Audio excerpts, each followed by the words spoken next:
Welcome back, guys. Welcome back. It's your boy DELRAY Richardson, platinum artist, platinum songwriter, Straight Game TV. June 24th, the defense is on. No witnesses. Just the facts.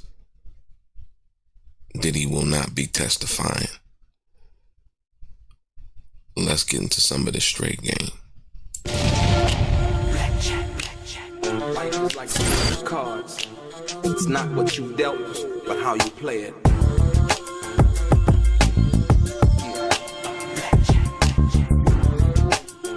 Play each situation correctly.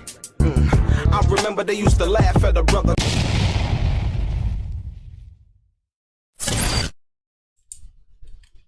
Let's get right into it.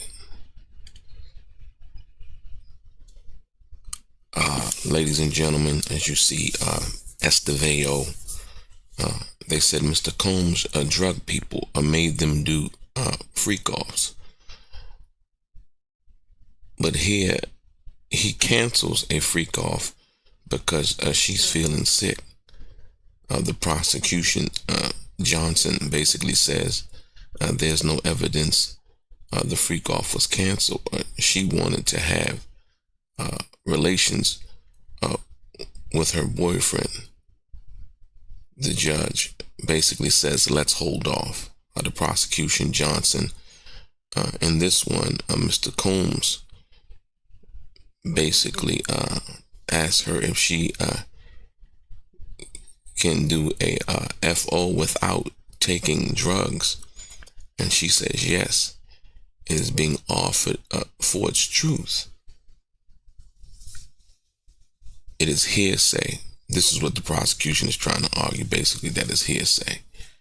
The judge basically said, I overrule the objection. So basically, the prosecution is trying to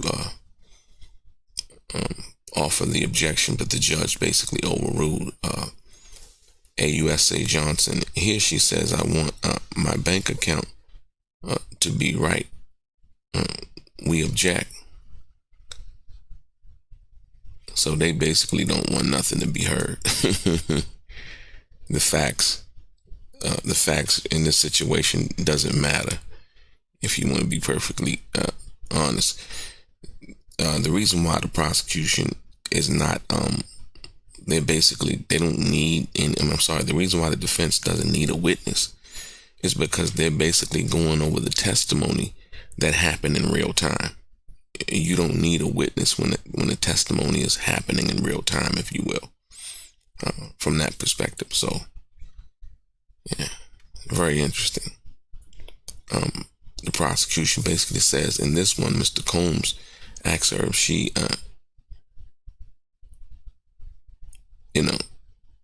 as you see. So what they're trying to do is trying to get into, before the jury comes in, what can actually be admitted so that they can present their case to the jury without actually even using witness, just using basically the prosecution's witnesses' testimony when they spoke the facts.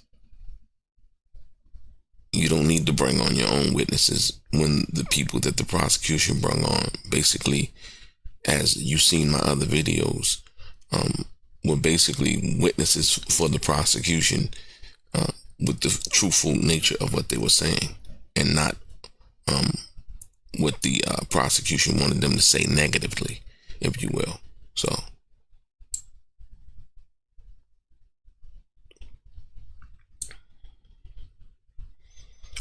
you see, Estevao, this is Miss Ventura demanding money.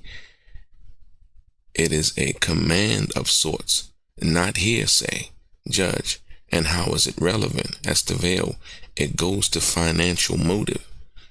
And the judge, in 2017, I sustained the objection to 1135 on hearsay, and on 403. So the judge basically won't let that one in. That statement of Cassie demanding money. Like you said, Estevao said, this is Mrs. Ventura demanding money. It is a command of sorts, not hearsay. I don't understand why the judge wouldn't let that in, but that's what he said, so.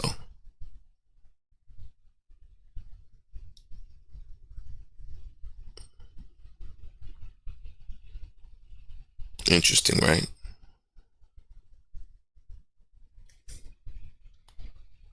Give me 1 minute. 1 minute.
Sorry about that, ladies and gentlemen. I'm back. Like I said, you see the last. So what they're basically doing is going over statements with the judge, seeing what can be admitted when they get the jury back on. Factual statements that were admitted during the time of what the prosecution alleged were these crimes. Basically seeing what can be admitted to basically present in front of the jury. A lot of things some things I don't really understand why the judge would not allow that in court, when in fact he allowed a lot of things to be said that the defense didn't object to, that the prosecution presented. So we're going to see how that works out. Because if anything, let's say, for instance, if Diddy is convicted, then basically it will be grounds for an appeal, if you will. So hit the like button, ladies and gentlemen. Hit the share button. Subscribe to the channel if you have not already. Very much appreciated.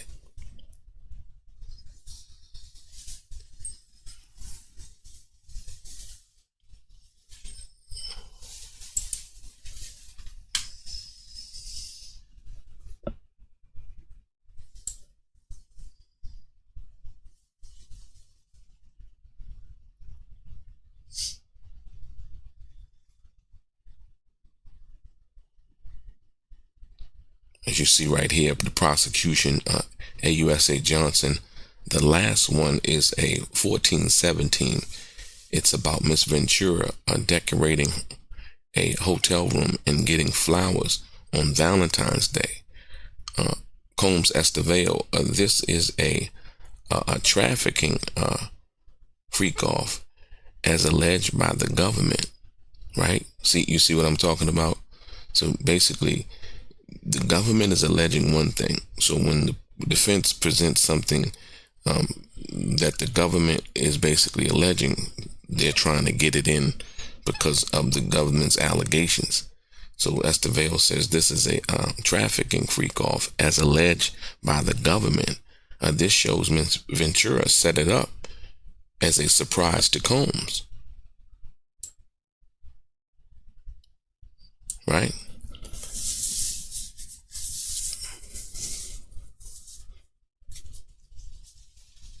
So when you understand that, what that is, you can see to yourself, you can say, well, oh, okay. It's basically simple. This is not something that, this is a Valentine's Day gift from Cassie Ventura to Sean Combs. Not something that Diddy made her do, coerced her into doing.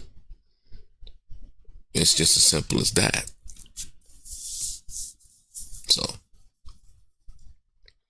shout out to everybody in the chat. If I don't say your name today, I'm basically, I got one computer in front of me right now. So, usually I got two computers in front of me running one thing and one running the other.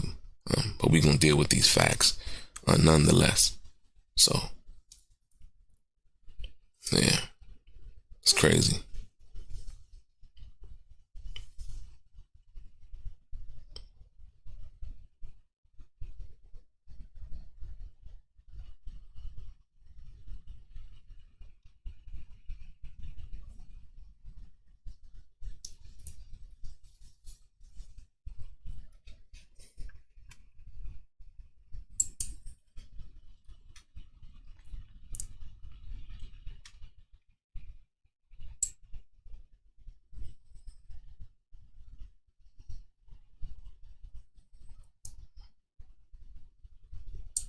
Listen to what the judge is saying now, right? The judge basically saying, this is hearsay. I am sustaining that objection, but the defense can use her being presented with the layout of the hotel room, the flowers, the photo can come in, and the messages with them. None of this was docketed despite. So now, once again, you notice what's going on. I mean, I see this case. I see this case basically, if Diddy loses or gets convicted on anything involved in this, I see this case being appealed, man. Like I said, once again, but to be specific, the judge says basically it's hearsay. I'm sustaining the objection, but the defense can use her being presented with the layout of the hotel room, the flowers, the photo can come in, and basically saying come in as evidence, and the messages with them. None of this was docketed despite. So none of this information was docketed, put on the docket as far as pace or anything, so that the public can actually see, despite what the judge saying that he would allow in. So, shout out to Inner City Press for the way that they're handling, keeping us informed as to what's going on, to what's being docketed and presented in the court, if you will.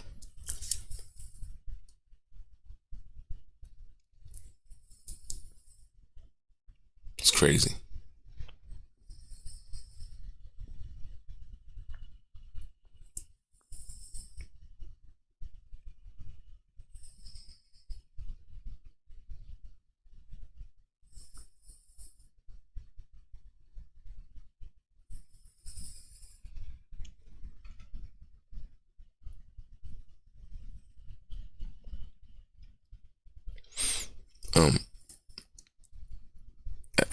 I don't understand when he if it's something that Cassie's basically saying, and for what the government, like I said, you can see the top part, basically the prosecution said the last one is 1417.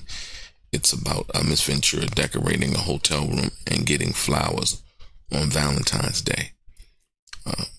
Estevao basically says this is a trafficking freak-off as alleged by the government. This shows Miss Ventura set it up as a surprise to Combs.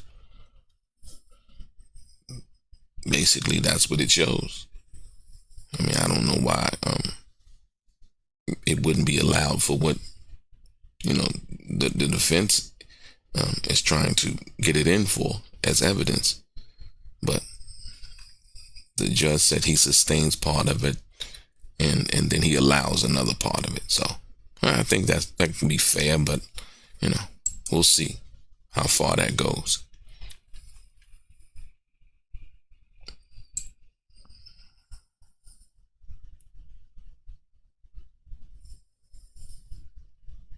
The judge says, bring in the jury. Combs Ignafalo, we can have a can we have a restroom break? The judge says fine.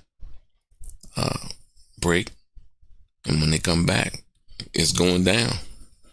The defense will start their presentation of their set of facts and evidence regarding the innocence of Sean P. Diddy Combs. This is going to be interesting, ladies and gentlemen. Give me 1 second. I'll be right back.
Sorry about that, ladies and gentlemen. We're back.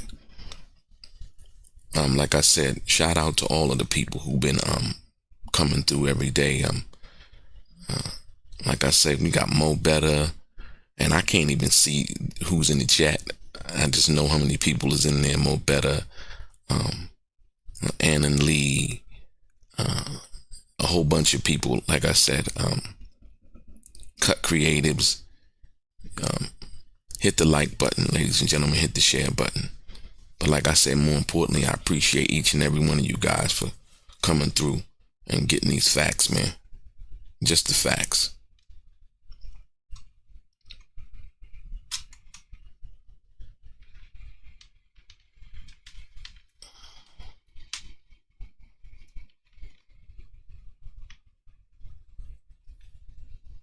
Hit the like button, hit the share button.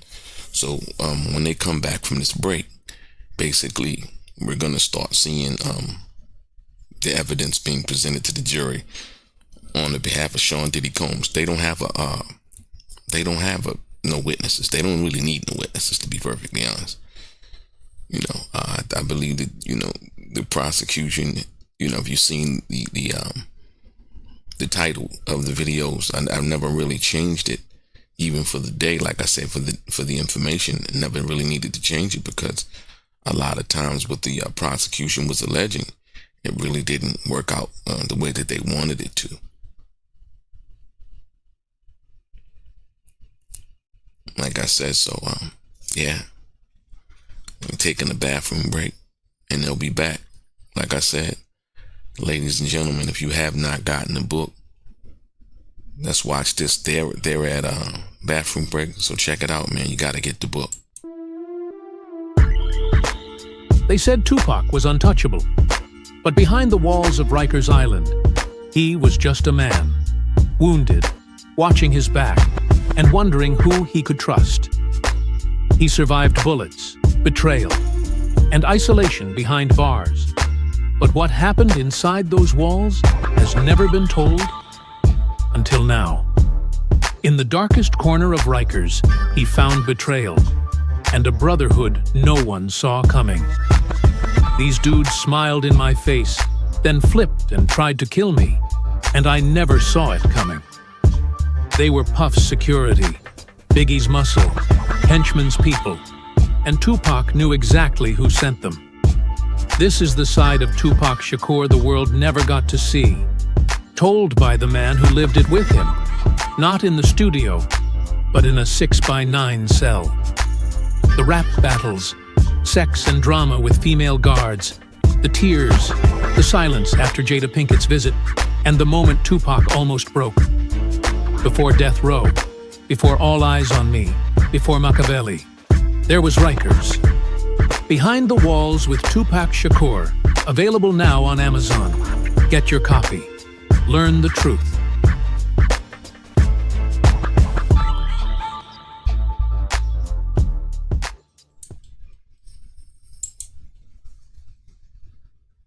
Like I said, ladies and gentlemen, cop the book. It's a great read, and you're gonna enjoy the book. Facts. Like I said, when I bought the book, I found it to be very interesting, and I don't recommend nothing that that's not top notch. Like I say, I appreciate all you guys' support, coming back and watching it. Thank you for your time. Hit the like button, hit the share button, and if you have not subscribed to the channel, please do. We don't ask you for nothing but your time. Appreciate you.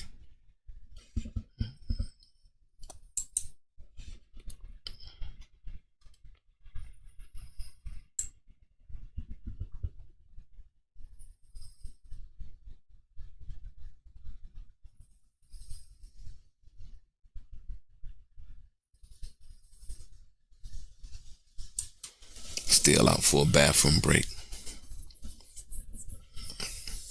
So you guys can tell me, what do you think? They're gonna find Diddy innocent, guilty? Type it in the chat. What you think? Are they gonna find Diddy innocent or guilty?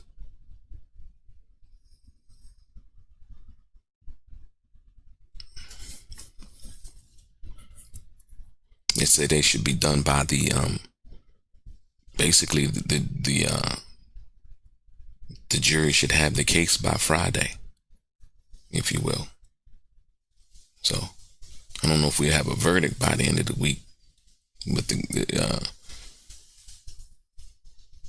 the case should be done by the end of the week, and the case should be in the jury hands. After the defense does what they do in their closing arguments, a lot of people thought that Diddy was gonna testify, but that's simply not the case.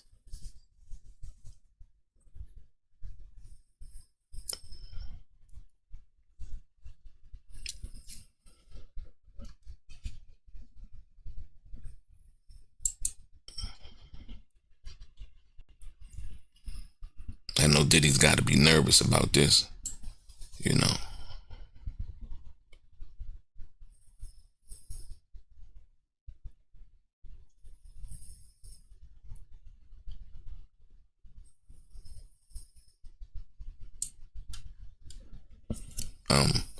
One of the key pieces, what I wouldn't say key pieces, one of the pieces of testimony I thought was very interesting was the guy, Brandon Paul, them presenting him as the drug mule, and to let people know basically what they're gonna do, what Diddy's team is gonna do. They're basically gonna go over all of the testimony, as they were sitting there, doing the prosecution's presentation of their case, as well as the cross-examination that they presented. They were writing down the key pieces of information, the admissions. That's why they were going over those statements, the admissions by the prosecution witnesses, if you will, or alleged co-conspirators, people that they gave immunity to. Cassie, Jane, Mia, who else? And all of these other people. We're writing it down basically when they asked Brendan Paul, would you ever work for a criminal? And Brendan Paul said no, right? And then the prosecution on basically redirect asked him, well, if you testified that you would never work for a criminal, but yet you bought drugs for Mr. Combs, and he said yes, like 4 or 5 times, but never more than 10, right? The sad part about that, like I said before, it was the fact that they wanted Diddy to be the criminal for the drugs that Brendan Paul went and brought, and not Brendan Paul to be a criminal. Brendan Paul actually copped to buying it, when they arrested him before they were about to board the private plane, Brendan Paul basically testified, or should I say admitted to the agents that the drugs were mine. These drugs are mine. So I didn't understand why they would put him on and basically try to get him to admit in court that somehow they belong to Diddy, when he testified during the time of the arrest that the drugs actually belonged to him. So, but this is the thing that the government does, and so we shall see. Yeah.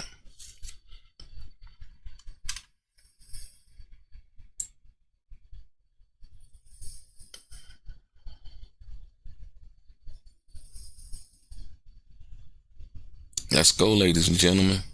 They're back. They're back.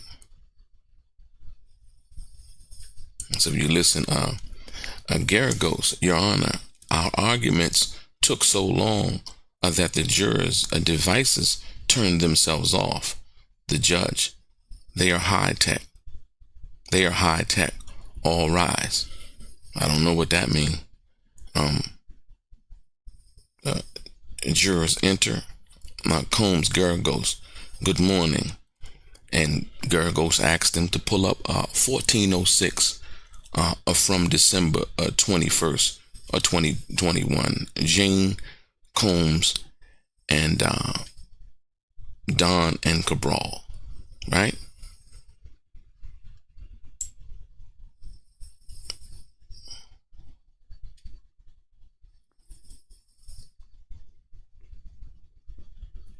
Here you go. The judge can want that, but he can't force the jury to reach a verdict. He can read them something called an Allen charge. We'll get off of that if we get to that, basically letting you know what the Allen charge means. But the judge can't schedule a verdict, only declare a mistrial, over which he has much discretion.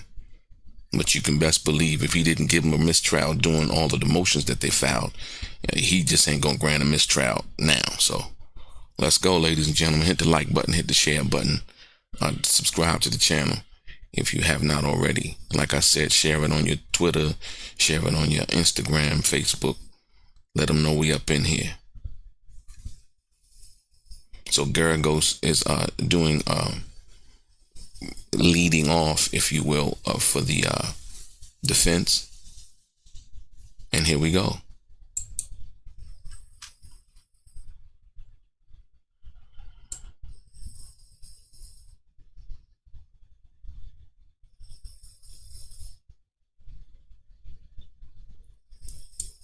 Combs Garagos. Turn off attorney screens. We are going to watch some videos. Play from the beginning until 2 minutes and 22 seconds. The public and the press have no idea what the jurors are being shown or not. One juror complains their device says low battery. Once again, all of this, now you got to understand something. None of these things were complained about during the presentation from the prosecution. There was no complaint about the devices having low battery, saying low battery, and none of these things. Now here we go with the presentation with the defense, and one juror is complaining about their device saying low battery, if you will. So I don't know if they're going to address that, but I think they should, but we'll see.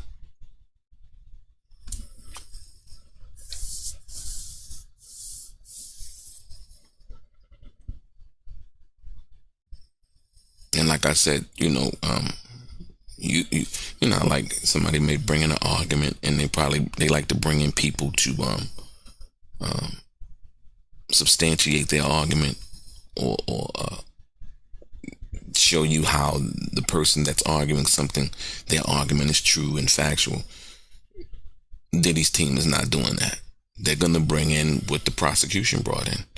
and let the jury know, you know what, we're not going to waste your time with all of this. You know what I mean? You know, the prosecution had the burden of proof. We believe that they didn't prove their case.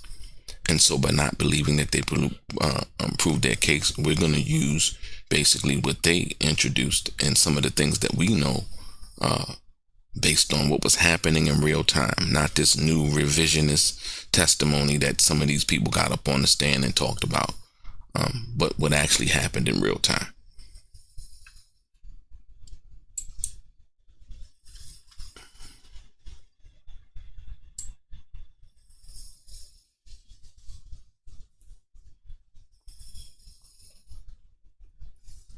I take it that they're dealing with this low battery situation, if you will. So hopefully they're dealing with that, so none of the other juries complain about their device having a low battery, if you will. I'm interested to see what the testimony from the mainstream media is going to be. You know, we seen all of the salaciousness when the prosecution was basically presenting their side. You know, it was like a field day. So I'm curious as to seeing what are some of the headlines going to be after today. And as you read earlier, the judge can't force them to come to a verdict, if you will. If it's a mistrial and they can't see it, they can't see it. You know, hopefully it's not, but if it is, that's just what it is. And then the prosecution would have a decision to make whether they wanted to recharge the case and present it again, and for that it would be all over again. You know, basically the same thing.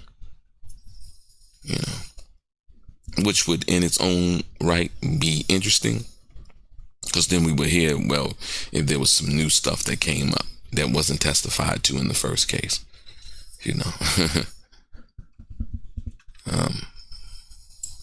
But let's see.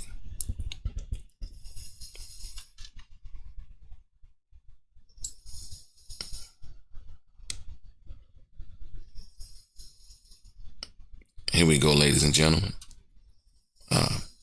Combs Garagos. So what does he say here? Agent Crisello. So they're cross-examining. So they're basically they're cross-examining Agent Crisello, if you will. And okay, cross-examining him. Agent Crisello, Sorello. I'm sorry, I said Crisello. Agent Sorello. She writes, that was so fucking sexy. Garagos. Then she writes, I'm turned on thinking about it. Heart and eyes emoji. And now Paul is in the chat, but your chat doesn't list Cabral's message with Jane. See 3328. Okay, so they're cross-examining the government's last witness, if you will, Agent Sorello. So now what she's basically saying is that so he presented information, and basically Garagos is doing the cross-examination. She says, so what does it say here?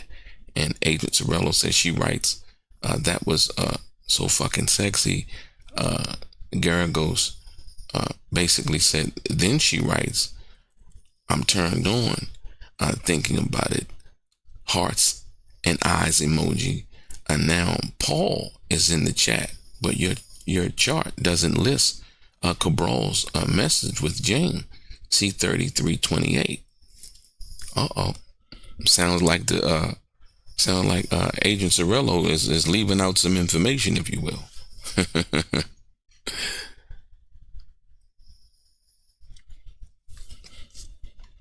Wow. Like I said, most people were saying that Jeannie Garagos wasn't a good attorney. Her style is more easygoing, and fact based in studying the information.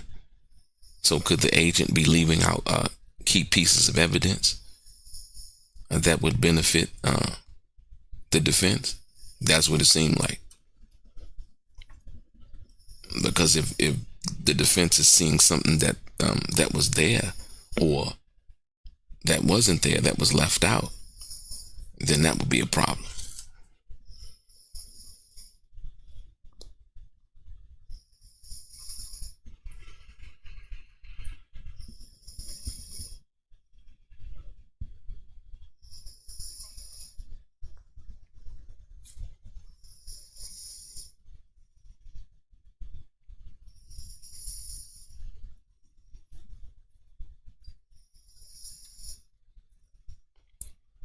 Like I said, this is very, very interesting, ladies and gentlemen. Very interesting. So let's see how they move with it.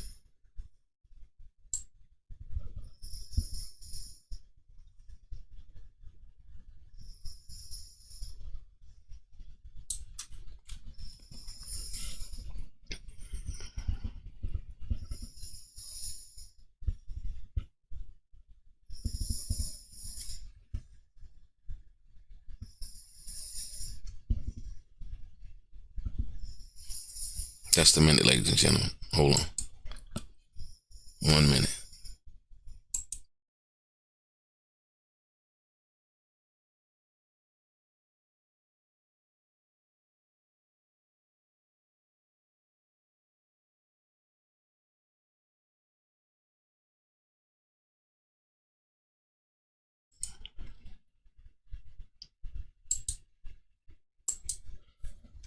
Sorry about that.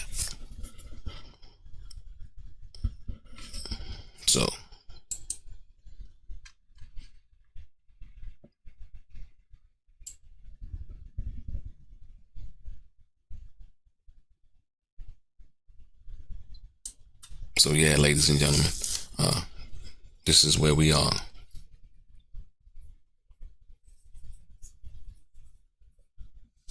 So it sounds like they're watching. They didn't say it, but they said the attorneys basically turn off the attorney screen.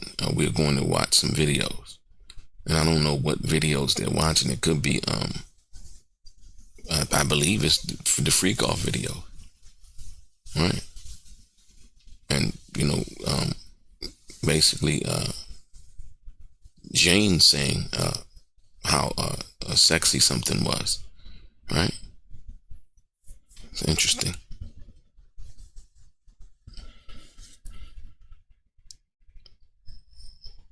So like I said, they still haven't started. They're basically cross-examining the government's last witness, Agent Cercello. Cercello. I say Cercello. Cercello. Yeah, Cercello. My bad.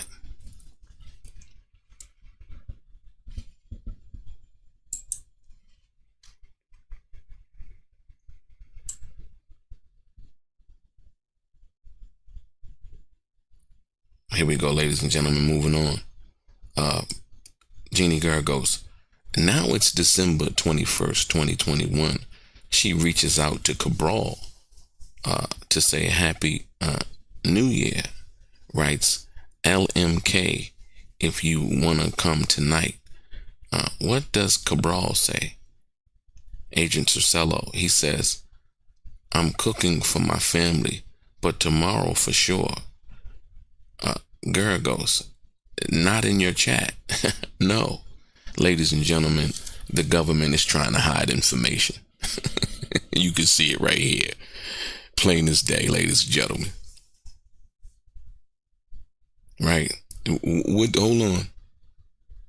Hold on. What does Cabral say? I'm cooking for my family, but tomorrow for sure.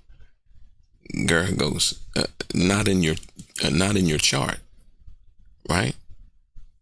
Agent Cercello says no. So why did he leave that out? You see, once again, ladies and gentlemen, the prosecution has the burden of proof.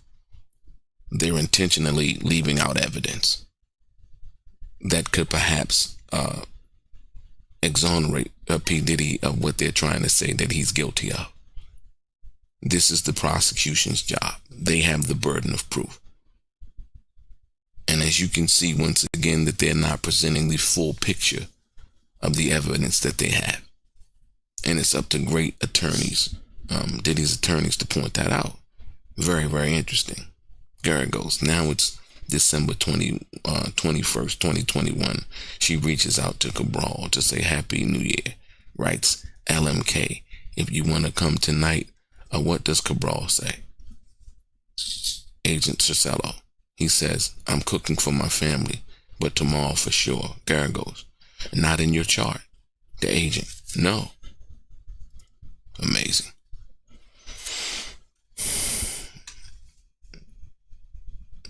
You know how sometimes people want to tell their side of the story, but leave out convenient truths that would make their side of the story not as effective or basically irrelevant.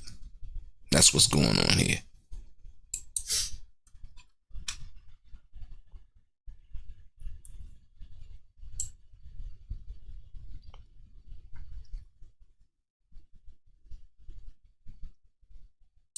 Here we go, y'all.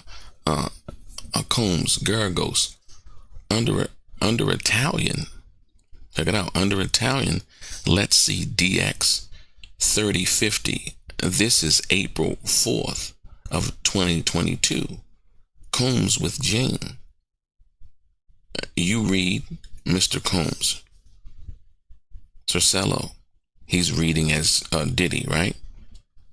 Combs writes, I have been having crazy fantasies about Leo. You and Leo, right? So, Jane and Leo, Diddy, his whole thing being a cuck and all of that. Like in the watch, he's telling Jane that he has been having crazy fantasies about her and Leo, right? And if you will, here is the actual documentation of that. This is the actual text being shown in court from Diddy. You see it at the top. I've been having crazy fantasies about Leo. And then down at the bottom it says, you and Leo, laughing out loud.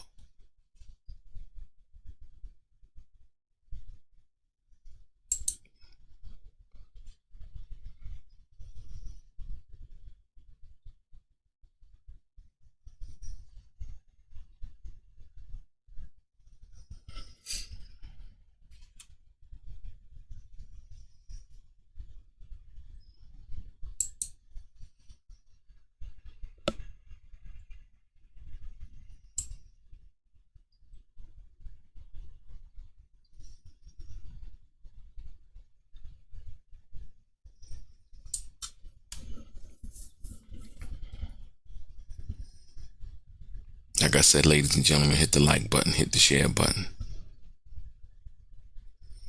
Notice, like I told you guys, notice the level of sharing of the testimony that's being offered right now when they do the cross-examination. The numbers are not as, this right here, the views, also the views are not as many as it was when the prosecution, does their thing. You can see it. Like I said, a lot of people really look at it from their point of view, from a slant, if you will. Yeah. So very interesting.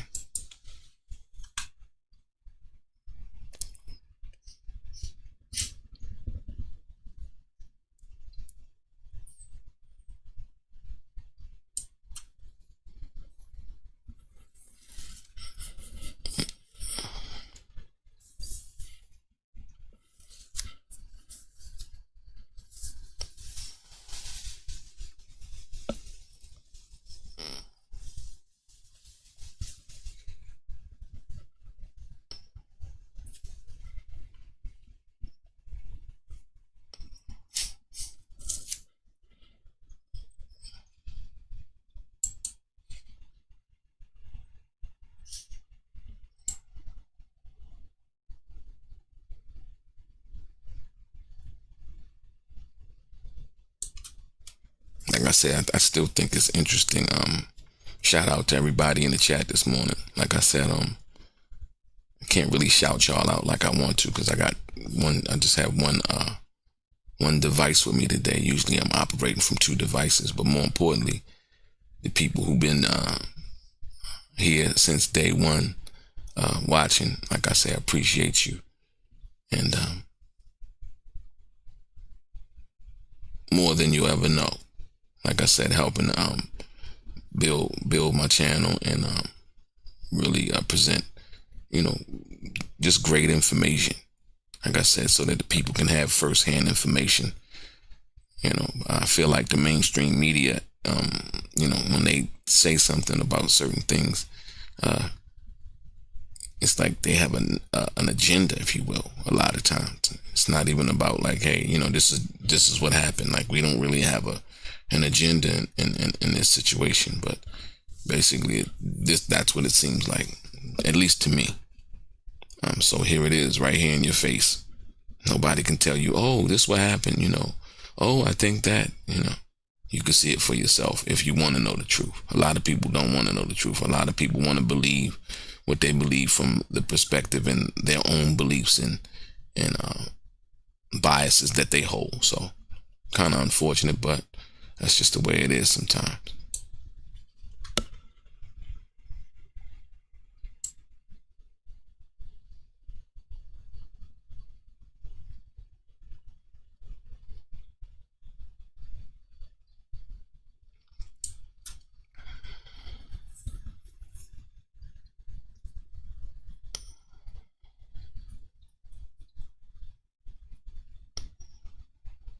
Like I said, shout out to Inner City Press also.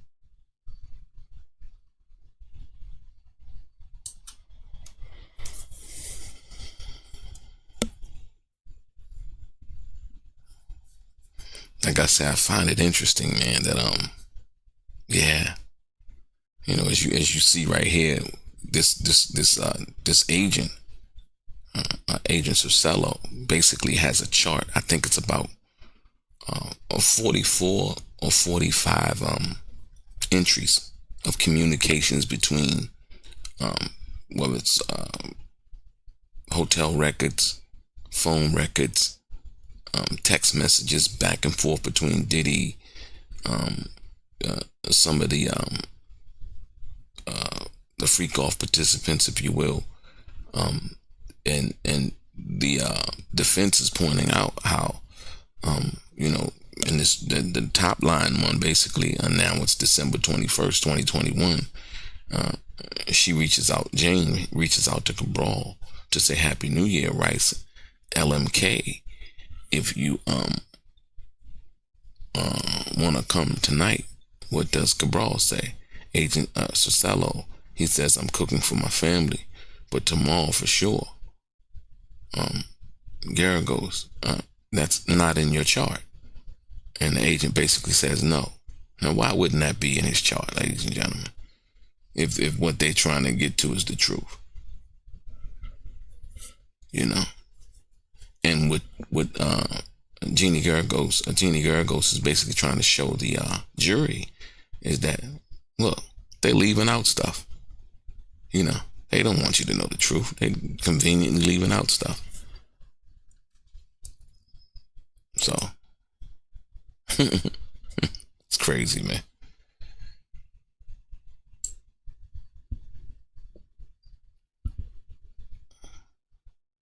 Here we go, ladies and gentlemen, moving on. Agent Cercello.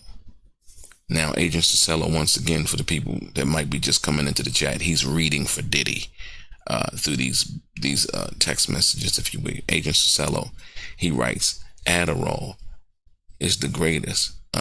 Laughing out loud. Diddy writes, this is what Diddy is writing in the text, Adderall is the greatest. Combs Garagos, she writes to him with a drooling face emoji. Jane does.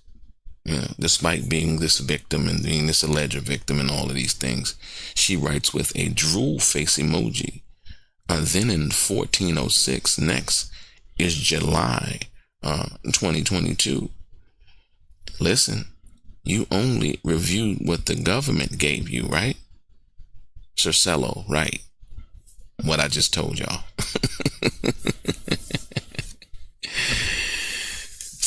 So he's not here to be a fact witness. He's basically here to be what the government wants him to be. As you see, Jeannie Garagos basically just asked him. She said,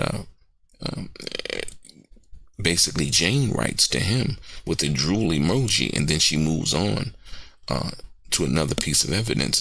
Then in 1406, next is July 2022. You only reviewed what the government gave you, right? Cercello, right? Garagos. Combs tells Paul to come over. And he says yes. Jeannie Garagos is slick. I told you she has a different, like, you know, some lawyers have this attack dog tactic, if you will. Garagos, she's a lot more smoother. You know, non-confrontational, if you will. But effective.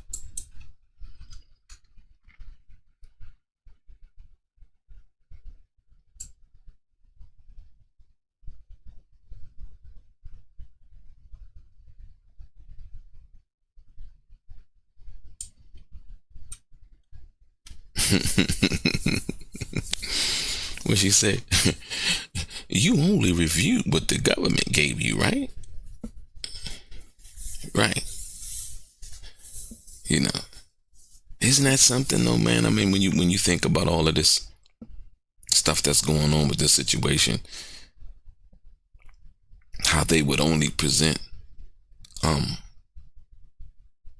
what they wanted you to hear, what they, you know, yeah, it's hey. So for the truth of the matter, let's be clear. When we talk about the truth of the matter, right? You talk about the truth.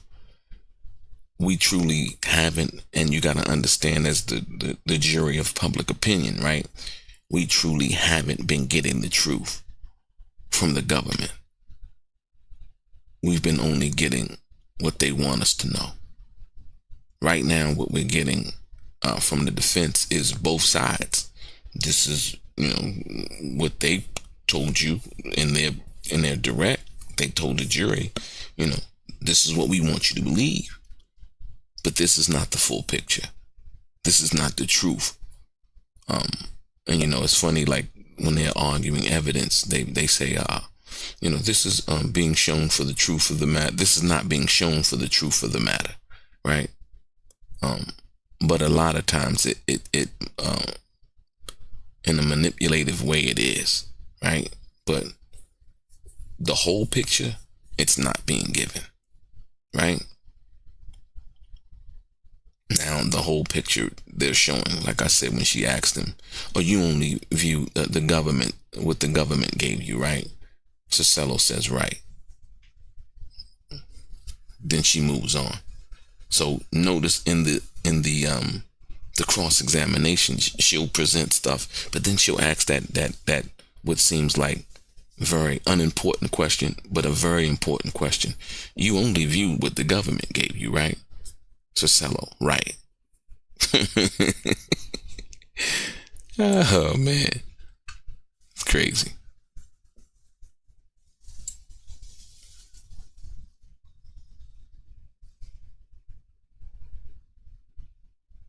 Here we go again, moving on, ladies and gentlemen. Garagos. Here, Jane says, my place is free tonight. And then she writes, I got on my knees and thank God for the health of my child and for your friendship. Then heart emojis, right? Agent Cercello, right? Garagos, I'll correct you. it's Van Nuys. Laughs. Right?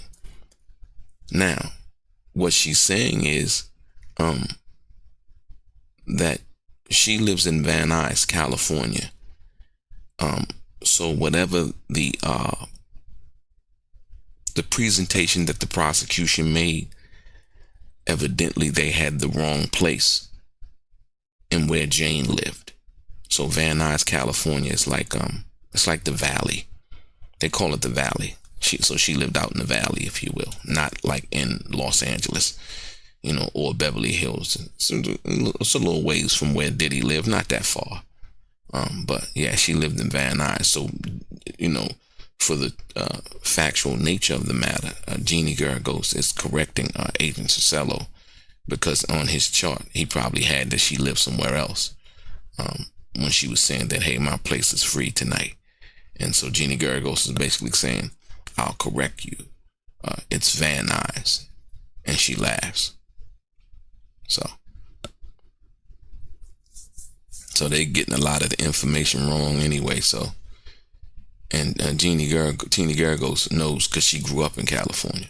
Like I said, her father's a prominent lawyer, Mark Garagos, who actually is representing Diddy's mother in a couple of, I think, civil cases at this particular time. So,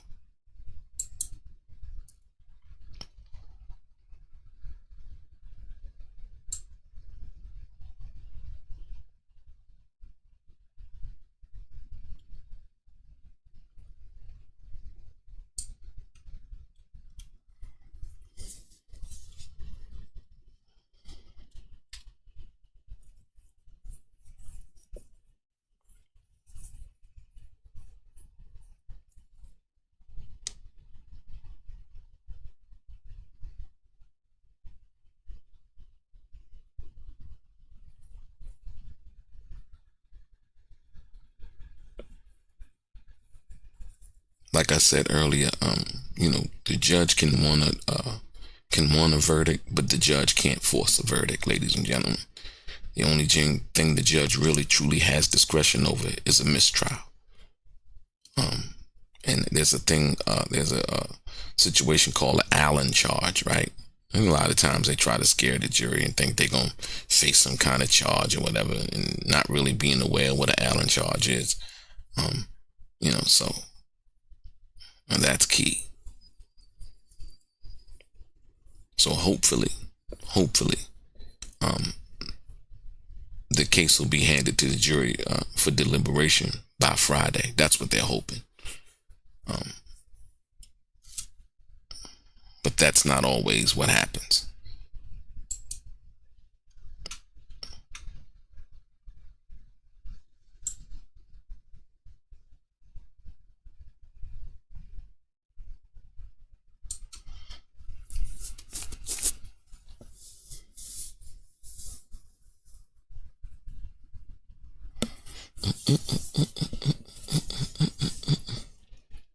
Hit the like button, ladies and gentlemen. Hit the share button.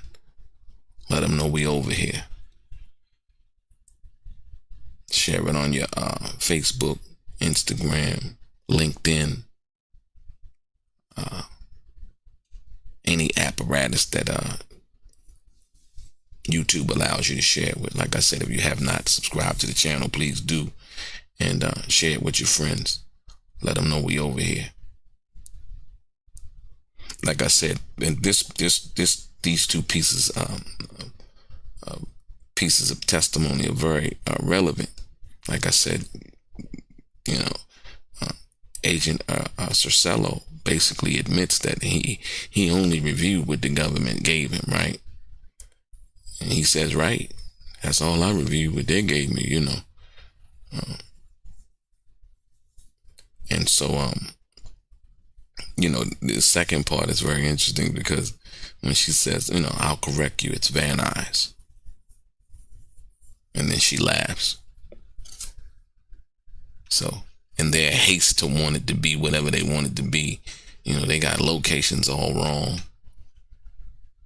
And the defense is having to correct them in regards to the location. Here we go, ladies and gentlemen, moving on. Garagos GX 103. These are pieces of evidence. It's between Jane and Paul. Now, Garagos is so thorough because they're basically going over everything that the prosecution tried to present, dealing with his chart and other pieces of evidence that basically contradicts what's going on and what they tried to present on the prosecution side, if you will. Garagos says GX 103. It's between Jane and Paul. Agent Cicello, he says, I don't memorize the exhibit numbers. Garagos, she said basically, so let's show you it. It is not only public screen. This is a message between Mr. Paul Arthur and Mr. Combs, who says a staff is leaving. Right? Very key piece of evidence. Why? Is because they basically have tried to present this as something that everybody was involved in. Christina Karam, and all of these other people. Basically, they're calling her a co-conspirator. My thing is, how come they never arrested Christina Karam and she's a co-conspirator? Right? Don't they arrest co-conspirators in a conspiracy trial on the RICO case? Why didn't they arrest her? They confiscated her phone because they don't really have evidence against her for committing any kind of crime. Everything Christina Karam, from what I understand and what I've seen, she done, they say she participated in, was basically her doing her job. And that's what she would have testified to. These other women that came and testified, Jane, Mia, Brianna Bongalin, Cassie, they all, well, we know Cassie and Jane had relationships with Diddy. They were girlfriends. Mia, she came in saying something else, which I totally don't believe her now based on, how Diddy got down. I just don't believe he did nothing like that. You could see, his thing was more of the freak off thing. It wasn't about him being with somebody from that perspective like that. So, or even, maneuvering like Mia alleged that he was maneuvering. So,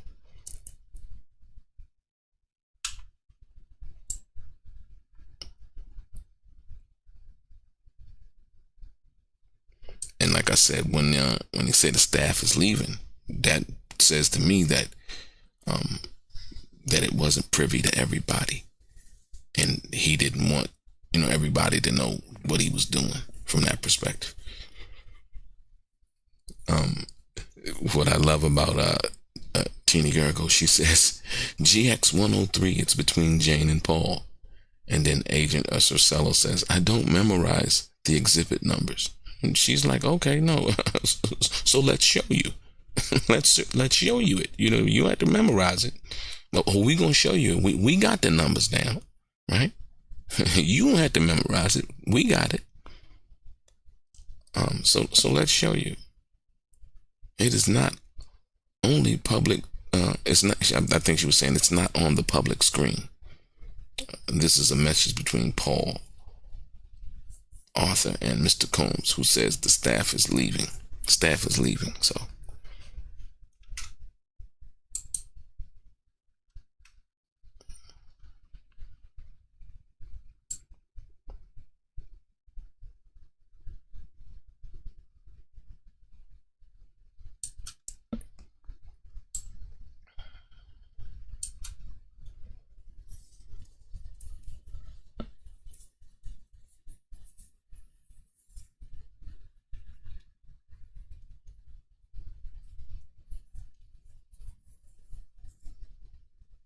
We winding down the trial of Sean P. Diddy Combs. Like I said, also, I tripped off a lot of the evidence, like the gun evidence. When they, like I said, I can't help but keep going back to that. The gun evidence when they did the press conference. Damien, the prosecution at that particular time. I don't even think Damien works at that the head prosecutor at that office anymore. I think he resigned. I think he resigned when Trump came and got reelected as president. But Damien, when he gave the press conference announcing, unsealing the indictment, the guns were a big piece of that press conference. It was like, oh, guns. Then they showed the pictures and all of these other things, right? And they just made it seem so end of the world. I mean, just so, none of those guns were illegal, ladies and gentlemen, right? So what they were trying to present was one thing, but the facts, once they came out, were totally something different.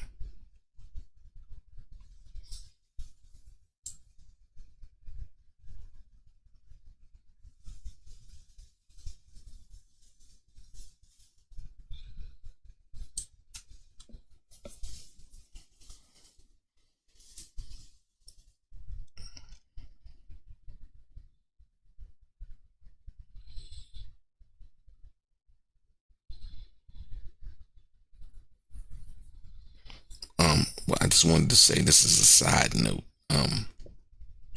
You think about life, and you think about your children, and you think about Mark Garagos, being a prominent defense attorney.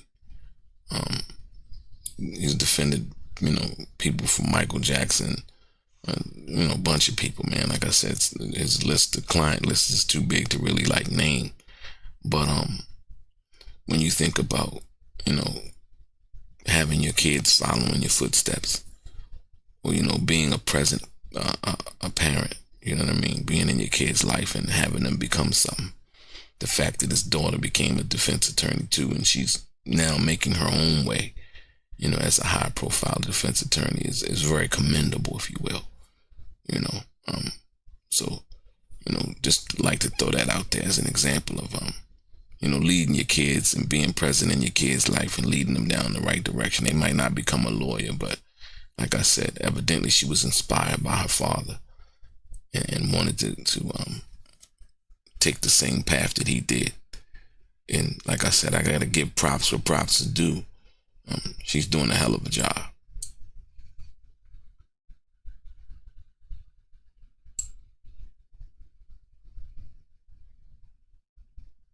Moving on, ladies and gentlemen, Combs Garagos. This is the first mention of Anton, right? October 8th, 2022. Agent Cercello, yes, he shows up. Garagos, and these photos, exhibit 285. Do you see the bracelet she is wearing? Cercello, I do. A public exhibit screen not on. Entirely unclear why not. Side note, inner city press is making that be known that the public exhibit screen is not on. And he's basically saying he's entirely unclear why the public screen is not on, to show the public in the courtroom, if you will.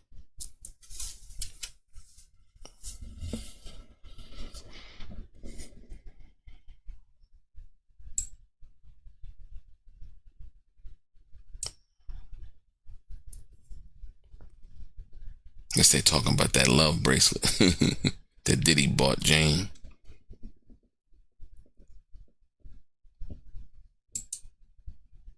Or the Van Cleef.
I wonder where they're going at with the bracelet, though. He said, Garagos, when she says, in these photos, E285, do you see the bracelet she's wearing? So Cello says, I do. So I'm wondering, where she's going with that key piece of evidence involving the bracelet.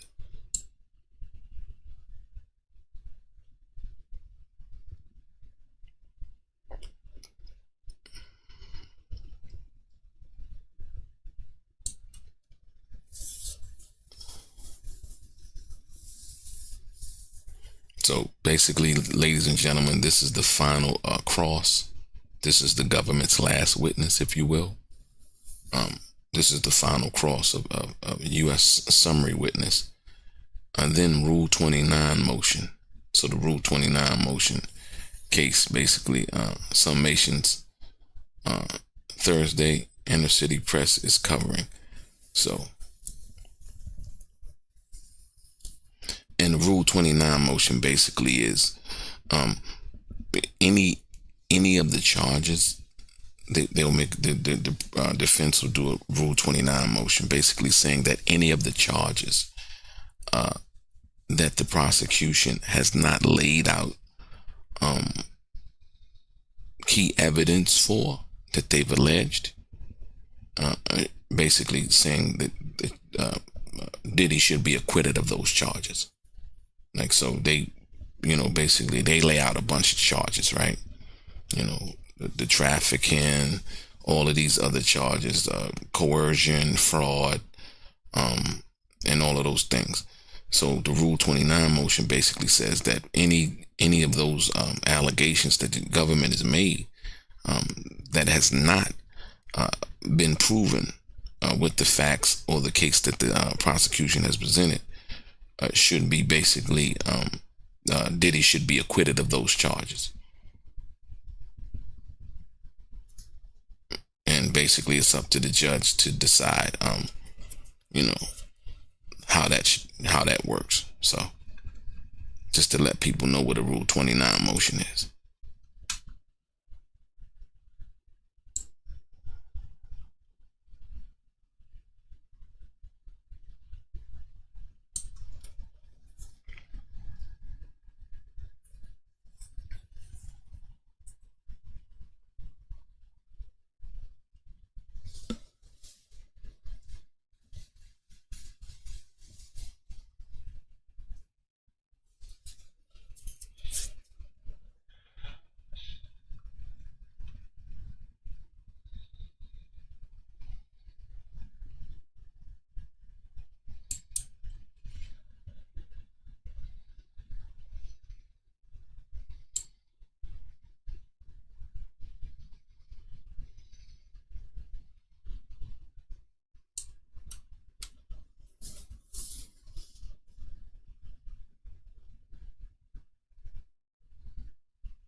When I sit back and think about the witnesses that they put on, this was and a lot of people agree in the chat. Hit the thumbs up emoji if you agree, or just say yes or no. If you thought this case was weak, based on what they say they had, and like I said once again, they talked about. Well, let's be clear. Gina was used to basically to get a warrant to search Diddy's properties, if you will. And Gina didn't even testify in court. So yeah. That's one of the things that I really thought was interesting, is the fact that they used Gina as a one of the people that gave information to, I believe, the grand jury. And then when it came time to testify, she didn't even show up. So as to the truthful nature of what she could have been alleging, we don't know if it was true or not. You can get somebody to come and say anything to a grand jury in order to obtain a warrant, right? but then that same person does not, that evidence is used to get a warrant, but that person is not used in court. Yeah, it's very interesting, but that's only if you've been paying attention. Just a minute, ladies and gentlemen. 1 second.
Sorry about that. We back, ladies and gentlemen. I was just checking out the chat for a minute. I see some of y'all calling it an immunity party, right? Basically, that's what it is, you know, for lack of a better term, right?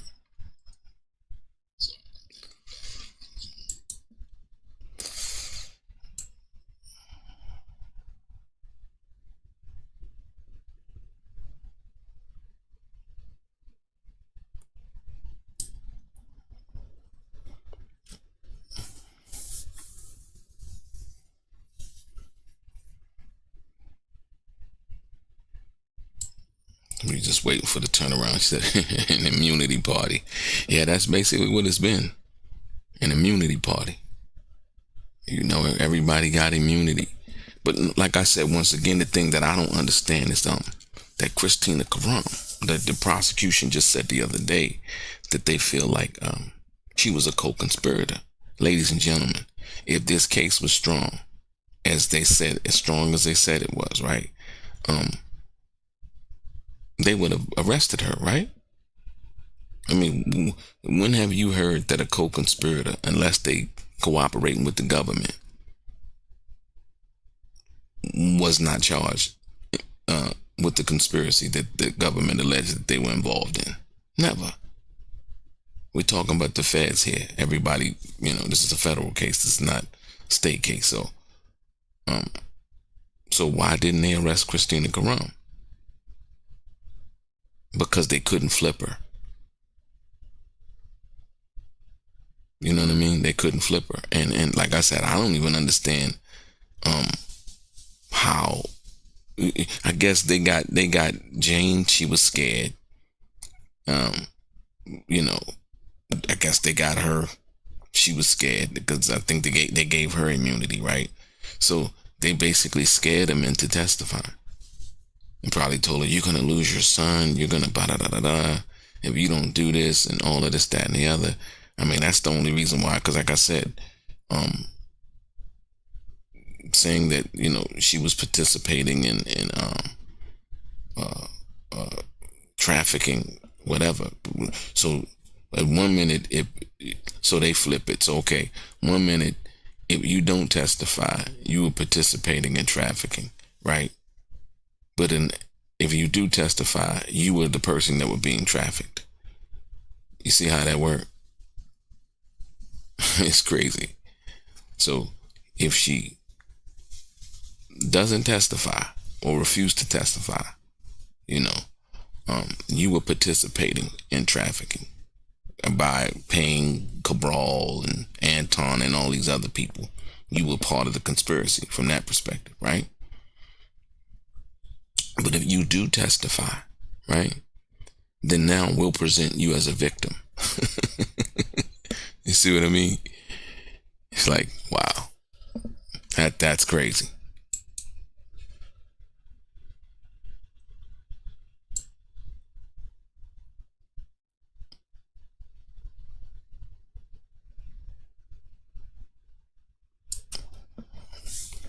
And so when I go back to Christina Karam, it's the fact that they hadn't indicted her.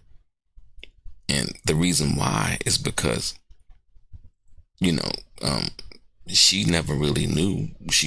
I don't know if she knew about, from the evidence that they presented. Like, she got money and got somebody to get money, and she knew about the King Knights, what they call King Knights. But I don't really think that she understood and knew about what was actually happening in those situations. And Cassie had testified basically that Christina didn't know, and they didn't want her to know. So if she knew and she was in the loop like that, I think that Cassie would have testified to the fact that, Christina knew everything that was going on. But that simply wasn't the case. Because if that was the case, then best believe they would have locked up Christina Karam. So think about it. The person that's standing true, and I wouldn't even say standing true, but just, being who she said she was, Diddy's, number one assistant or whatever, she stood 10 toes down. When what they call the storm, hit the fan, if you will, she didn't testify. She didn't fold. She was like, I was his assistant. And that's all I was. And anything else that y'all trying to make me out to be is simply not that.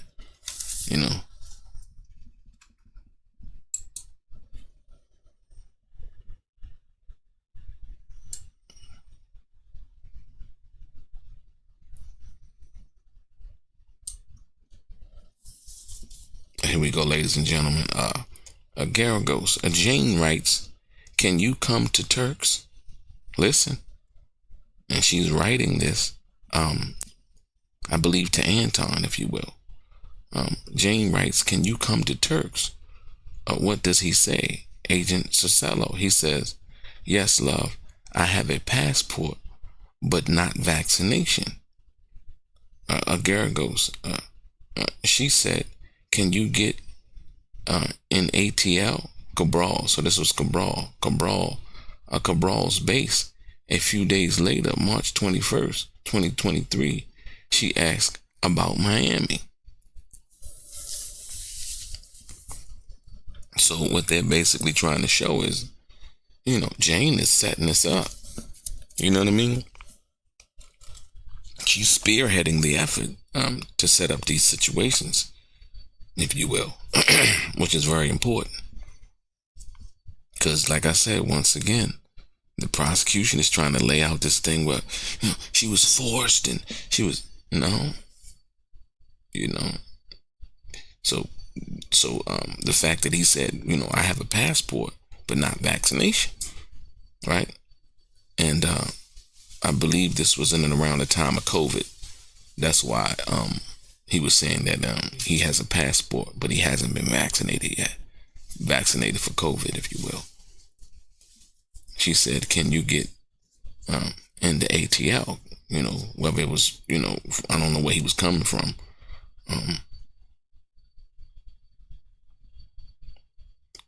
Basically Cabral's base.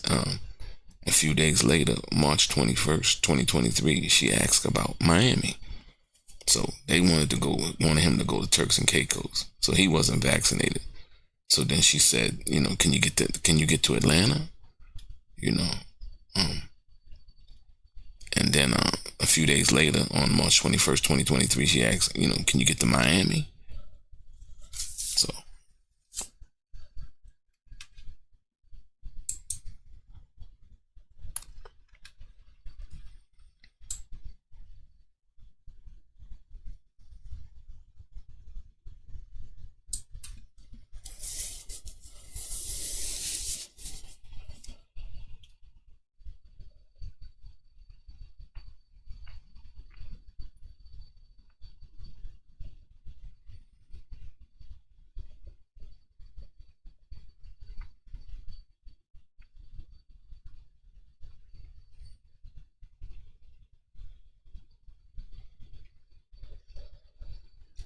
Like I said, ladies and gentlemen, hit the like button, hit the share button. It's subscribed to the channel, if you have not subscribed to the channel again yet, I'm sorry. And also share this feed, whether it be on your Instagram, whether it be on your Twitter account, Facebook, LinkedIn. Say, let them know we over here, and actually they can watch the replay of today's court testimony. Just the facts, just what actually happened, and not what somebody wants to disseminate to them with their own personal biases as to what happened today. And this is the last government this is the final cross-examination for the defense, and then they will present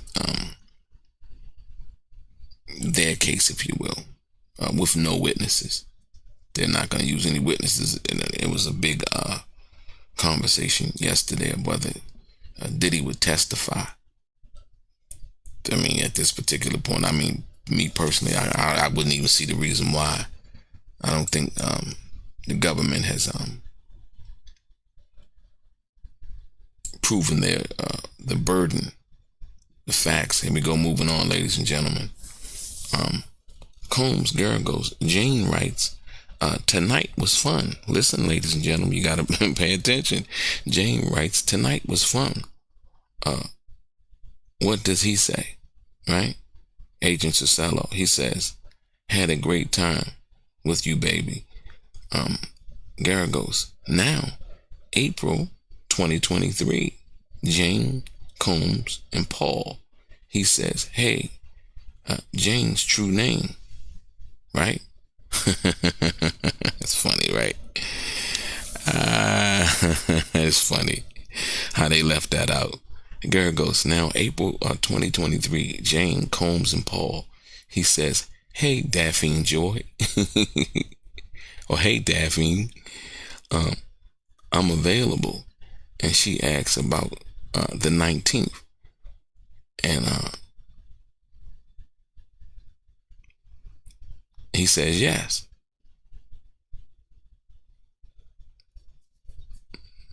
Funny, right? Very interesting.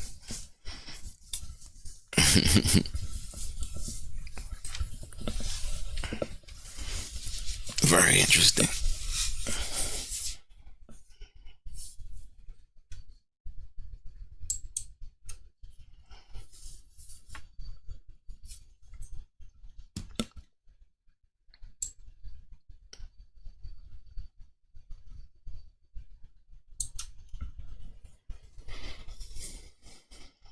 And like I said, the reason why Teeny Garagos is going over this is basically to show that Jane basically was spearheading the effort.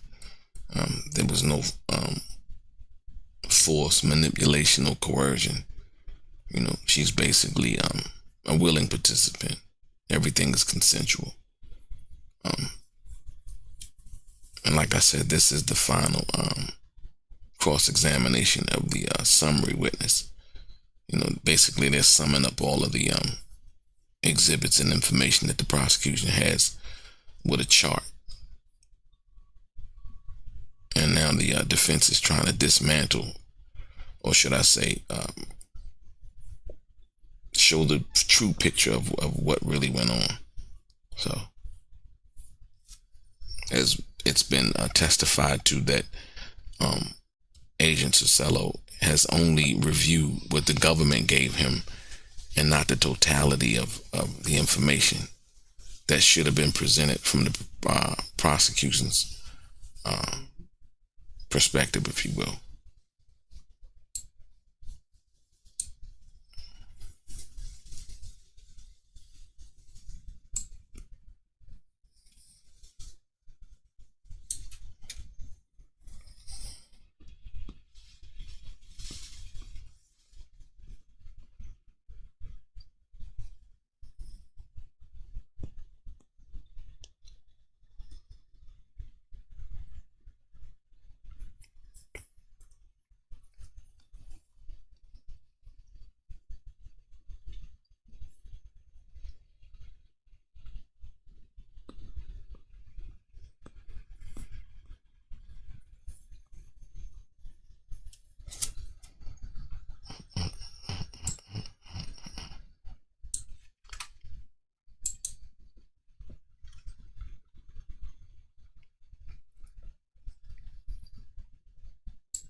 So at this particular time, basically, everybody knew who everybody was.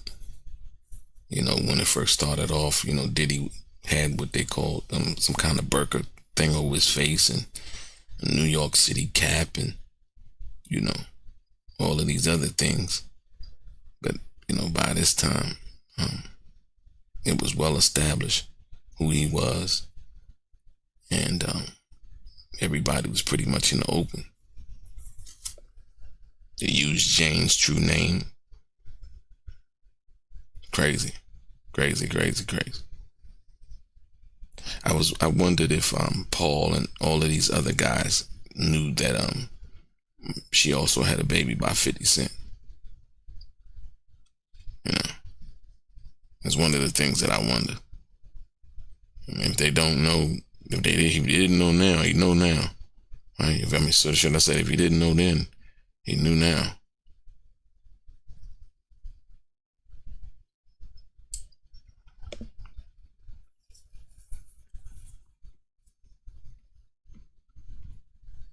And like I said, basically what Teeny Garagos is basically trying to establish is that, you know, when Jane writes, tonight was fun. You know what I mean? That she was having fun. She was enjoying all of the festivities and everything that was going on. And this wasn't somebody who was doing something against their will, as you can clearly see with the testimony. Now, mind you, this is what the government laid out, but they just didn't present all of it. So what the defense is doing is going back over all of it. And, you know, she writes, hey, tonight was fun. Oh, okay. It was fun. Wow. Contrary to what the government's trying to say.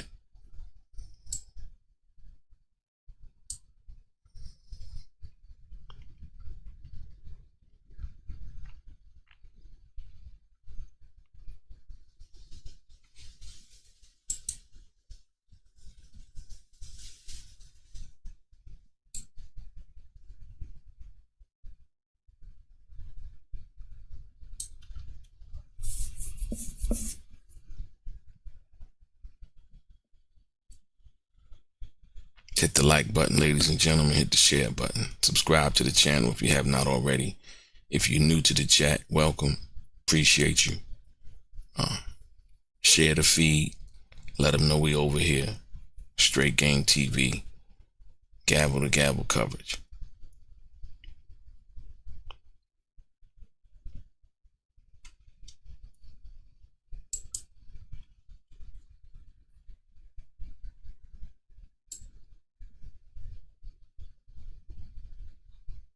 Here we go, moving on, ladies and gentlemen. Combs Garagos. Jane says, I'll reach out. How about P? ITAL is available. What does Combs respond? Agent Cercello. Combs says, okay, you find location. You in the mood? Right? Listen, very key. Once again, Jane says she'll reach out. How about P? I think meaning how about Paul? ITAL is available. Listen. What does Combs respond? Agent Cercello. Combs says, okay, you find the location. You in the mood? Right? Because it didn't seem like she reached out. So he's asking Jane, is she in the mood? Right? Garagos. Jane says, listen, very important, ladies and gentlemen. Hit the like button, hit the share button. Jane says, didn't know you were unsatisfied. I stopped and got a couple of more outfits. Wow. Hit the like button, hit the share button. Share the truthful nature of the information being presented, ladies and gentlemen, and not what they want you to see.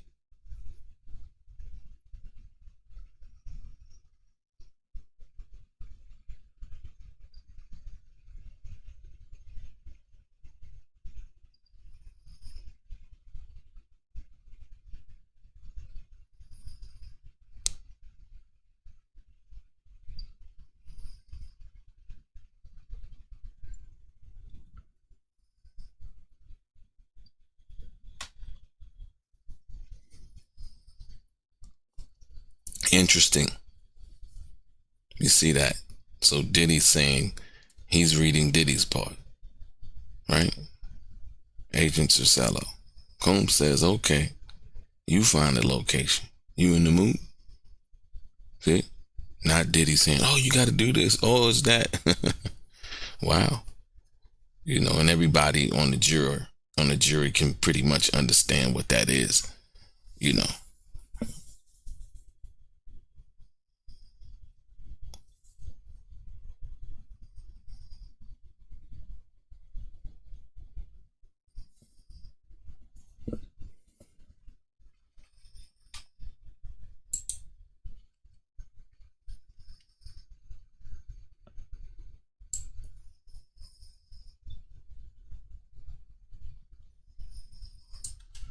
So she stopped and got a couple of more outfits.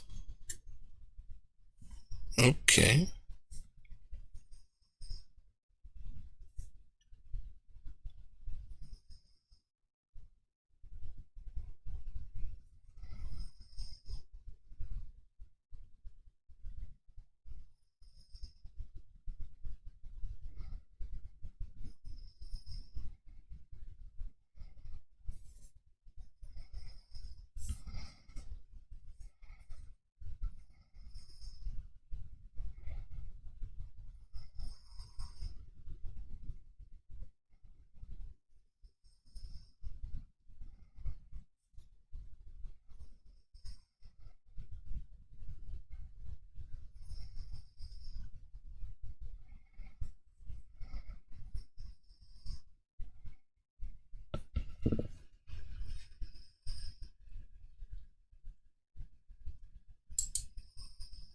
Sorry about that. Had to answer some important text.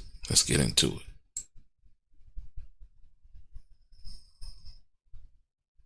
it. Still waiting for the flip to happen.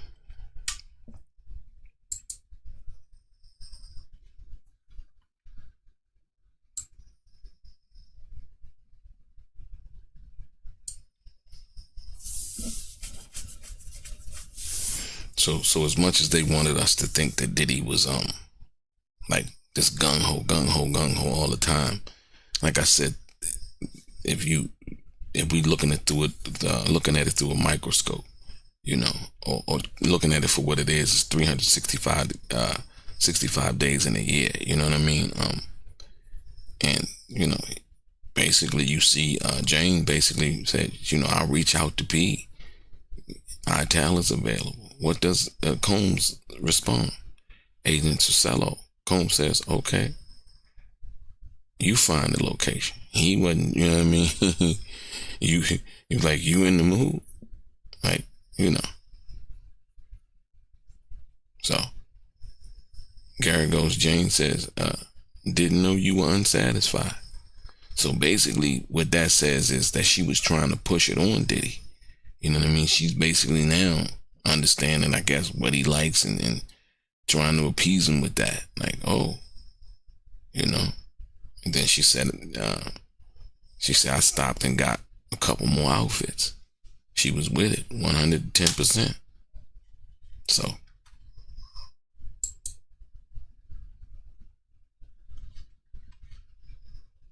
let's be clear. Moving on, ladies and gentlemen. Combs girl goes, Jane writes, I know what you like, Daddy. Oh, it's not Diddy, it's Daddy. Jane writes, I know what you like, Daddy. At the London, before you left for New York City, you did a film. You forgot it. You promised you wouldn't forget. Then smirking face, devil face. I'm coming, Daddy. That video you sent me was hot. A sweet emoji. right? Amazing. Hit the like button, ladies and gentlemen. Hit the share button. You getting it right here. If your friends ask you, well, how you know?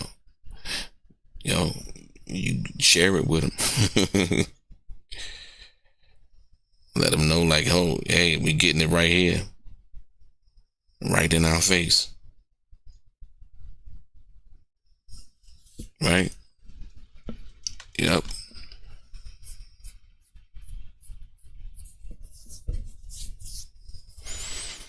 Amazing.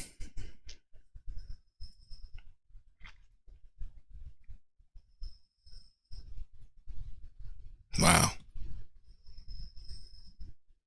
Like I said, remember, in the beginning, they tried to tell us that,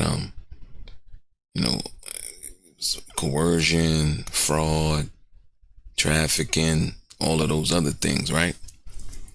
Doesn't seem to be the case when the truth comes out. Smirky face, devil face. I'm coming, daddy. That video you sent me was hot. Sweet emoji. Amazing. And so what I'm wondering is this, what Garrigos is reading, this wasn't part of what the prosecution put on during their direct, right?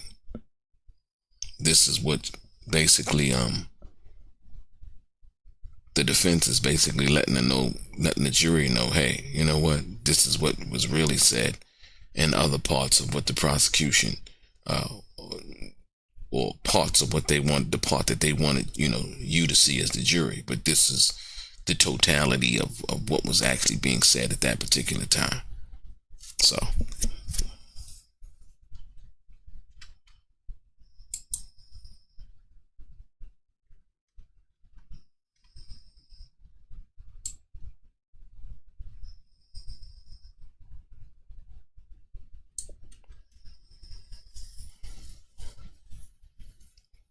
So not only that, she reminding them, you forgot. You promised you wouldn't forget.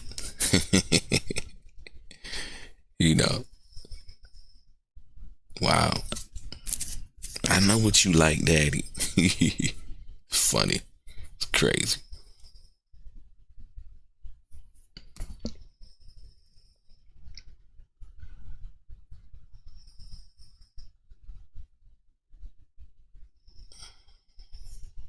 Smirky face. Devil face. The devil's in the details. I'm coming, daddy. That video you sent me was hot. See? Crazy.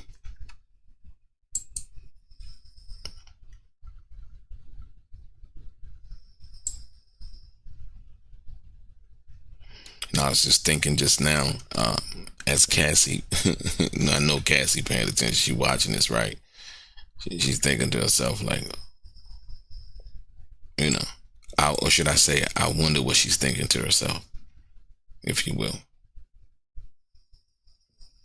Hold on 1 minute, ladies and gentlemen.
Sorry about that. I'm back, ladies and gentlemen.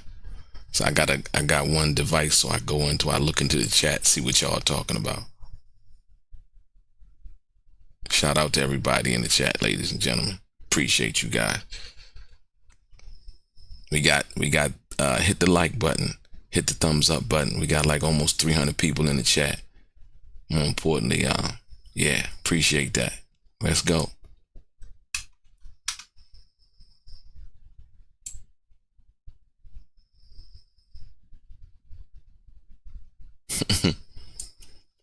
But not, like I said, you know, that wasn't about nobody rent being paid. You know, as to motive, like when they were arguing earlier about some of the key statements that they were trying to get admitted into evidence. It was funny that the defense was basically trying to get one of the statements admitted by Cassie when she was talking about you know, they were trying to show the motive as to why they were doing what they were doing. You know, it was more money than it was anything. That's what basically the defense was trying to say. And so, yeah.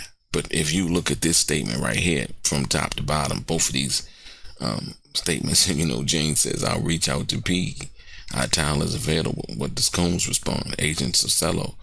Combs says, "Okay, you find the location. You in the mood?" Goes, Jane says, "Didn't know you were unsatisfied." So she's totally in her emotions right there, like, oh, and thinking that I guess feeling like Diddy's supposed to be motivated by, you know, and I think she's misreading the situation right there, you know, when she says, "Didn't know you were unsatisfied." She said, "I stopped and got a couple more outfits," you know, and then you see the bottom part. Jane writes, "I know what you like, Daddy. At the London, before you left New York City, you did a film, you forgot it. You promised you wouldn't forget it." Then smirky face, devil face. "I'm coming, Daddy. That video you sent me was hot." Sweet emoji. So yeah, paints a whole different picture than what the prosecution was trying to paint.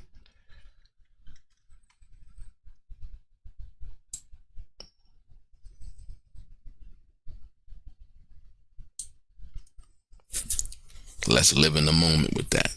Hit the thumbs up button, ladies and gentlemen. Like I said, share the content. Share it on your Facebook. Share the link. Let them know we over here. You can get it live. Gavel to gavel coverage. Straight, no chaser. No lies. No speculation. No bias. Just simply what's being presented from the court to your computer.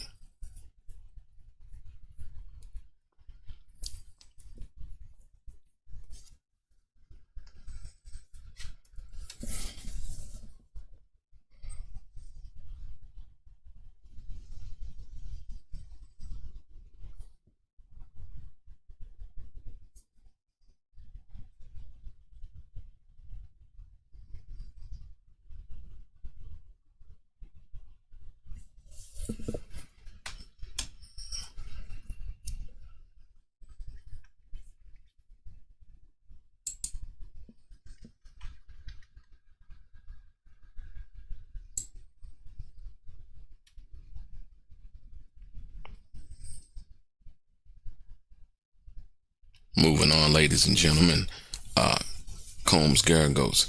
Let's go back to GX 1406, May 19th and 20th of 2023. Jane and Combs, Paul and Cabral. What does Mr. Combs write? Agent Cercello, he writes, "Is Chef still here?" She says no, laughing out loud. Garagos. Pull up text of the personal assistants. Cercello. "I don't know who." I'm not sure what that means. I'm sure they'll get into it. She said, Gargo says, pull up text of the personal assistants. Cercello basically says, "I don't know who." So.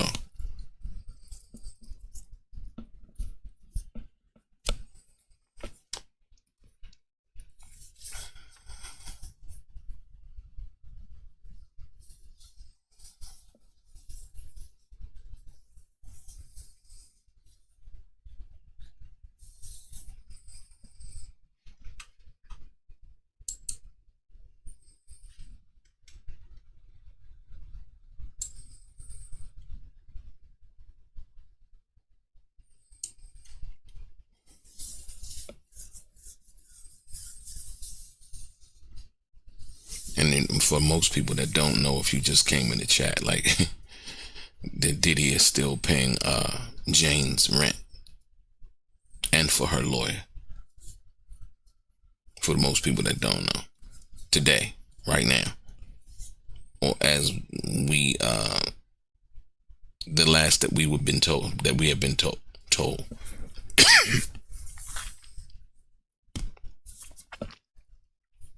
Very interesting.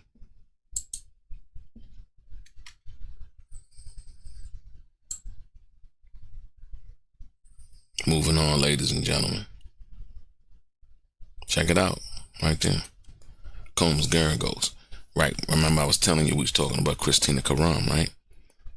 Garagos. Miss Karam writes, for a hotel, they want fruits, outfits, shorts for him, large size, fruits and juices. She writes, are you hydrated? I'll be at one hotel, residential side. Hey, hon, had a great time. Do you see that? Agent Cercello, yes.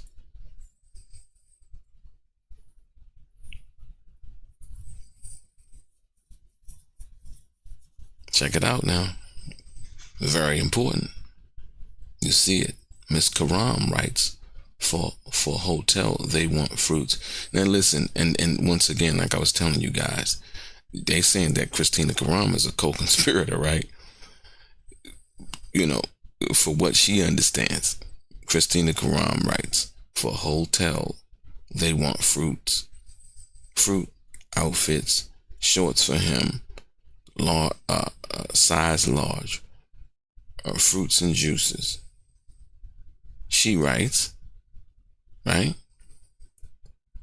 Are you hydrated? I'll be at one hotel, residential side. Hey, hon, had a great time.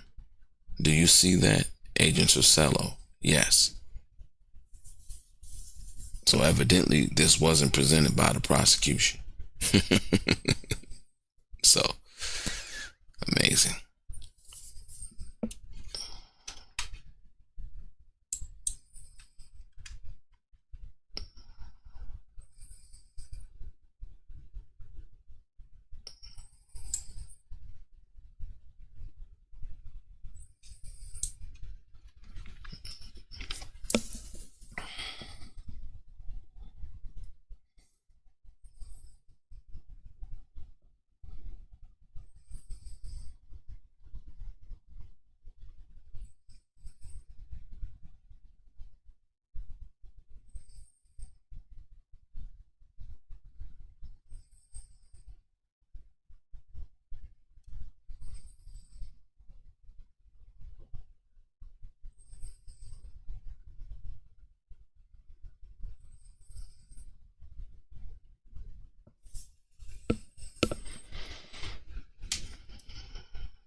Like I said, if they thought Christina Karam was a co-conspirator, they should have locked her up. As you can see right here, that simply wasn't the case. She's basically telling them, you know, what they want.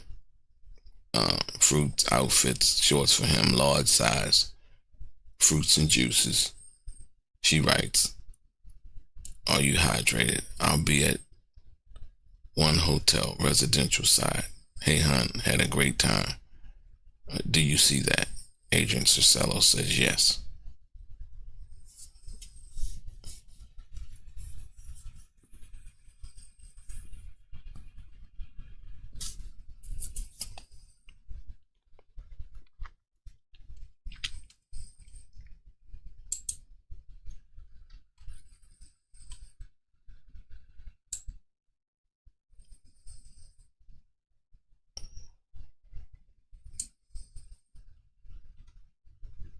Notice the views, that this great testimony is getting, or not, should I say not, 2,100 views. When the prosecution is laying out their case, it's 20,000. When the truth is coming out, people, we don't really want to see that. We want to believe what we want to believe. It's funny.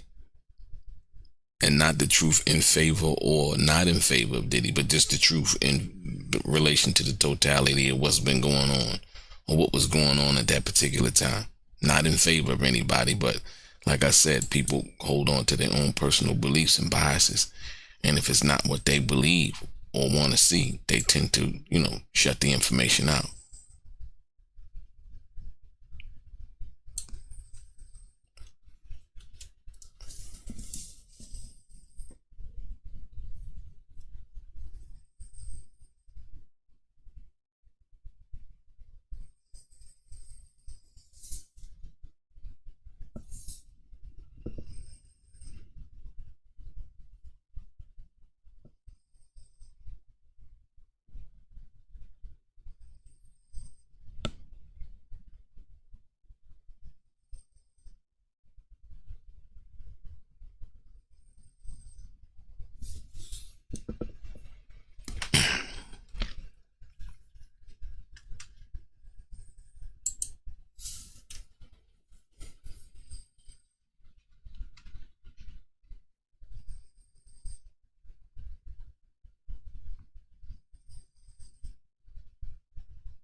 But you got to ask yourself, well, why didn't they arrest Christina Karam? You know why they didn't arrest her? Because she refused to flip. She didn't want immunity. She didn't want none of that. If you want to be perfectly honest, she was Diddy's ride or die. Yeah. It ain't always the ones who you think gonna ride for you, man. It's the ones that you least expect.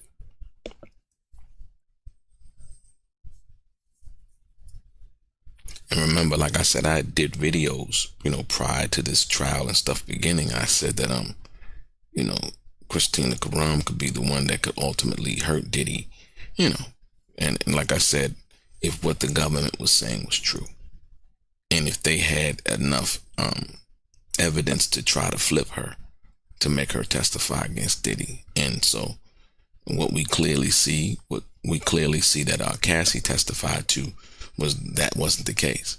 And that's why the government continually calls her a co-conspirator in the media. But they didn't indict her when they indicted Diddy. Remember, they told us that this was facilitated, all of these alleged crimes were facilitated by security members of Diddy's staff, his personal assistants, and all of these things, right? And we haven't seen that. Like I said, even with the Brendan Paul situation, when he testified, like I said, he said, and he was asked, would you ever work for a criminal? He said no. And the prosecution then on the redirect basically tried to flip him and was like, well, you say you wouldn't work for a criminal, but you purchased drugs from Mr. Combs. It's like, what? No, when he, and once again, like I said, ignoring the facts. So when they said, well, you purchased drugs from Mr. Combs, no, according to records from the actual arrest, the day that he got arrested. Brendan Paul told the agents, basically, you got me. It's my drugs. I take full responsibility for it. So in court, there's this revisionist testimony where, he's now saying, well, I got it for Diddy. Like, no, that ain't what you told the agents. When they came to arrest you, you said it was all yours. So, that's where you jump into what you want to believe or who you want to believe. Well, I want to believe it was all for Diddy because that's just what I want to believe. Moving on, ladies and gentlemen. Agent Cercello. Jane says, I was trying for my chef Ipu Combs. I don't know what that means. Trying for my chef Ipu. Gergos. Jane writes, are you up to coming to LA? How much would it be to compensate for missing a chef gig, right? So, she said, so Agent Cercello says, Jane says, I was trying for my chef Ipu or Boo or whatever. I don't know what that means. And then Garrigo says, Jane writes, are you up to coming to LA? How much would it be to compensate for missing the chef gig? So whoever this is, and I'm taking, somebody's cooking for somebody, right? Their other job is a chef. And Jane is basically asking, how much would it be to compensate you for missing the chef gig? So they basically want him to not do his job to come to be with them. Cercello, he responds, sorry, love. I could have did it with enough heads up. Boom. Ooh wee. The turn down. You see that? Y'all see that? Here it is in your face, ladies and gentlemen. He says what? He responds, sorry, love. I could have did it with enough heads up, but you didn't give me enough time in advance. I don't evidently. The chef said he doesn't respond to stuff like that. And when I said I'm thinking Italian, I don't know if it's Italian or whatever. Who the chef is, right? Yeah. He's like, nah, I'm good. Sorry, if you would have gave me the proper heads up, it might could have happened, but no, I'm not forsaking my chef gig to come to freak off with you and Diddy or whatever. Amazing, right? Amazing. Like I said, hit the like button, ladies and gentlemen, hit the share button. We up in here.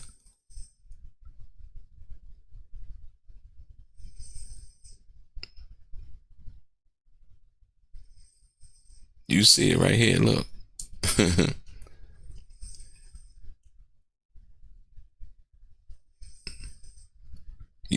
Huh?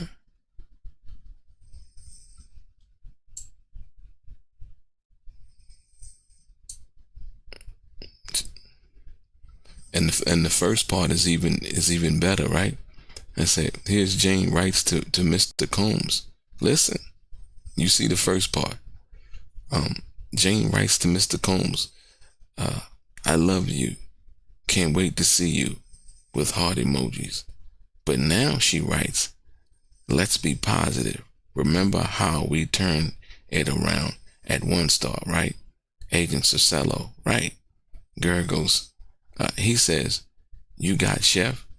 Jane says, no. Right? Agent Cercello. Jane says, I was trying to get him. She would say, I was trying to get him. So now that part didn't come through in the first part, right? She said, I was trying to get him. right? Jane writes, "Are you coming to LA?" So evidently they were trying to get the chef, and he was like, "Nah, I'm not coming. You ain't give me enough heads up." Basically, how much would it be for you to come, to fly to LA, to forsake your chef job? Evidently he thought his cooking was a little bit more hotter or rejuvenating than her cooking. Or what they were cooking. Wow.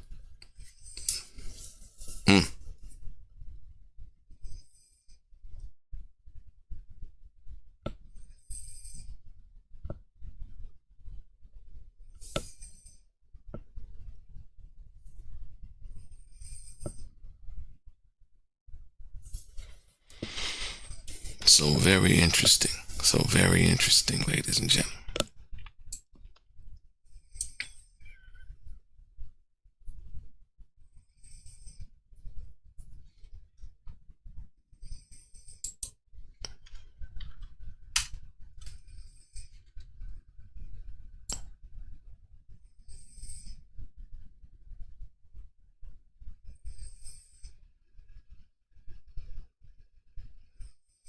Check it out. Here we go again.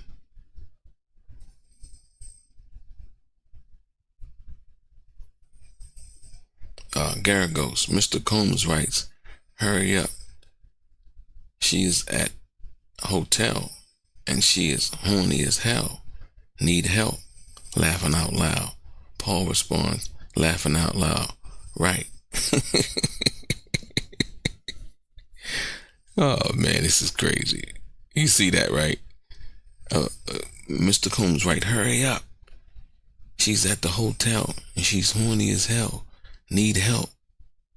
He's saying he need help, right? Laughing out loud. Paul responds, laughing out loud, right? Agent Cicello, right? So basically, you know, he writes that he's agreeing to what Garagos is saying that Diddy wrote at that particular time. Garagos, and Mr. Combs sends Paul an image. Does it look like Shaq? Shaq got to be tripping out off this stuff, man. Yes, Judge. May we have a brief sidebar?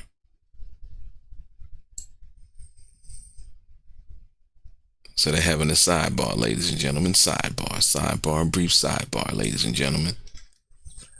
Like I said, ladies and gentlemen, if you have not gotten the book, here it is, Behind the Walls with Tupac Shakur.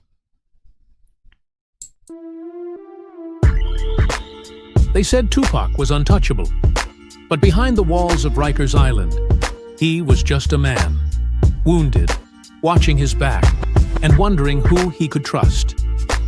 He survived bullets, betrayal, and isolation behind bars. But what happened inside those walls has never been told until now. In the darkest corner of Rikers, he found betrayal and a brotherhood no one saw coming. These dudes smiled in my face, then flipped and tried to kill me, and I never saw it coming. They were Puff's security, Biggie's muscle, Henchman's people, and Tupac knew exactly who sent them. This is the side of Tupac Shakur the world never got to see, told by the man who lived it with him, not in the studio, but in a 6x9 cell.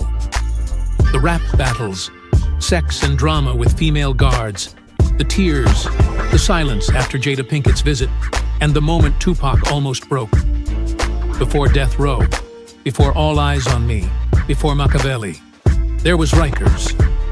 Behind the Walls with Tupac Shakur, available now on Amazon. Get your copy. Learn the truth.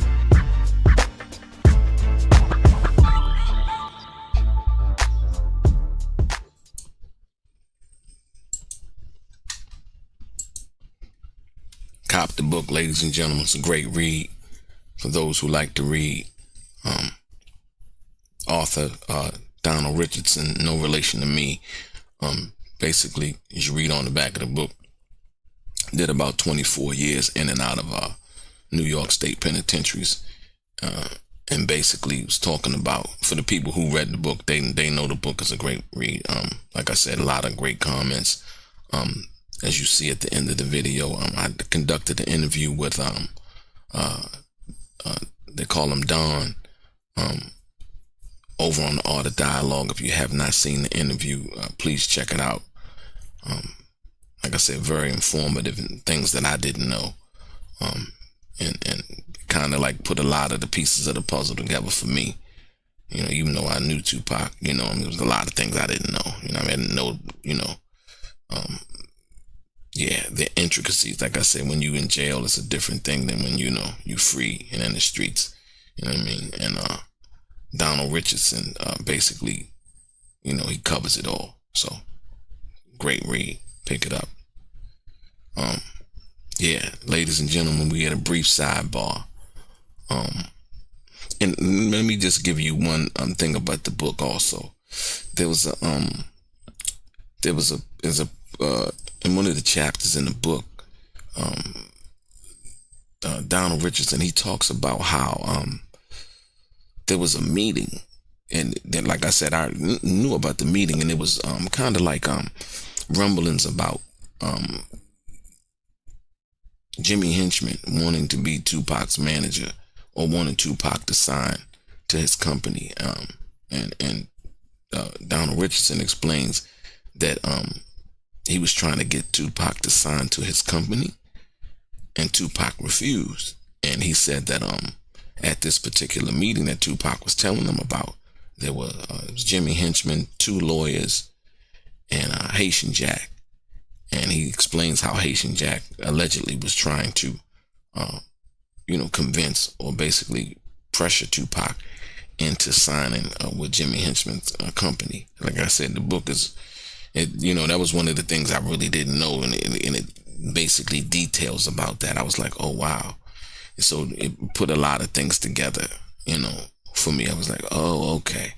So when the quad situation goes down, you know, and it's all in relation to that, you kind of understand why. So yeah, it's powerful, man. You got to pick the book up on Amazon, y'all.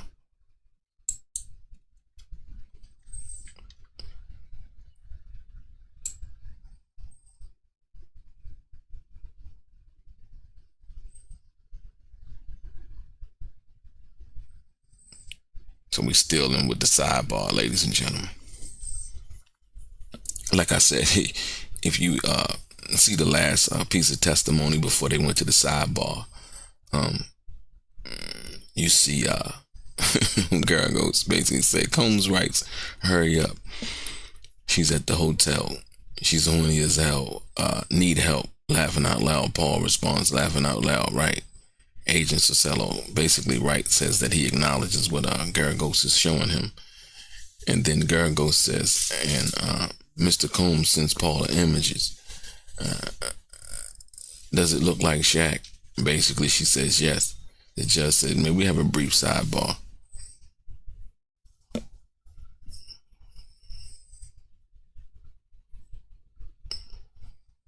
So basically, you know, Teeny Garagos is doing a great job at making this all basically seem like this was, you know,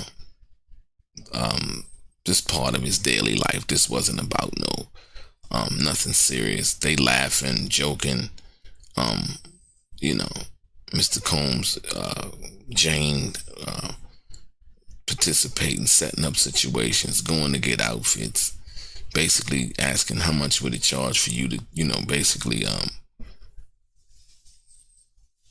ignore your chef gig to come to LA or whatever. And so, yeah.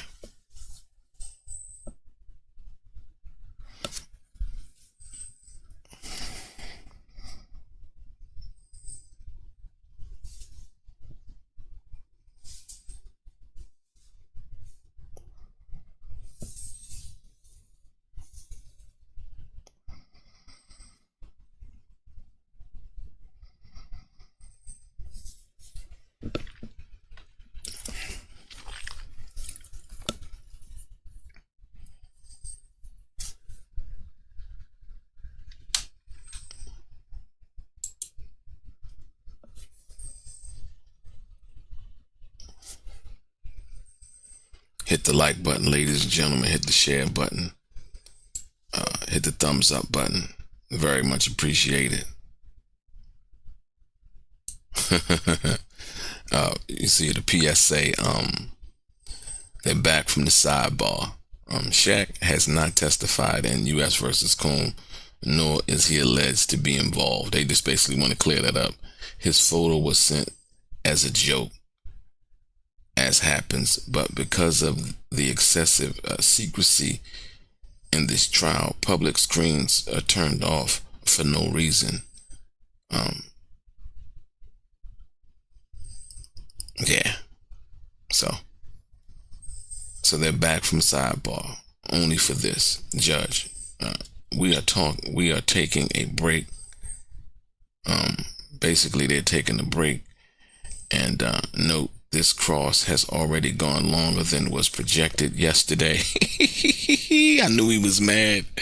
I knew the judge was mad. The judge was like, hold on, man. This is, look, check it out now.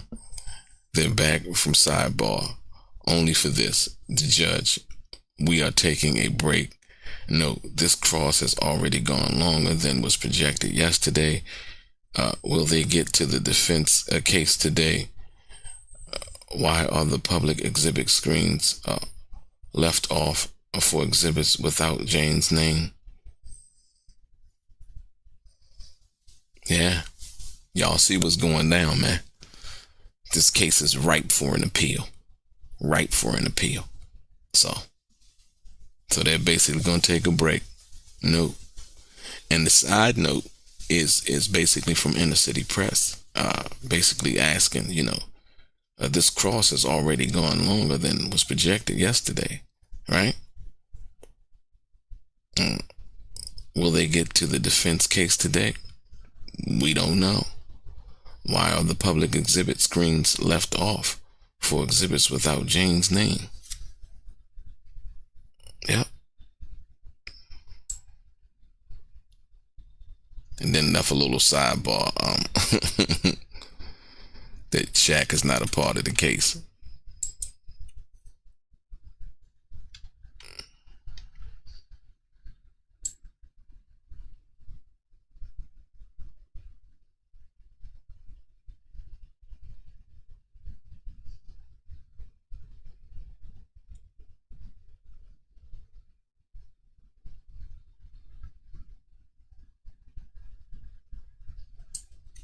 You see, they're taking a break, ladies and gentlemen.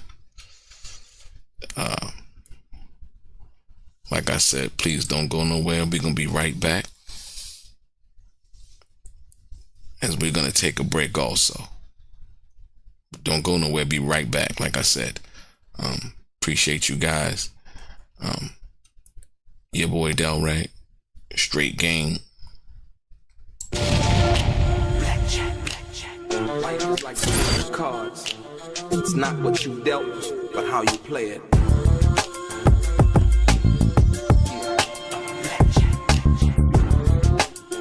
Play each situation correctly. I remember they used to laugh at a brother.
Ladies and gentlemen, we're back. 11:56 a.m. They're back. Sean Combs in brown sweater is poring over documents with his lawyer, Nicole Westmoreland, and then stands up to talk to Ignophilo. All rise, the judge says. Garagos is back doing cross-examination. It seems like the defense doesn't really care what the judge thinks as far as whether the cross-examination is going on too long. Garagos back to 1406. Mr. Combs writes to Paul, security knows to let you in the back, right?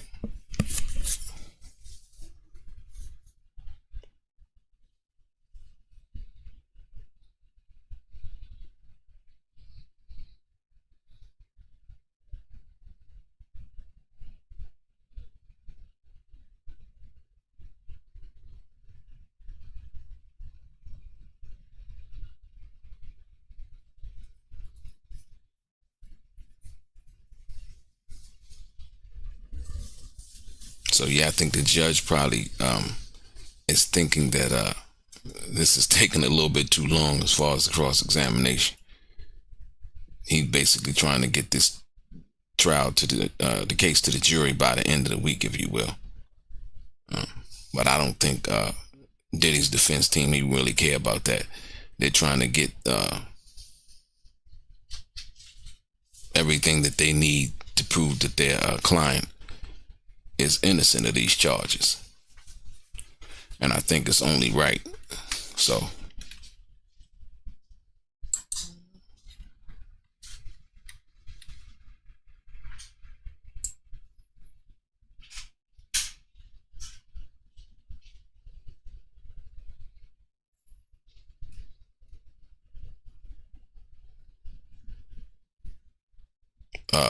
as a correction from Inner City Press, pouring, looking intently here at papers. Combs was not pouring.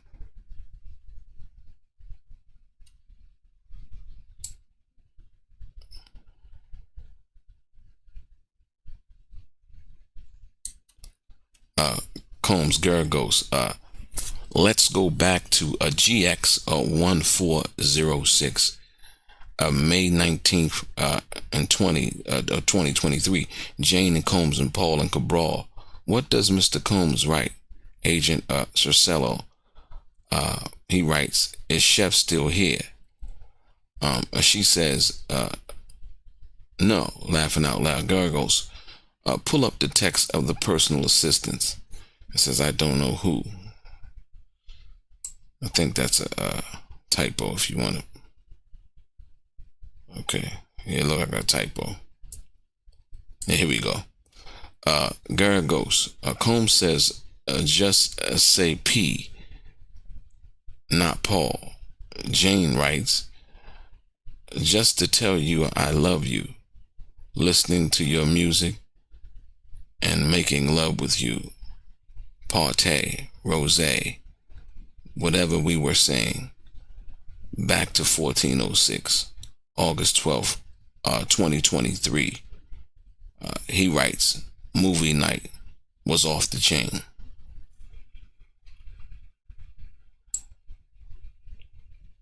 We know what off the chain means. I don't know if the jury, they had to break that one down for the jury, right? Most of us in the chat know what off the chain means. So, yeah.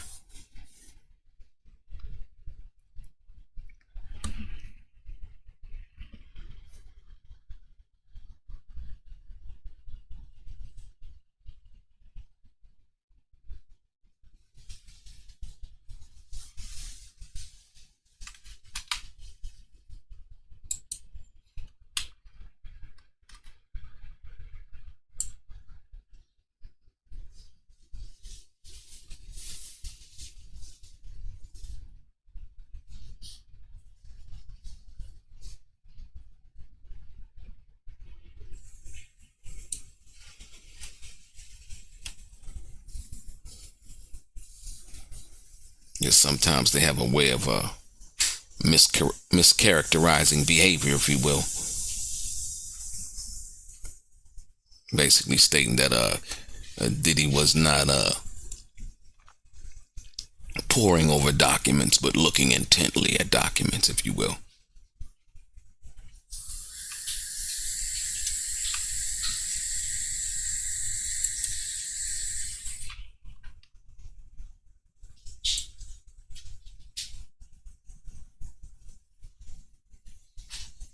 Moving on, ladies and gentlemen. Combs Garagos, she says, so we try something new tonight. He says, call Italian. She, one hotel roof, good for drinks and light bites. Smiley face, kid's face, right? Agent Cercello, right? He says, baby, I'm stressed out. Garagos, she says, I'm back to mommy mode.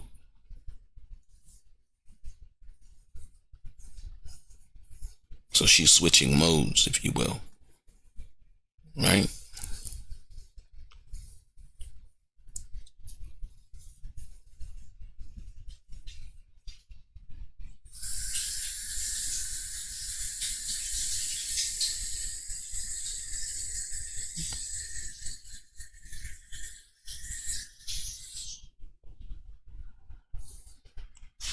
So Jane switches modes. She said, I'm back to mommy mode. Okay.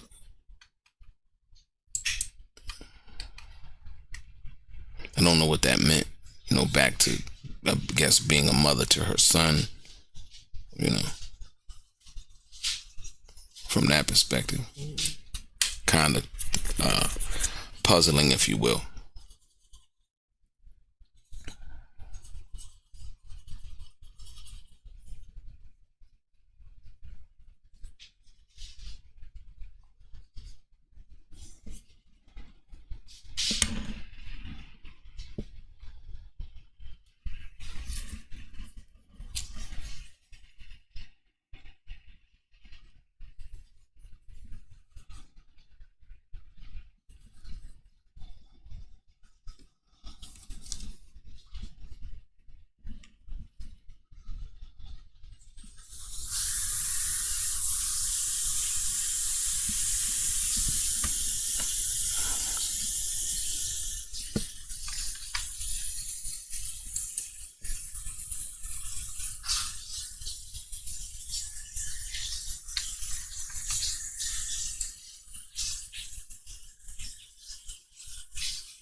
Moving on, ladies and gentlemen. Garagos, September 19th, 2023.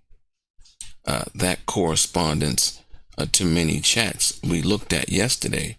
Pull up 1407. Not one by one, laughs.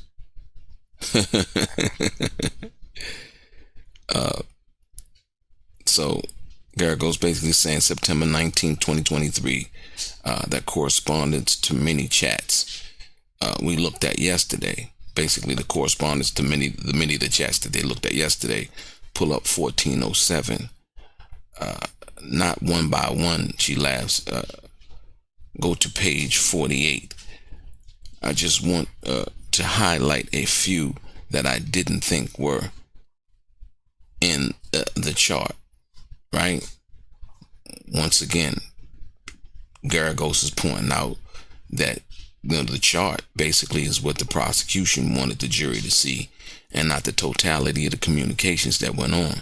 So basically what she wants to do is point out and highlight a few that she said, quote, I didn't think were in the chart. DX 3187, Combs writes, headed to ATL.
It's gonna be interesting to see what was not in his chart.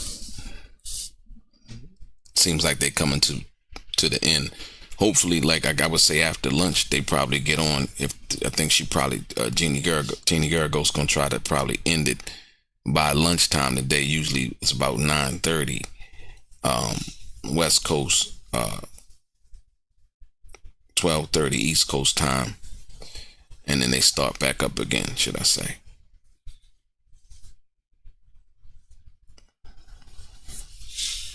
So we're gonna see.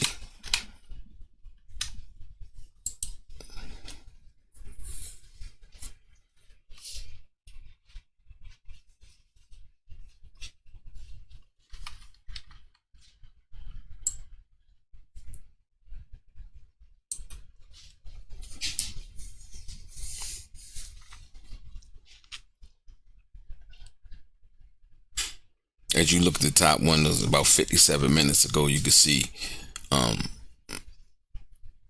that they laughing, joking. You know what I mean? Yeah.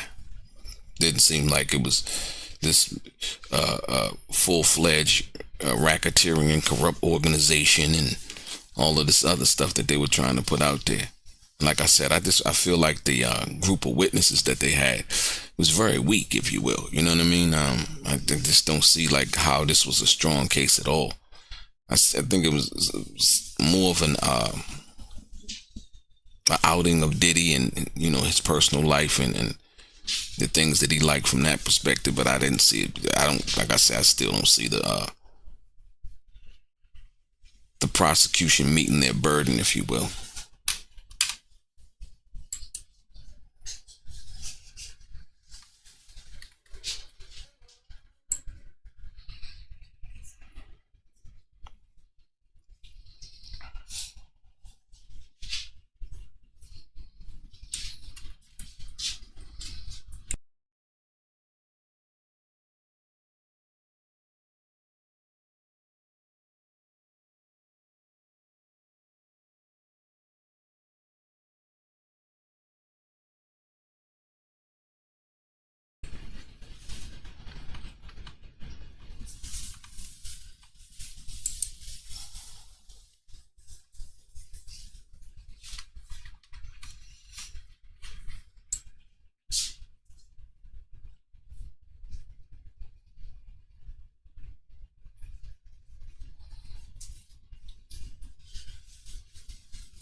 Say, meanwhile, as you see right here, Democrat from Texas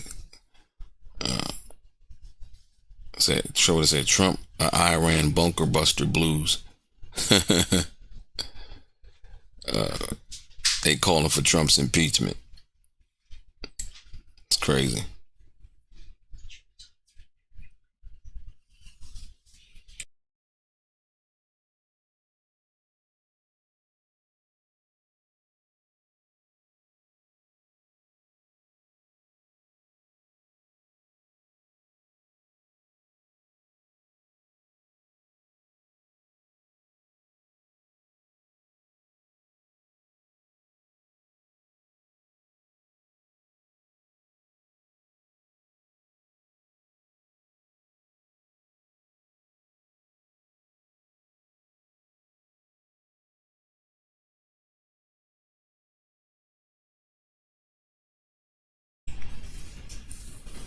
Yeah, still wait.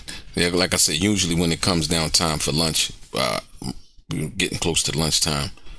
I don't think it becomes as interesting. So we'll see what Tina Garagos got coming up as far as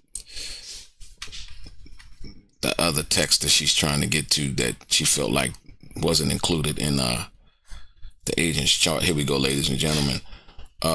Combs Garagos writes, "I can't even look. It will drive me crazy." Jane writes, muy caliente, with a sweating face. That shit was different, all of it. That was September 24th, 2023. Agent Cercello, yes. This message says, we had a great DAW.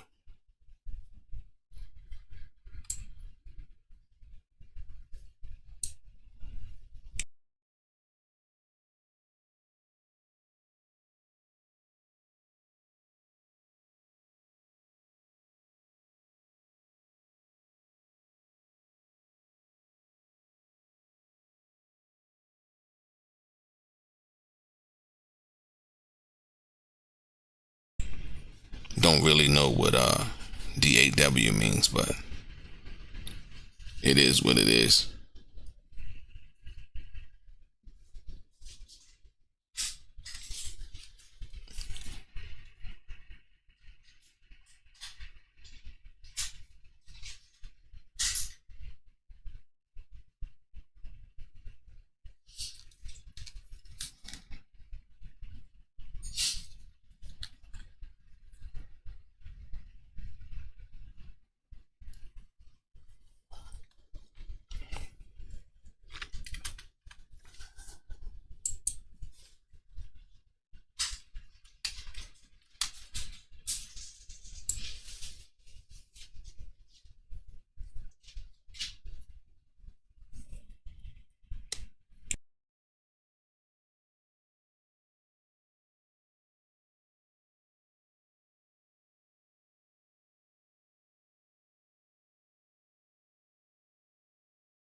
So I guess, like I said, Tina Garagos is basically trying to show, yeah,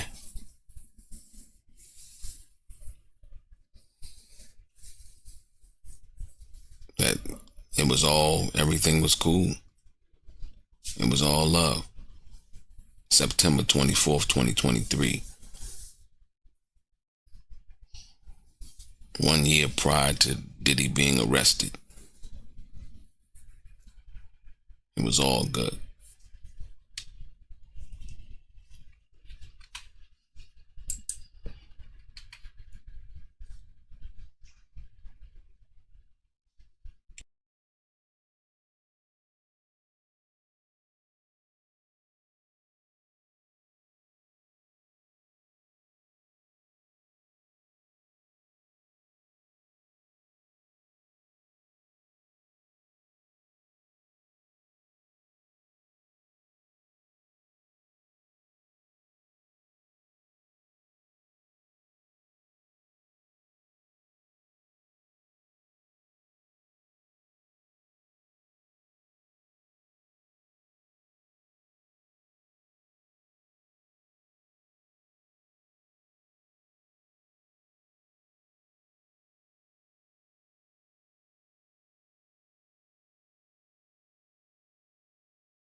Something brief. A defendant has to be income eligible to get a public defender, or here a federal defender or member of the CJA panel. Michael Avenatti asked for a free lawyer, and Inner City Press got his financial affidavit unsealed, which is dope. So Michael Avenatti was the guy who was representing Stormy Daniels against Trump. He got basically convicted of fraud. I think he's sentenced to like 5 years. He's trying to get out of prison.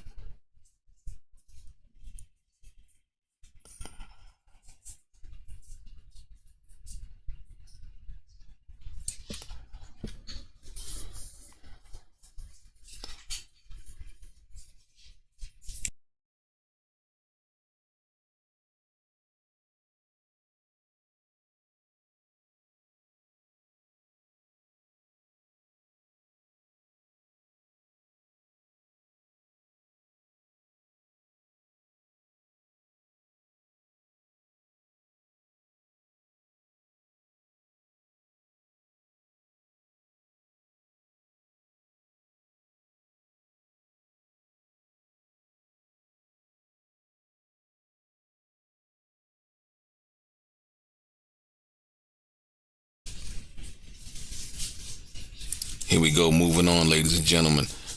Combs Garagos. Jane writes, Daddy wanna see mommy be bad tonight, right? Slide that D in me at the restaurant. No water emojis. Yes. Agent Sorello. Yes. Garagos. She right, I'm going to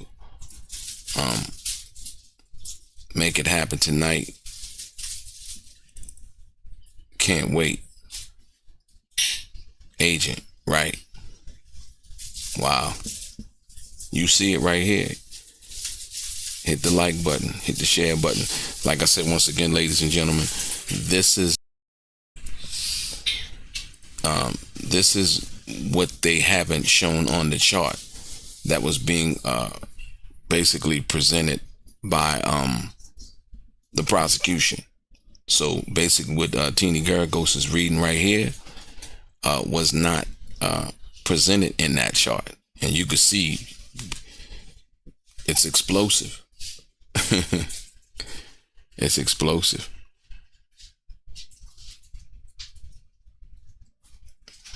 Wow. Amazing.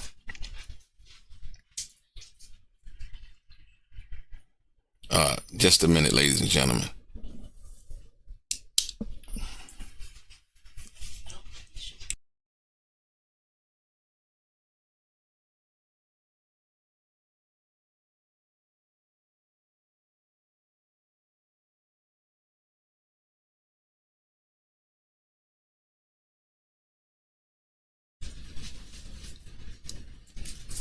My bad.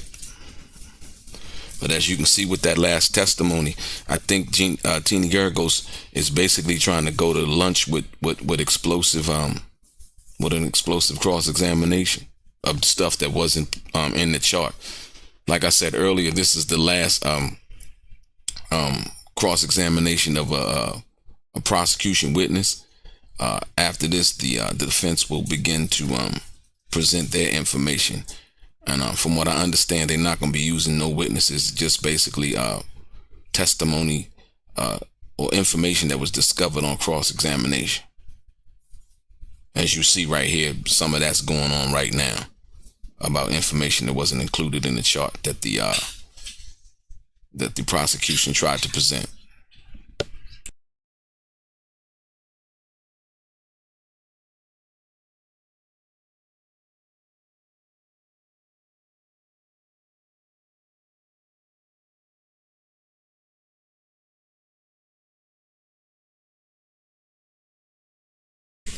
Just a minute, ladies and gentlemen.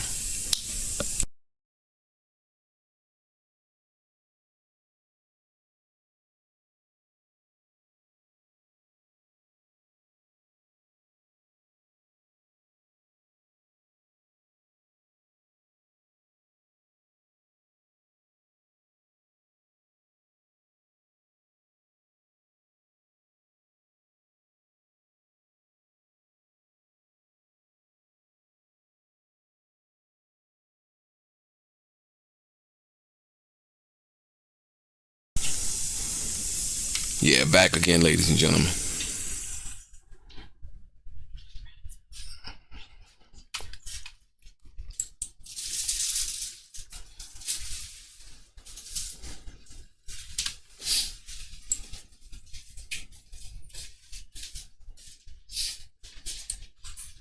You see it right here, ladies and gentlemen.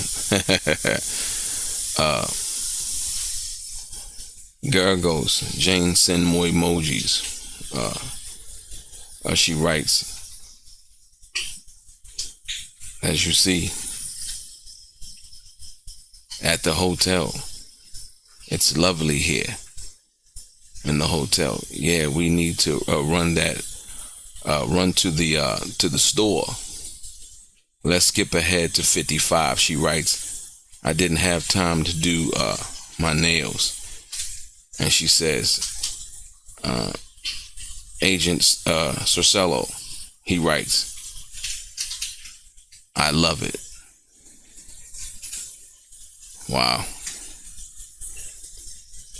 Yeah, Teeny Geragos is ending with a bang, like I said, for this final cross-examination.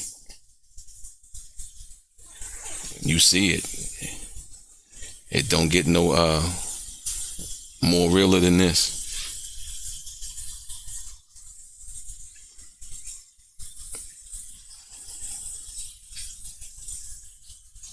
Wow. So all of this stuff, like I said, once again, was not included in the chart that was presented by the prosecution, if you will. And so now that we're having an opportunity to see this, we can see that the truth for what has been offered wasn't actually the truth. It was a one-sided story. When you look at the totality of it, and not that it favors Diddy or doesn't favor Diddy, you know, it's just simply the whole picture.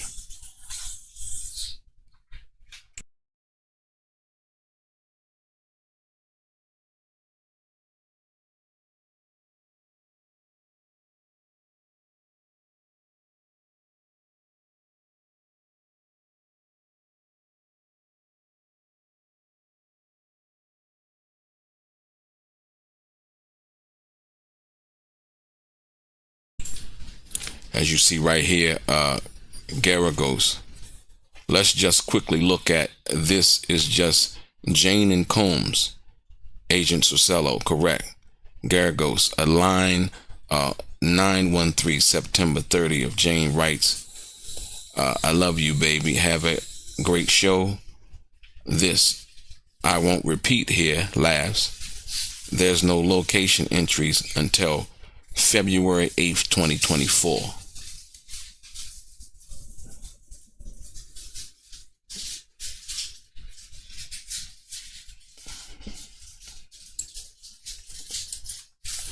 Basically, basically showing a normal relationship. So, like I said, for all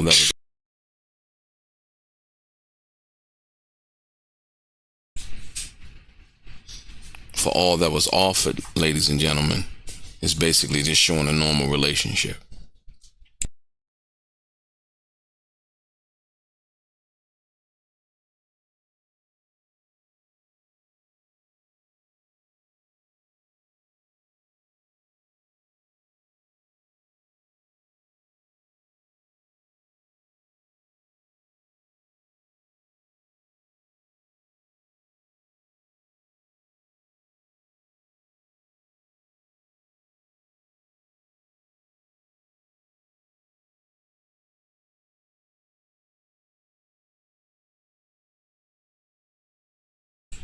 You know, the crazy part about this, man, is they just tried to expose the man's relationship. His personal life, I mean, that's all I could see. I can't really see anything else. Excuse me. I can't really see anything else being relevant as to what they, hope to expose. And like I said, more importantly, you see it right here. It's right in front of your face. The loving, caring, and sharing relationship that Jane had with Diddy. And all of the above and below, if you will.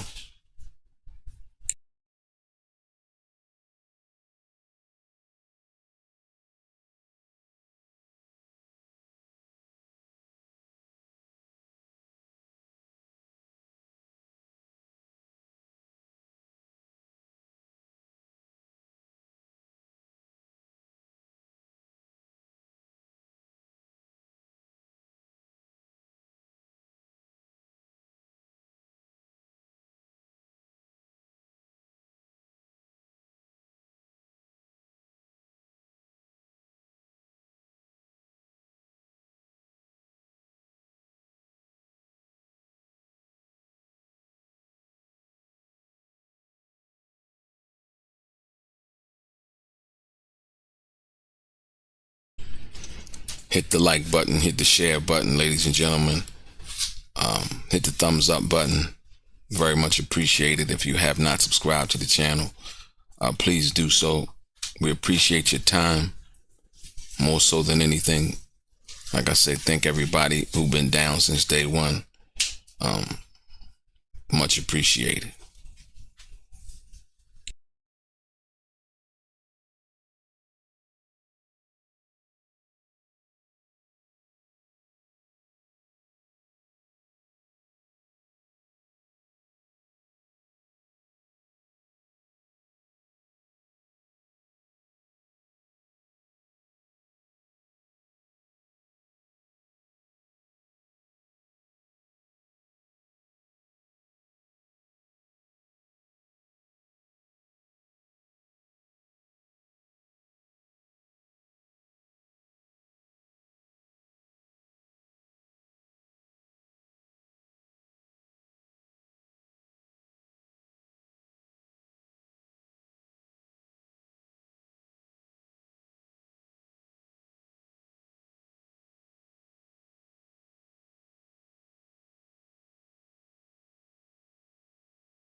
1 second, ladies and gentlemen.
They haven't announced that they've gone to lunch yet, so trying to see if they get in one more piece of testimony, if you will.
Here we go. Combs, Garagos. Christina Karam asks Jonathan Perez, how does he look? You could put him in front of someone, but he just took a full bar. So I think he'll be asleep soon. Now can we turn off the public screen? The public screen has been off this whole time.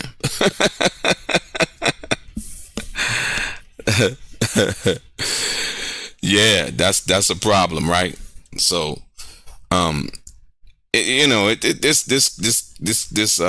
this trial kind of reeks, man. It reeks, man. So, like I said, Garagos basically Christina Karam asked Jonathan Perez. Jonathan Perez, I believe, was another assistant. How does he look? And I think Perez says you could put him in front of someone,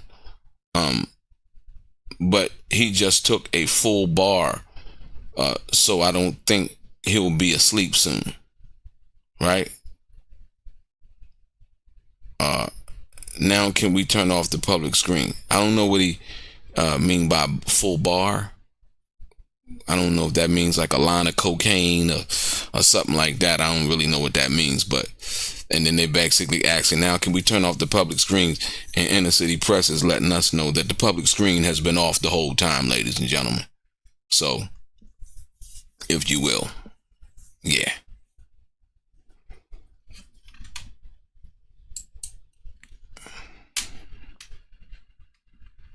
So the big question is will we get to the defense finally putting on their case today, right? And we haven't really gotten to that yet. They're still doing this. I think the judge probably told him, he said, when you finish up the cross, we'll take lunch and then we'll come back and they probably will begin with the defense's case and putting their information out there, Like I said, if you want to be perfectly honest, Diddy had a hell of a defense. win, lose, or draw. Like I said, over here, Straight Game TV, we not on Diddy's side against Diddy. We just talking about the facts and the information as it's released in court, the testimony, to the best of our ability. So like I said, that's why I appreciate everybody coming through. Hit the like button, hit the share button. Like I said, share this on your Instagram, Twitter, Snapchat, Facebook, whatever, and LinkedIn, whatever. Like I said, and like I said, we here for just the facts, just the actual information that's being presented in the court. Not the major news media hype or bias or unbiased. Yeah. Just here for what's being presented in court, which I think is also always the most important thing. Like I said, I don't even understand why people, tend to push their agendas. Because it really doesn't, convincing the public, controlling the public opinion about certain things. I understand that. You kind of control the sentiment around certain issues. I get it. I get it. Even like the situation with Iran and Israel, you know what I mean? Certain people say certain things, and once again, we really never truly honestly know what's happening. We just, because we're not there, so we're being informed as to what's happening. So, like I said, I understand that, but like I said, with this particular information as far as the Diddy trial, we can actually be there as much as we can. Shout out to the Inner City Press, like I said, once again, for trying to convey as much information as possible so we can come to an informed conclusion as to what we think, and not a conclusion based on what we're being told, which may not always be accurate.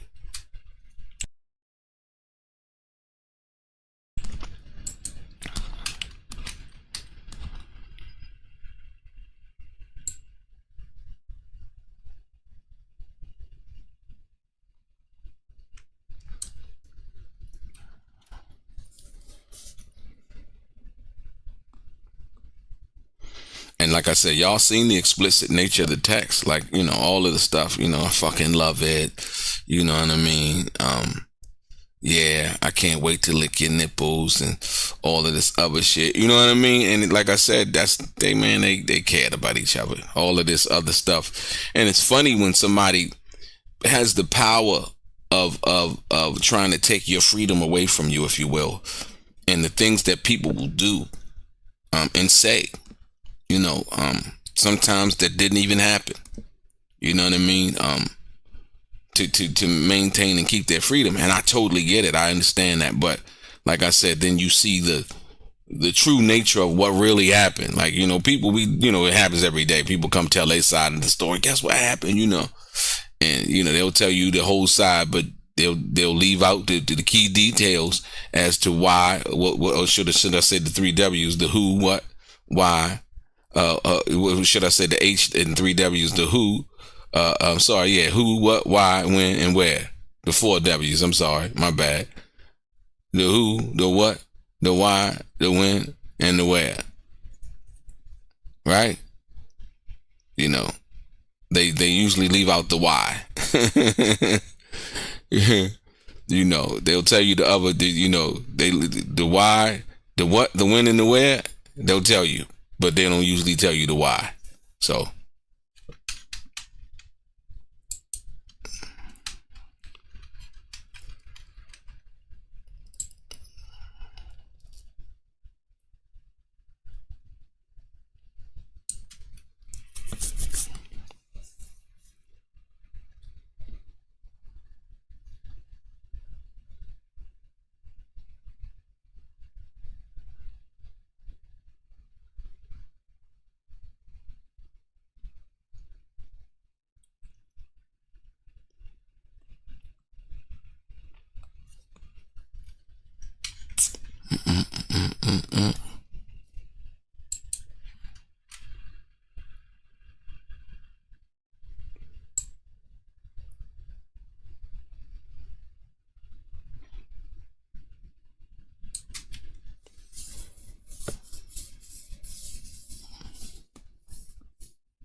like I said, a lot of the stuff. I mean, like I said, you think about a lot of stuff that we seen, we really didn't need to see it.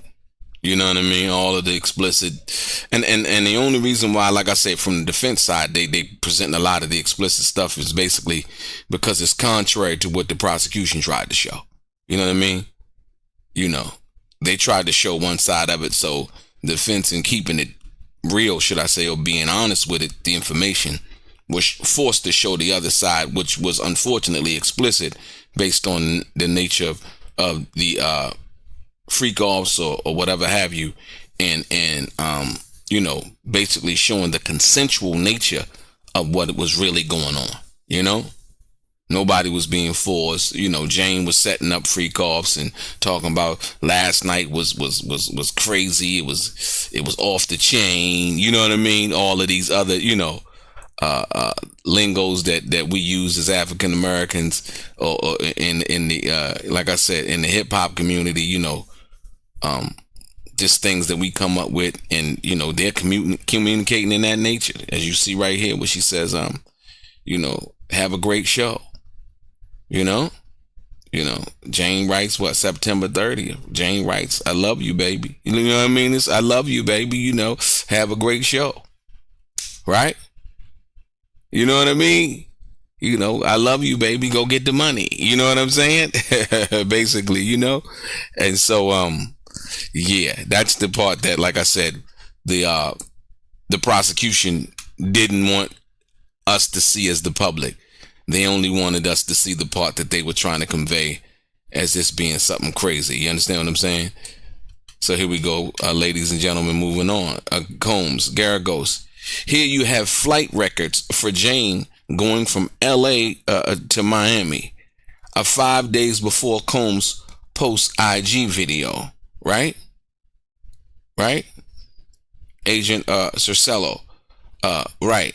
Garagos. Now a phone call from Anton to Jane at 0 seconds. What does that mean, Cercello? The clock starts at ringing. So, meaning the clock starts at ringing of the phone.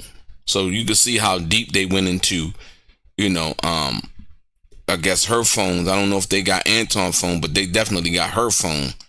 And so basically Garagos is asking Cercello, what does that mean in regards to 0 seconds? What does that mean? Cercello says the clock starts at ringing. So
like, you know, and then you see that with this last piece of testimony, right? What you say right before Diddy made the post on IG, I think asking you know, Cassie to forgive him, saying he was sorry in regards to the Intercontinental Hotel tape. So yeah.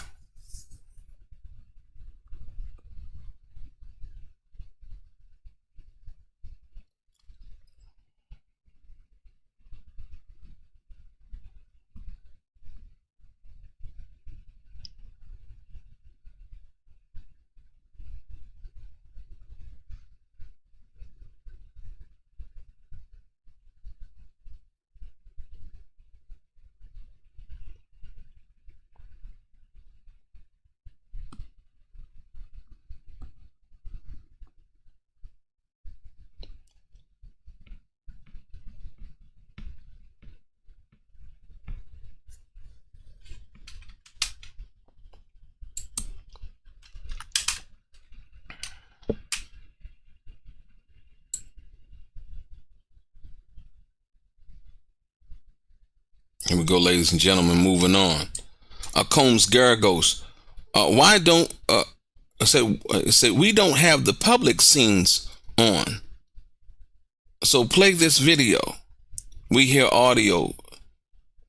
Beautiful day like this. A bass playing Garagos. That was June 2024, right? Cercello, right. Garagos. Let's play one more video. Three jurors' devices are not working. Wow. Ladies and gentlemen, you seen it right here. So three of the jurors' devices are not working. None of this situation happened during the direct examination, ladies and gentlemen. They never complained about nothing not working and not being able to see the evidence. And I'm not going to call it a conspiracy. I'm just telling you what happened and what didn't happen for the people just tuning in. Like I say, click the like button, click the share button. If you have not subscribed to the channel, please do. You're getting it here, right here. This is what's going on.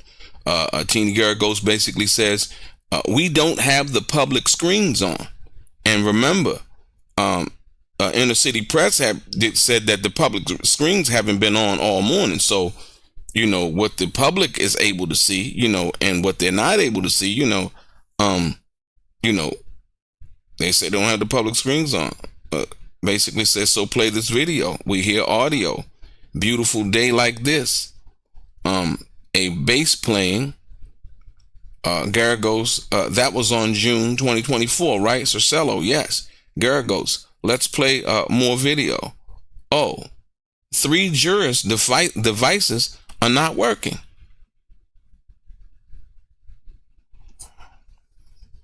Like I said, I'm not going to call it a conspiracy. I'm just going to call it like it is. She said 3 jurors' devices are not working. That did not take place, from what I understand in covering this trial, during the direct examination of these witnesses, ladies and gentlemen. It may have happened. Like I said, I just don't remember. You see it right here.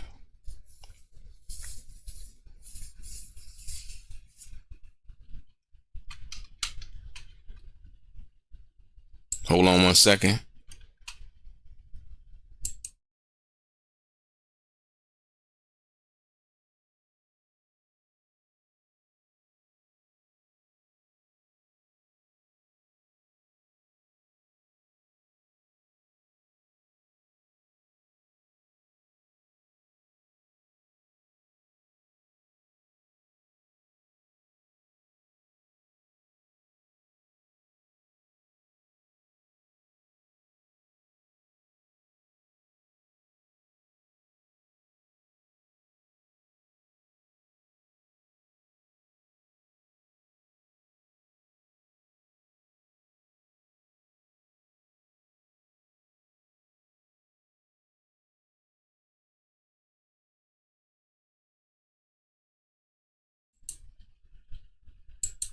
We back, ladies and gentlemen. Now I just have to check something. Like I told y'all before, I'm working with one device as of right now. So I gotta kind of put y'all on be right back, and then come right back and give you the information. So like I said, shout out to Yaya Kids, Cut Creatives, all of the other people in the chat right now.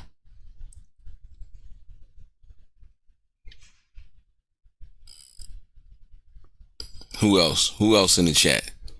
Everybody, and shout out to everybody in the chat. Like I said, I can't name everybody, but I just clicked in and clicked out. Fatima was in the chat earlier. Shout out to Fatima, always holding it down. Appreciate you. Yeah. And everybody else, ladies and gentlemen, if I did not get you today, I will get you.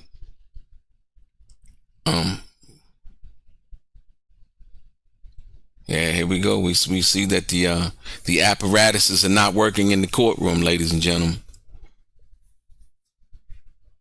The apparatuses are not working in the courtroom. And so for all true intentions on what that means, we don't really know. We just know, for the people that have been sitting around watching and understanding what it is that did not happen during the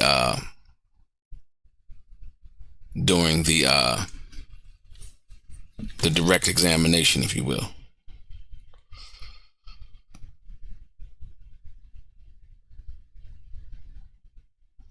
Let me see something. Let me try this one time.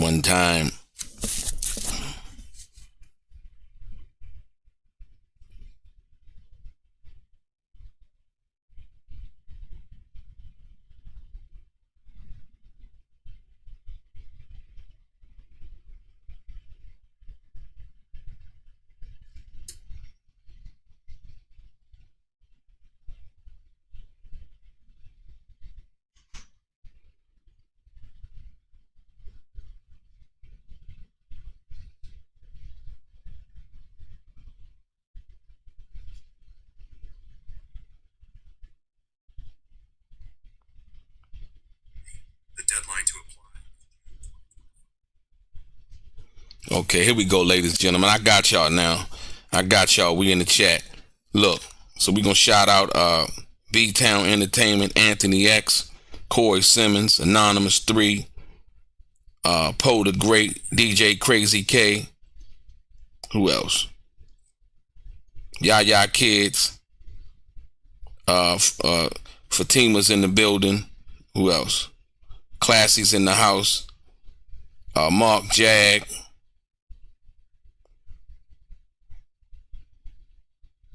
Snipes. Queen for Life. Cut Creatives. Mo Better. Malik. Naman McKnight. Chris.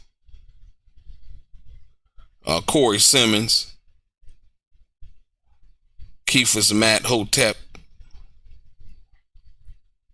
Anonymous 3.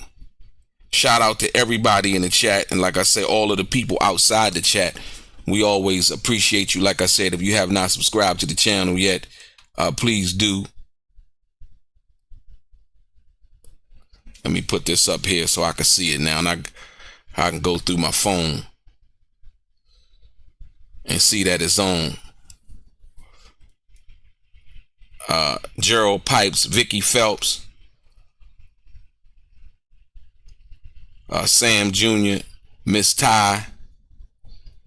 Shout out to everybody in the chat. Like I said, if you have not subscribed to the channel yet, ladies and gentlemen, please do. Very much appreciated.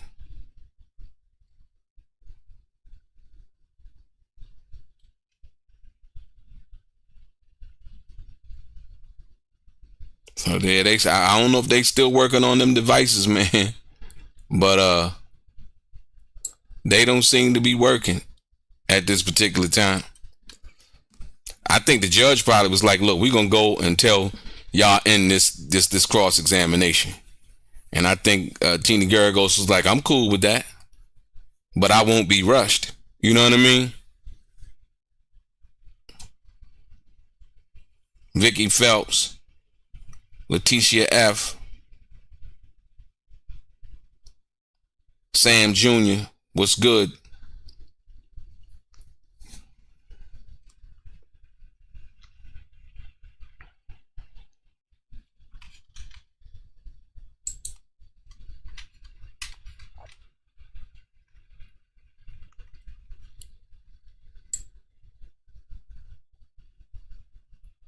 Wow.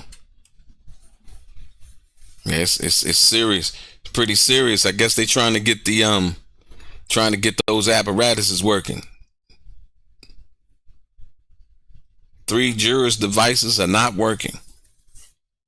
Would that be grounds for an appeal? You know what I mean? Saying that the jury did not get a chance to see and hear the full scope of the evidence that was being presented when the defense was presenting doing cross-examination. And pointing out the fact that never happened during the prosecution when they were doing their direct examination, ladies and gentlemen.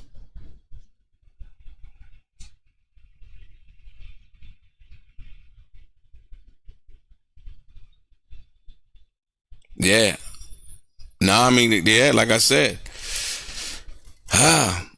you know. But look, like I said, it only makes it better for Diddy. And, you know, like I said, once again, how they soulless to the public, if you will, it was just a disaster. I mean, they sold it. Oh man, he can't get bail because this, that, and the other. The Abercrombie and Finch dude got bail. Most people, some people were comparing this to the Vince McMahon situation. Vince McMahon's situation was civil, but like I said, you've seen that no charges were filed. Well, Vince McMahon ex-wife is part of the.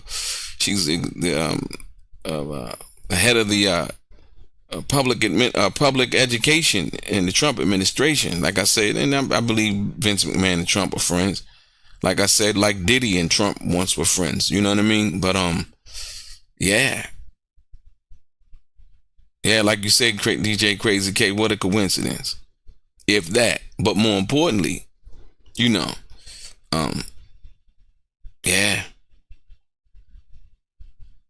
Rodney 3121 was good. Wando McCray, what's happening?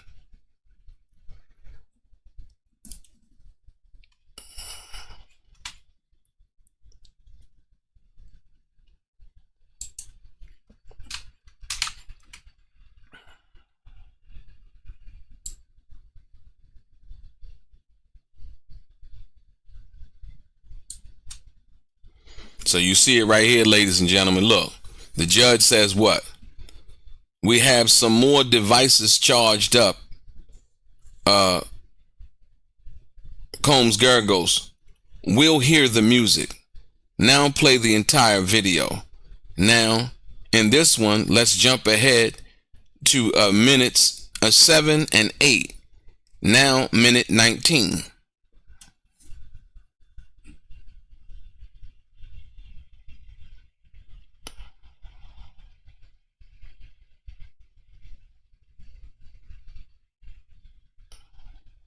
Y'all see it? I watch Docs. What's good?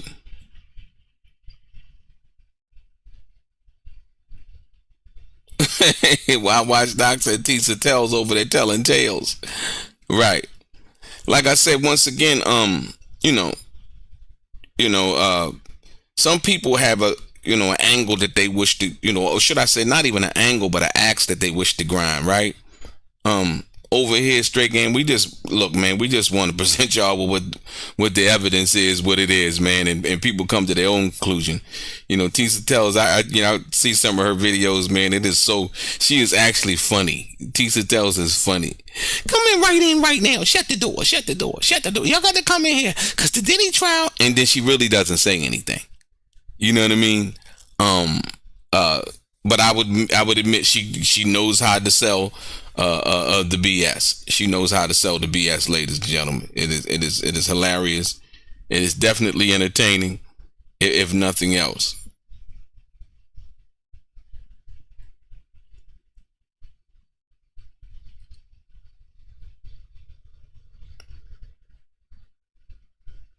Yeah, Gerald. Unfortunately, man, like I said, it was sold by the media from day one.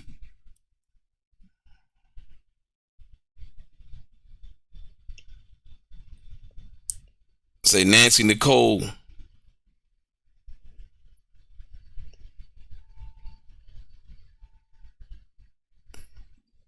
Yeah, like I said, so we bad enough we can't really hear the music or whatever, the video that they playing, but it's all good. Hopefully we'll get some kind of description. YT Miro, what's good?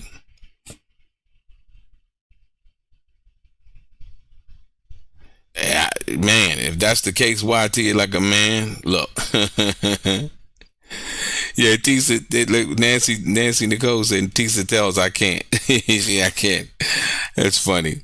But like I said, I don't be hating on people, man. Like I said, I just find it funny, like and I don't know if that's YouTube, but I don't know if that's just people in general or some people in general, they gravitate towards, I would say the bullshit, if you will. You know what I mean? Like ever since I did like one video that I mentioned Tisa Tells, and it was like, I think it was the beginning of this Diddy situation. She had made some kind of a comment. It was just totally false. It was totally far from reality as to what the truth was. And I just thought that was interesting. I'm like, okay. I mean, it's one thing to get views and like I say, and get hundreds of thousands of views, and it's cool. Like I said, I don't wish down on nobody. Like I say, do what you do. But like I said, at the end of the day, you got to be careful about what you digest. You know what I mean? You are what you eat, as well as what you the information that you take in. So if you're taking in a bunch of bullshit information, then you're going to come out with a bunch of bullshit yourself. You know what I mean? When you think about the big part. So, got to be careful. Just like when I was, doing the thing about, Reggie the Rat. Reggie the Rat, like I said, over on Bums First. They tried to come at me, and like I said, come to find out after Suge Knight had been speaking out, everything that Reggie the Rat, Wright Jr. had been saying were basically lies. You know what I mean? About Death Row, about Tupac. Then you hear the video about him basically saying, how he really felt about Tupac. You know what I mean? It's like, fuck that nigga. You know what I'm saying? So, if you were to listen to him, minus, him getting into the situation with me, and then Suge Knight start actually speaking out, shit, you would have thought Reggie the Rat Wright Jr. was, he was the guy that, he signed Tupac to Death Row. If he could have told the world that, it would have stood, right? But that wasn't true. Here we go, moving on, ladies and gentlemen. Combs Garagos, almost done. She says she's almost done, ladies and gentlemen. Please stop it here. Do you see the message from Jane? I have the best memories. Listen, ladies and gentlemen, right? Jane is basically saying, I have the best memories.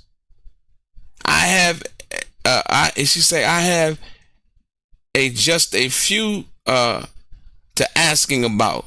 A few more. I think she's saying, I just have a few more things that I want to ask you about. Or 1409. Bring up 1408. Do you see account transfer of $22,000?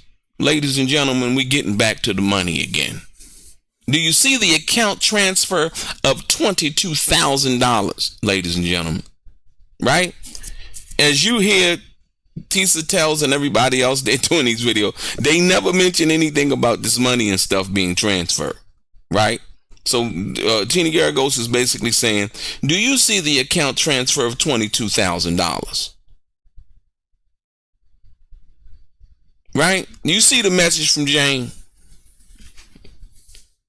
I don't think, like I said, I don't even think Daphne Joy is a bad person, right? I just think that, sometimes people can be corrupted by their looks when that's all they've really had to go on in life. You know what I mean? I think she understood that she was attractive. I think she understood that it worked for her.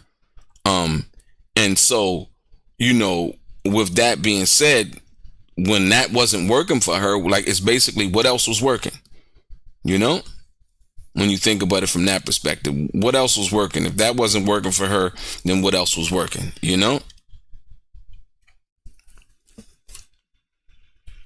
And so she was hell bent when she seen Diddy dealing with other women. She was like, well, what's wrong with me?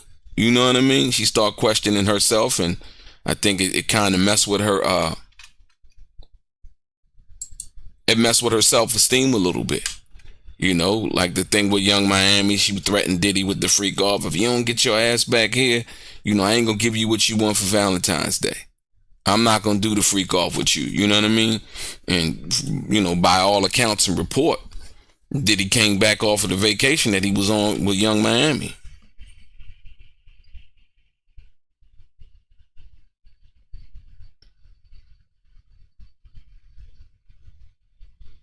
Said Moyo in the building.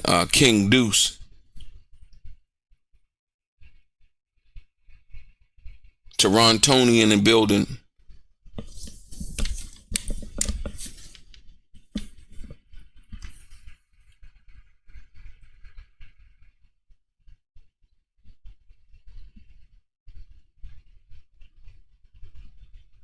Yeah, that's true. Like you said, cut creators. She was going to man after man and basically putting herself out there. Yeah. Yup.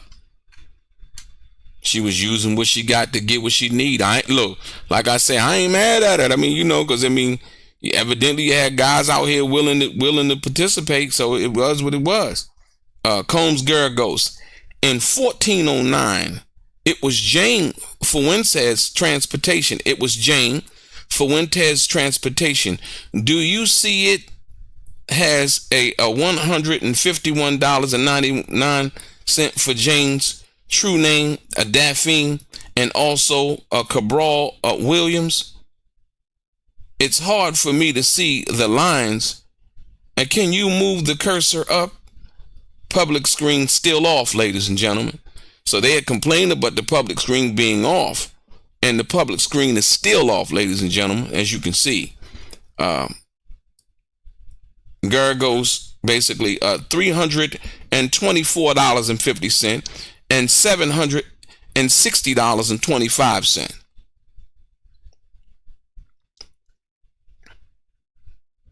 And this is from Fuentes Transportation. Do you see that it has a $151.99 for Jane's true name, Daphne Joy, and also Cabral Williams? It's hard for me to see the lines. Can you move the cursor up? Public screens are still off. So the public's, supposed to be seeing this, but they're not. Garagos $324.50 and $760.25.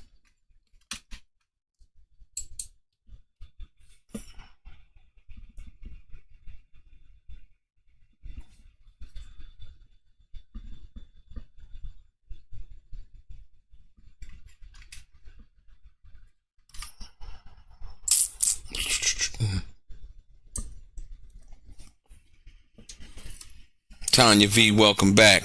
RB, welcome back. Money Mike, welcome back.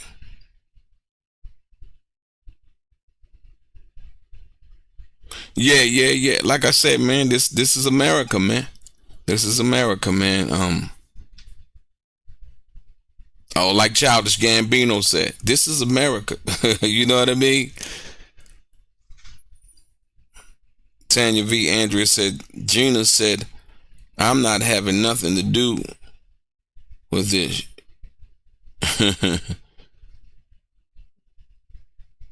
Calvin Richards.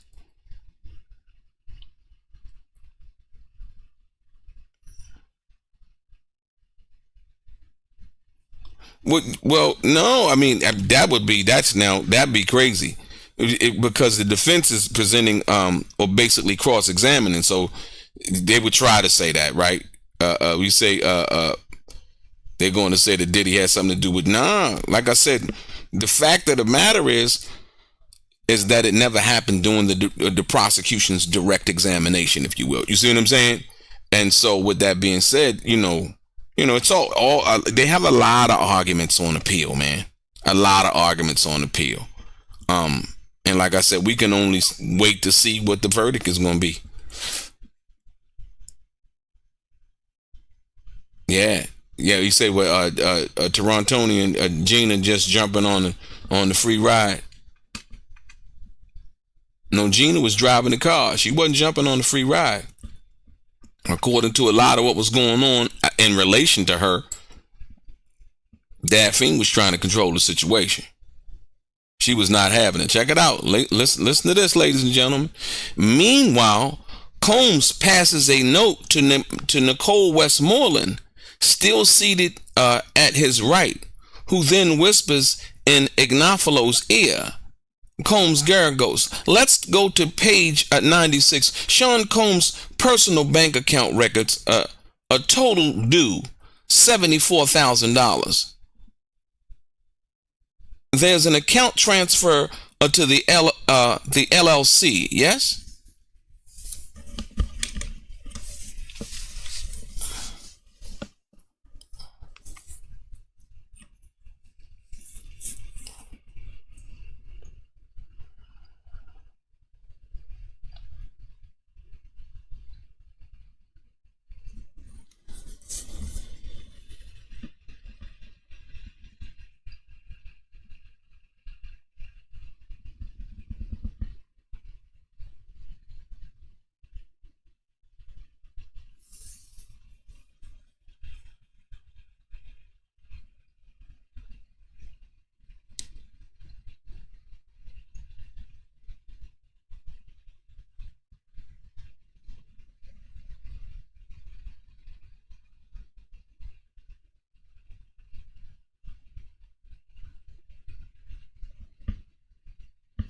Say DELRAY simping. Now we ain't simping, man. We over here giving you the information. The only person simping is who's that? Who's that? 40 what? 450. Nah, we don't do no simping, man. We just over here giving you the information. It's usually simps that call other people simps. I don't even use that word, simping. Right? That's borrowed information. You know what I mean? When guys use that word, you done heard that. You ain't never been around no real players, man. You know what I mean? He's simping. Nah, it's not that. Like I said, you know, Daphne. I know who Daphne Joy is. Like I said, I know what it is. I know how it works. Like I say, you know, I'm out here in LA. You know what I mean? I see it all the time. You know what I mean? I see them coming with the backpacks and the shovels, man. You know, trying to really, you know, dig for some gold, man. I get it. I understand it. I respect the game because, like I said, once again, she can't play it if they don't set up the court. You know what I mean? You know, and that's just what it is. You know, she was getting $10,000 a month allowance, getting her rent paid. Like I said, but whom much is given, much is required. You know. And playing the game, like I said, she was willing to play. Cassie was willing to play. When they understood, you know, they were able to make an informed decision. Either you want to deal with this guy based on what it is and all of the benefits that came along with it, right? She was willing to do that. Yeah. So that's what that was, man.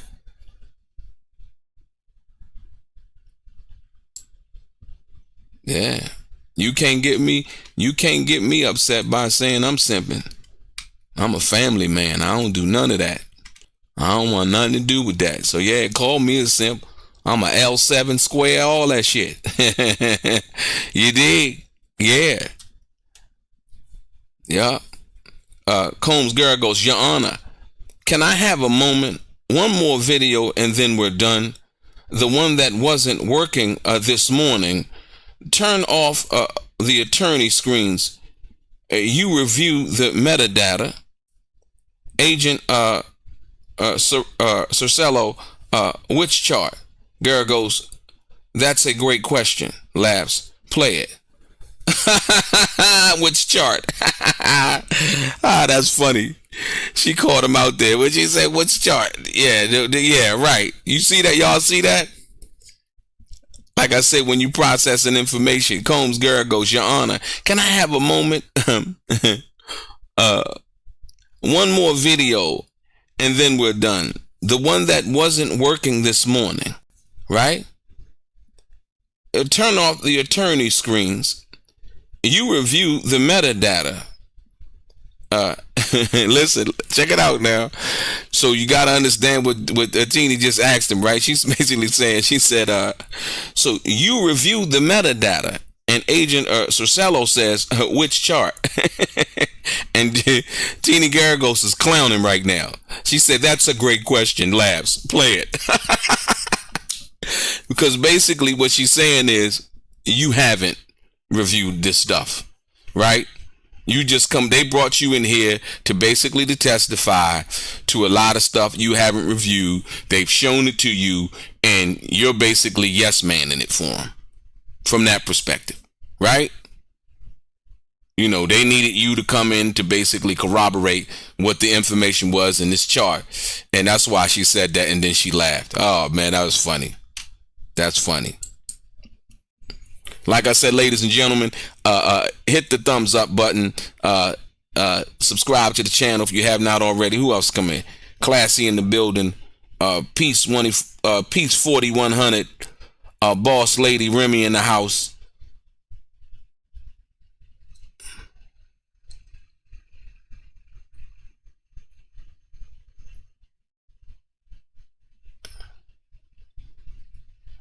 Yeah, I would have to agree. Like I said, I would have to agree.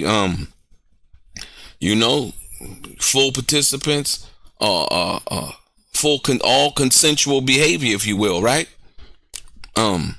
Yeah, that's simply just what it was. Yep.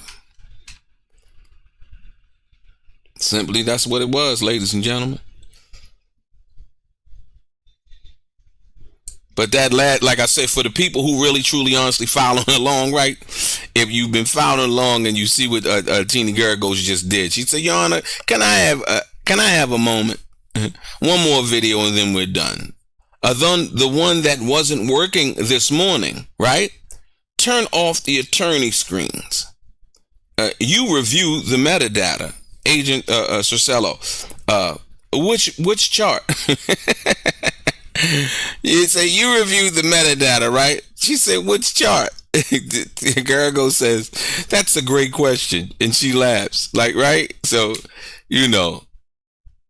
And so now, when she asks that question, she's asking that question for a reason.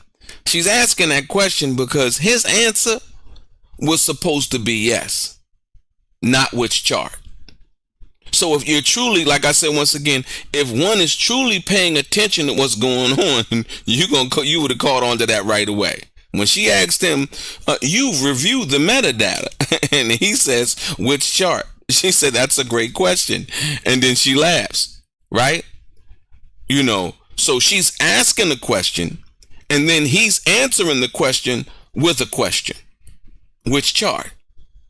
And so she busts out laughing, that's a great question, knowing damn well that he hasn't reviewed the information.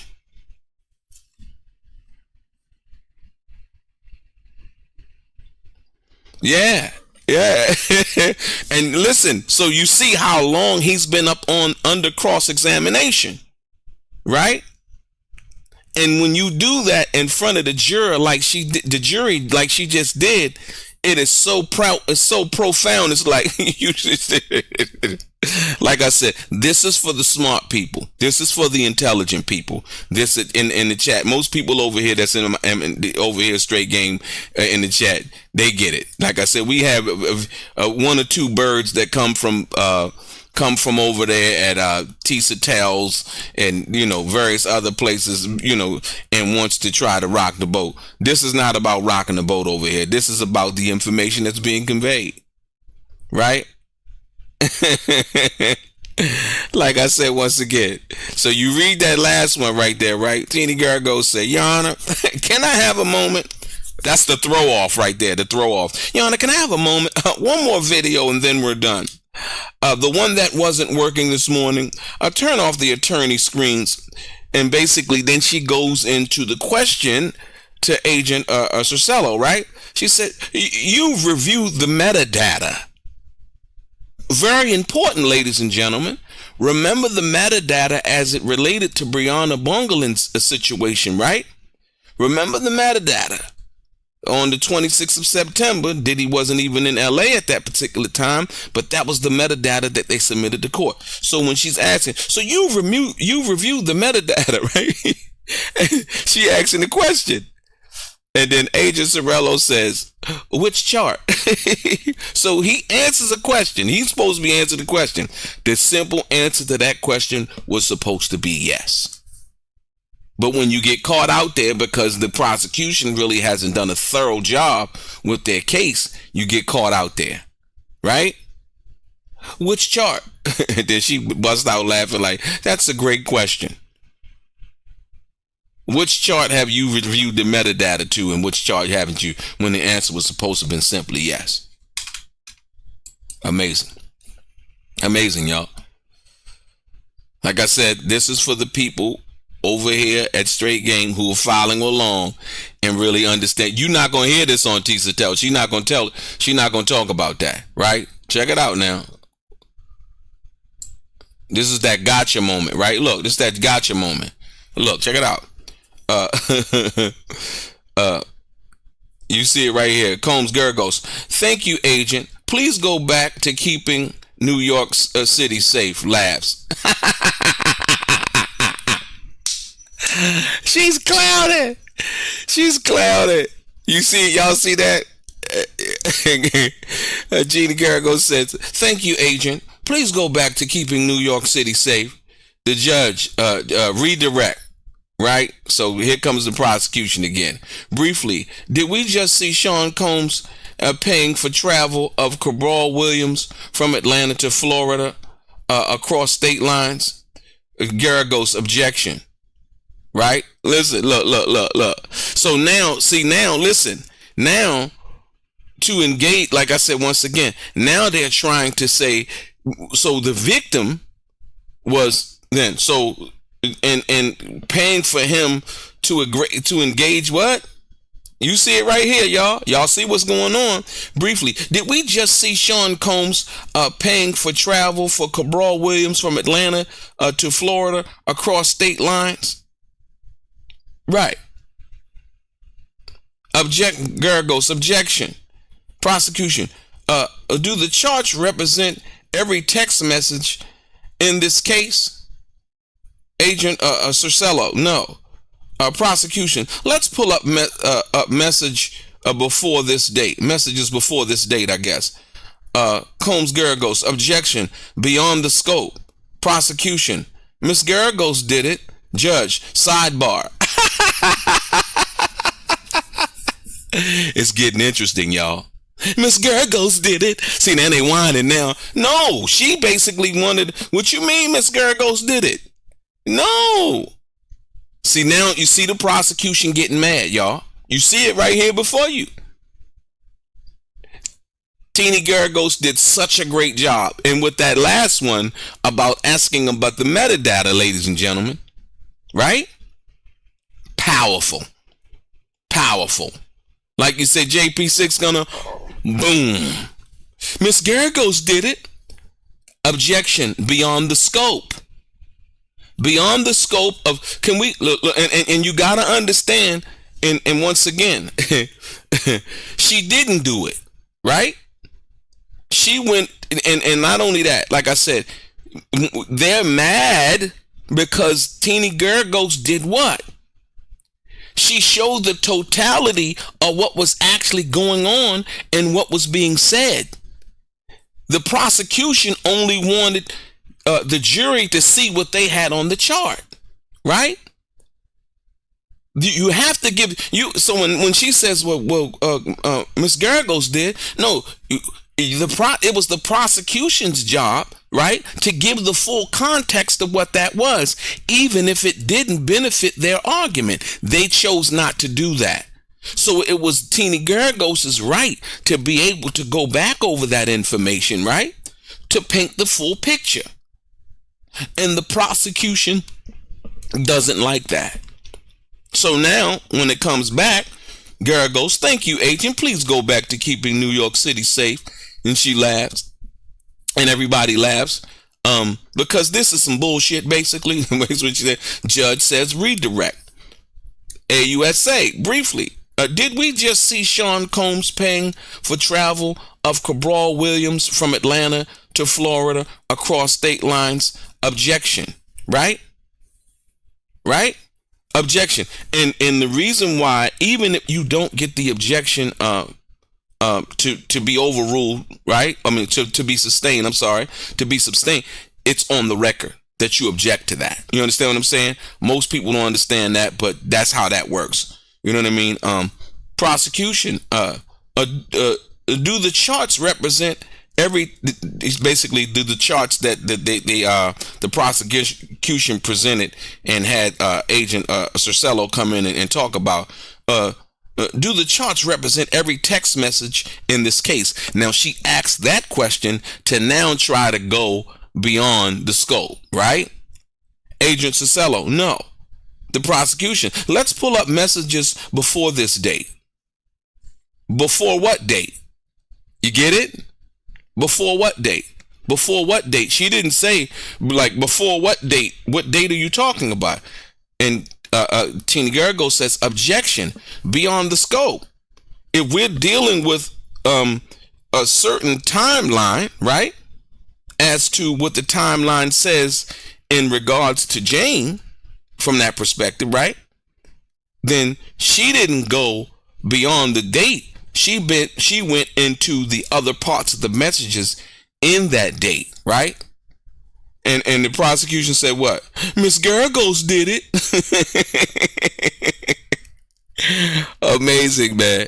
This is funny. This is funny, y'all. This is funny. Judge says sidebar. Okay, let's see what they doing now. Hit the like button, ladies and gentlemen. Hit the share button. I appreciate y'all. Miss Tyne, the Bill Torontonian, born king, intelligent hoodlum. What's good? Welcome back. Brandon Carter, Cut Creatives, Peace 4100, Yaya Kids, Fatima's in the building always. It's a pleasure. Yeah, this is wild and crazy, man.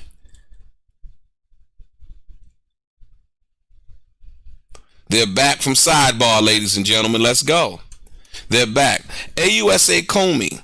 In this time frame, did you see any messages between Jane and Mr. Combs that were sexual or affectionate in nature? Agent Cercello, no. Hold on, y'all. Hold on.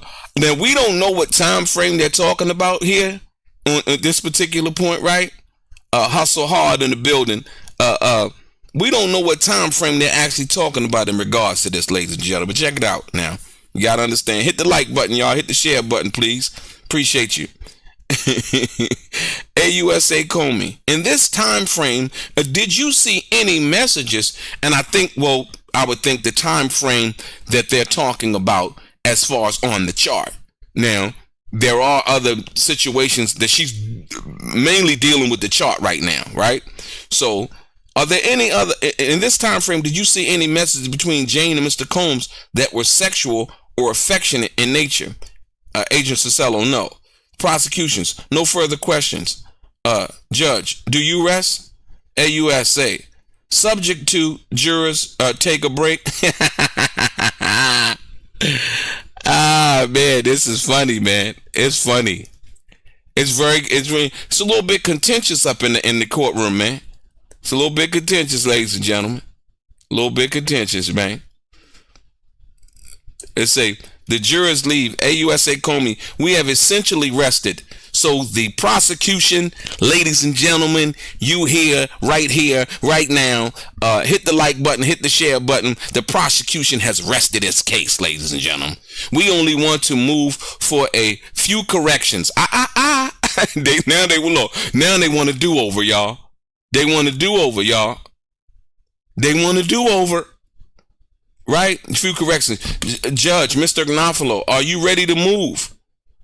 Combs at Alexandra Shapiro, we move under Rule 29. Listen, ladies and gentlemen, this is very important.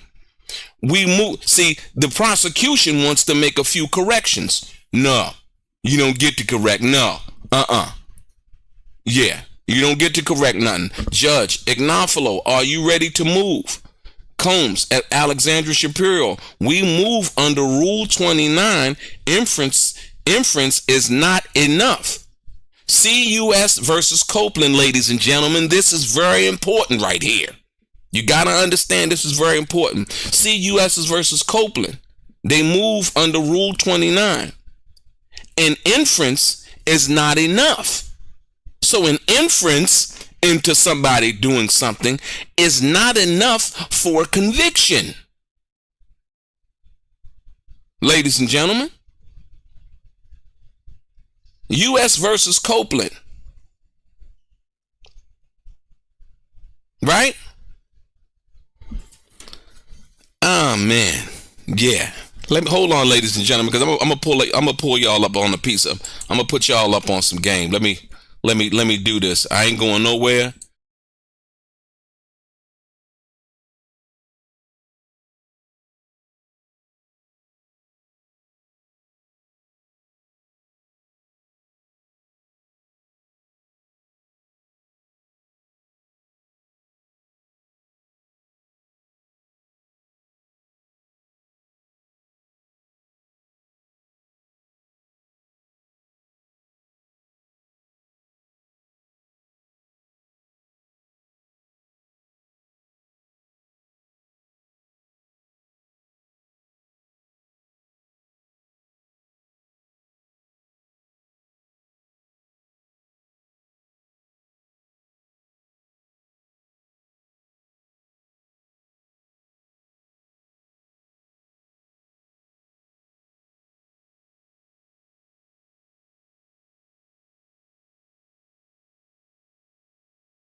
So, ladies and gentlemen, I wanna put y'all up on some game. Check this out. You ready? And I want you to understand what the Rule 29 is and what they're going for when we talk about this, right? Because this is very interesting. Like I say, a lot of people, when we're talking about this situation here, this is very important. So, when they go for Rule 29, it's basically and the key principles in this is that the United States versus Copeland case 369F second D in the SDNY or the Eastern District, it's the Eastern District of New York case, is notable for its discussion about inference not being enough to prove guilt beyond a reasonable doubt, particularly in the context of constructive possession of contraband. In this case, firearms or drugs. So basically, the drugs, in dealing with the drug case and all of those things, they made inferences into Diddy and all of these things, the drugs or whatever.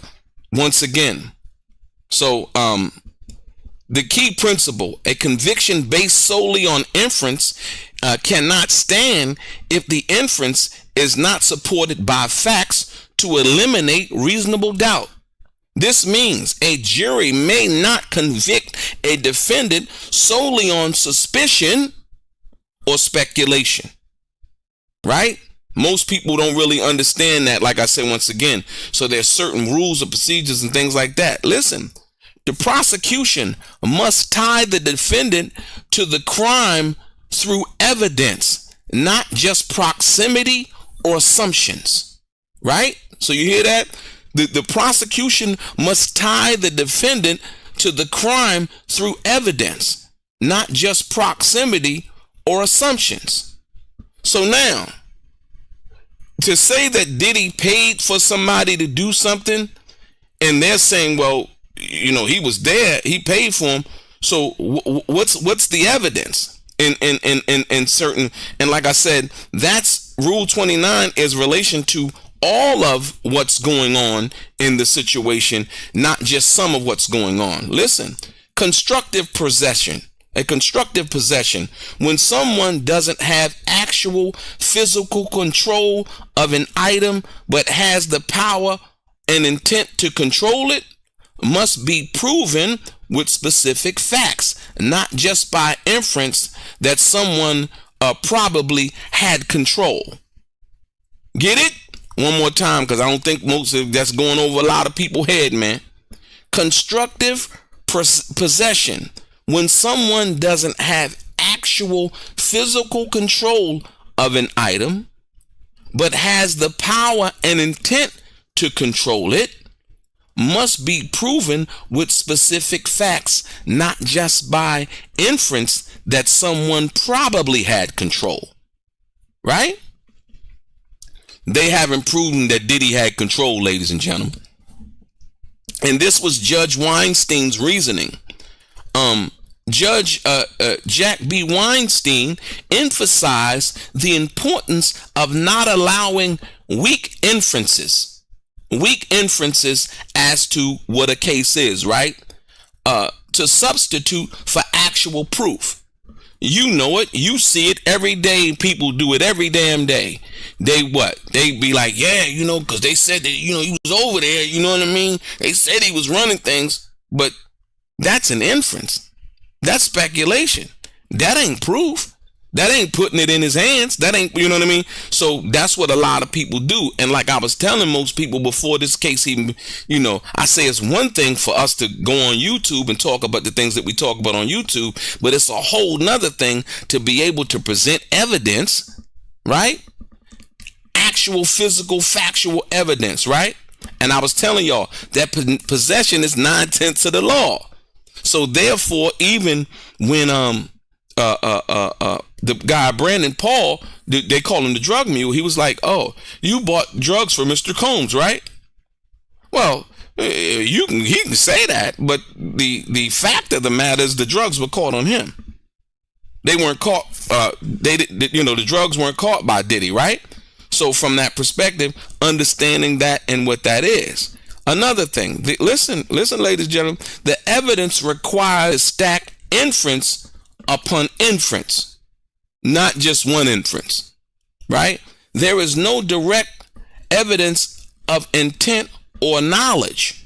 The government cannot eliminate alternative innocent explanations, right?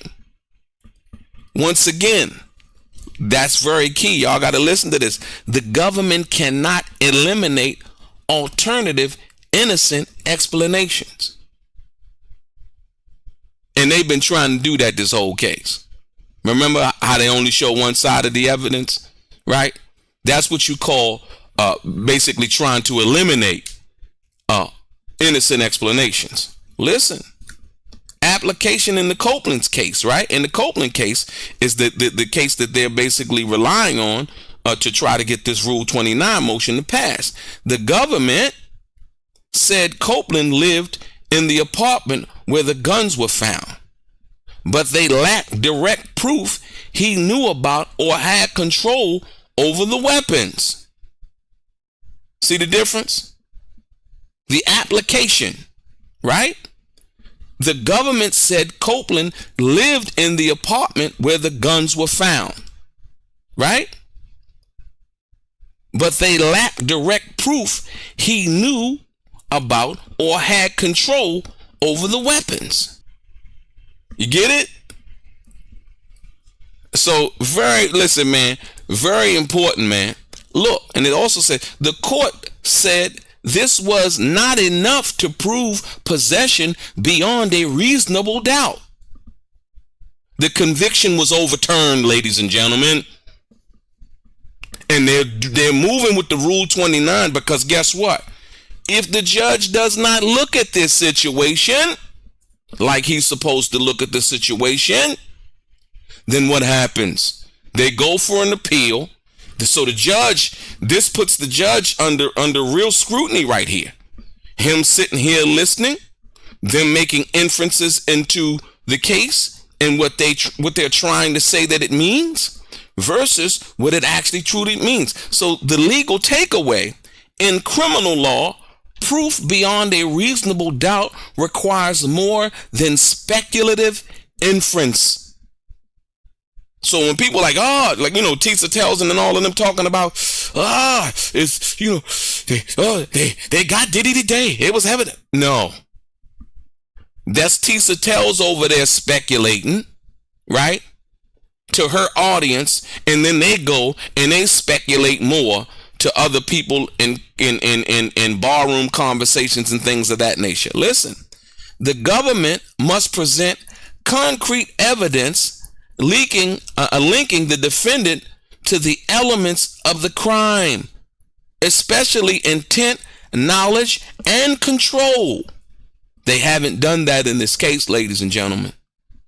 They haven't done that in this case, ladies and gentlemen. This is very important for the people who want to know. Inference, ladies and gentlemen, is not enough. It protects against wrongful convictions based on circumstantial evidence alone. Everything that they've came to this case with was circumstantial evidence, ladies and gentlemen. Everything.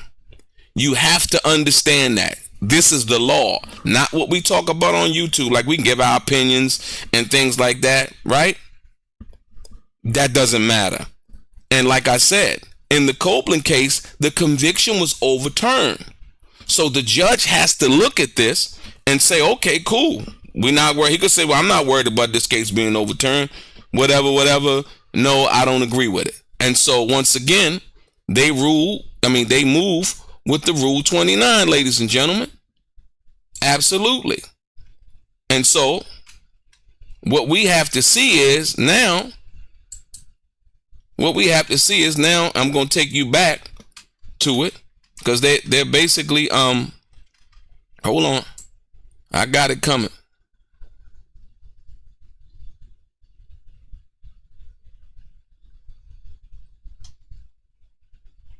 I got you coming, babe. I got y'all coming. Check it out now. We're going back to the cam on screen. Let's go. Because listen. Combs, Garagos. So now, Combs, Shapiro. Listen. And how because they're arguing it right now. Shapiro, David James said he saw a naked man in the hotel room, but thought that wasn't part of his job. Y'all listening? Shapiro said David James said he saw a naked man in a hotel room, but thought that wasn't part of his job.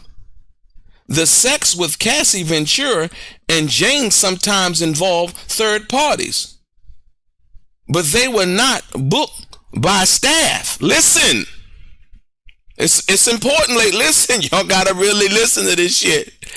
Listen, because remember, they made inferences as to things happening. They never proved Christina Karam. You were talking about conspiracy in a RICO case, ladies and gentlemen.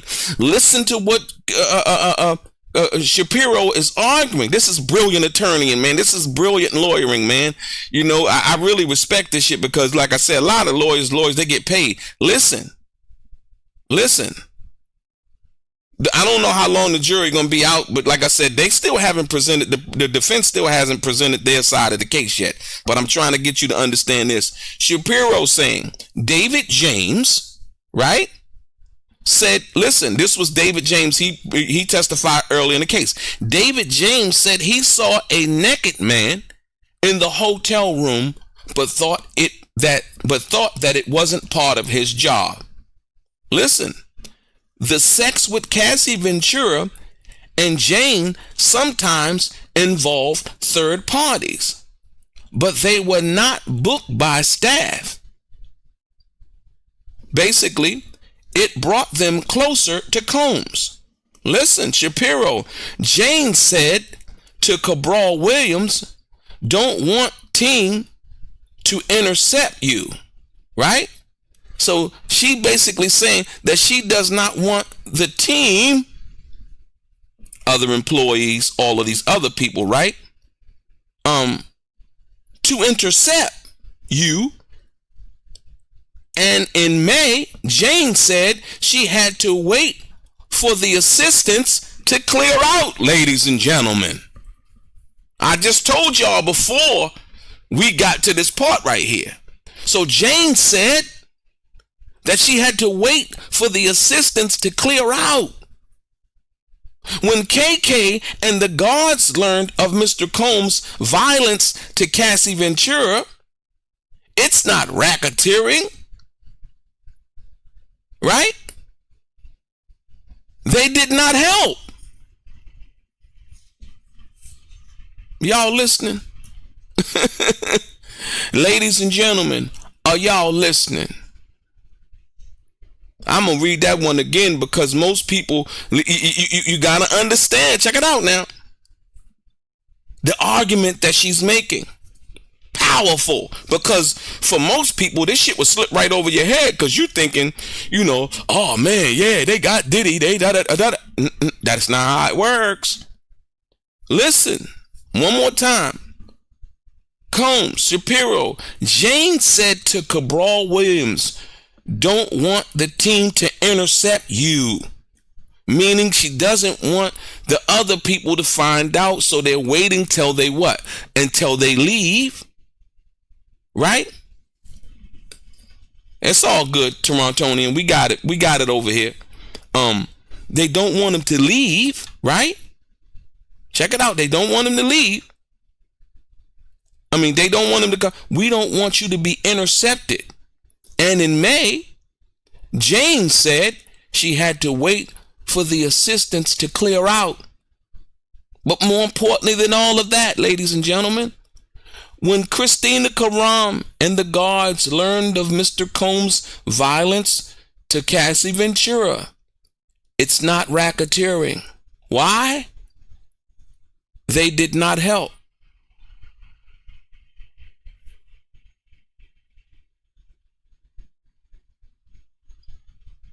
You hear that, ladies and gentlemen?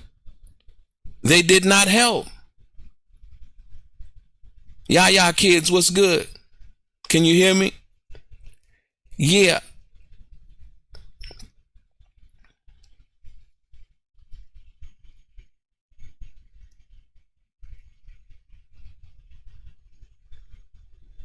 Yeah. Like I said once again. Okay, thank you, Torontonian. I appreciate that. Y'all reading this?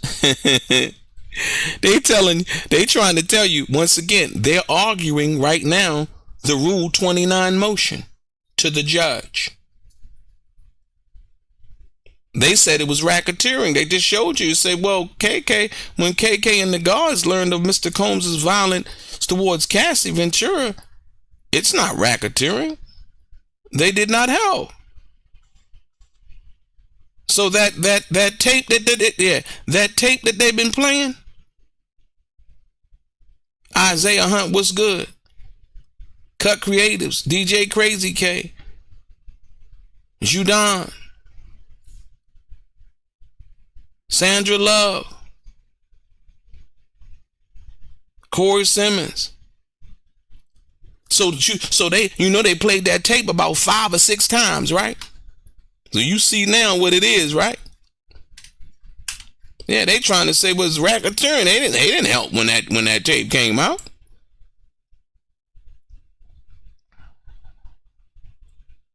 Listen, ladies and gentlemen, I want you to understand. Here's another case that they're using. U.S. versus Pizonia. Y'all, man, boy, look. It's real in the field, y'all. Listen, ladies and gentlemen, y'all, you see it. Shapiro, there is no proof that KK knew or thought these women were being coerced. She did damage control. Listen, did you hear that? Shapiro, there is no proof. I ain't talking about what you think you know. I ain't talking about what you feeling. I ain't talking about what somebody done told you. There is no proof that KK knew or thought these women were being coerced. She did damage control. Right? There is evidence that Mr. Combs was lying to her. Y'all hear that? There's evidence that Mr. Combs was lying to her.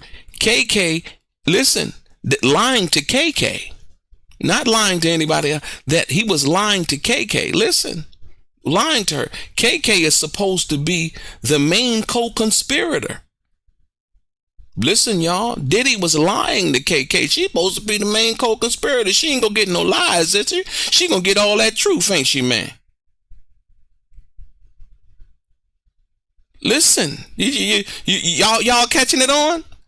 Once again, for the people that, for people not really catching it on, listen. There's no proof that Christina Karam knew or thought these women were being coerced. She did damage control. There is evidence that Mr. Combs was lying to her, lying to KK. KK is supposed to be the main co-conspirator. But she only appears in March of 2016, 12 years in. Ooh. So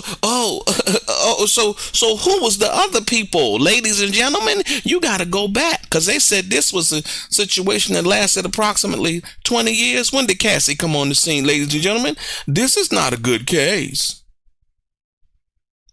This is not a good case. This is great lawyering. This is great legal minds. They got the case law. You see it. U.S. versus Pisonia. Stop playing. I ain't talking about what you think you know. I ain't talking about what you think you know. I ain't talking about what you feel it. I ain't talking about you don't like Diddy. I'm talking about the facts, the law, as this shit is presented. You can go tell Tisa Tells. Tisa Tells not going to follow this, ladies and gentlemen. Hit the like button, ladies and gentlemen. Hit the share button, please. It's Straight Game TV. Like I said, once again, it's not about DELRAY. It's about the information. You see it right here once again. And then we get into Shapiro. There is no evidence between the breakup with Cassie in 2018 and the beginning with Jane in 2021. Listen, y'all, did you hear that? We're talking about a RICO case, a continuing criminal enterprise. There's no link. There's no link between none of that. Remember, Jane testified that she met Cassie in around 2015 at an event, industry event. There was no, they didn't know each other, wasn't no link, wasn't no, you know what I mean? I'm going to do this to you, then there is no evidence between the breakup with Cassie in 2018 and the beginning with Jane in 2021.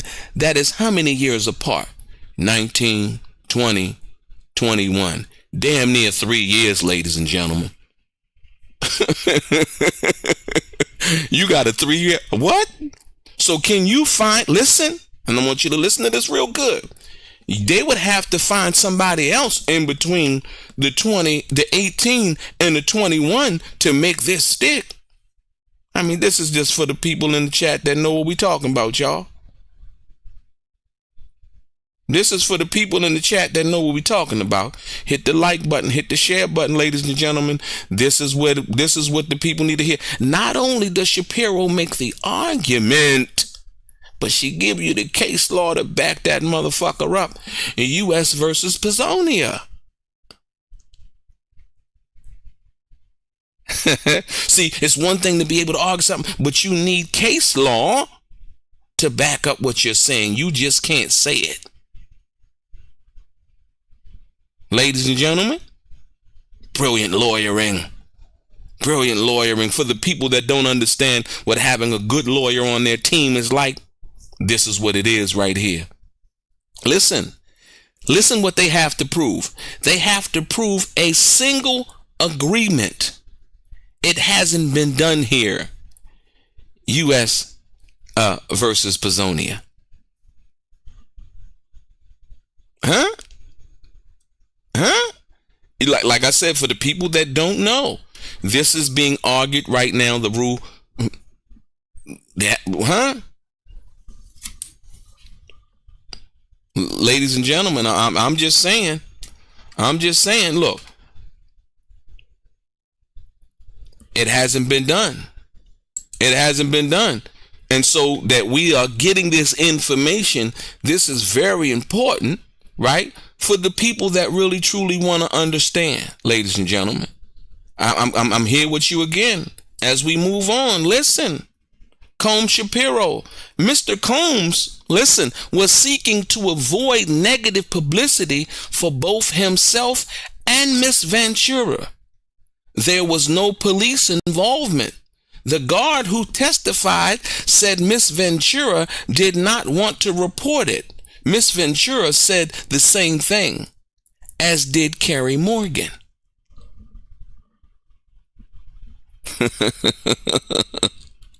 So if Diddy was trying to avoid negative publicity, right? Then what was going on with these other people? For both himself and Miss Ventura, there was no police involvement. And basically stating there was not even a police report in this whole situation. Not one. Not one police report. Not one time was it reported to the police. The guard basically testified and said Miss Ventura did not want to report this. Right?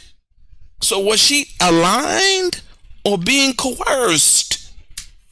You see the coercion part, right? You got to understand the coercion part. There was no police report, police involvement. Number one. Number two, the guard testified that Miss Ventura did not want to report it.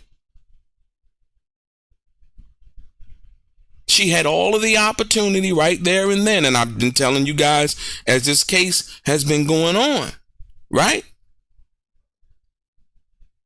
Where's the coercion? He wasn't coercing her. He wasn't coercing her. She didn't want to report it. Miss Ventura said the same thing, as did Carrie Morgan. Listen, man.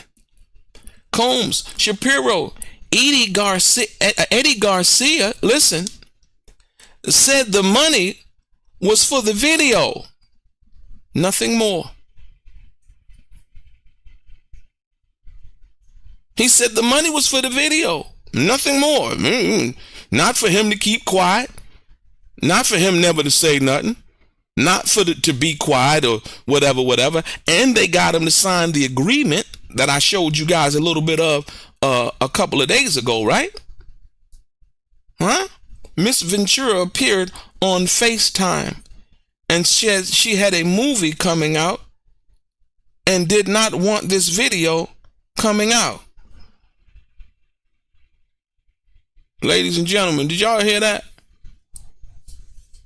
That wasn't coercion. That was Cassie trying to protect herself too. Why is that, y'all? She said she had a movie coming out and did not want this video coming out. Diddy didn't coerce her. She was trying to protect her image because she had a project coming out. She didn't need that negative publicity like that.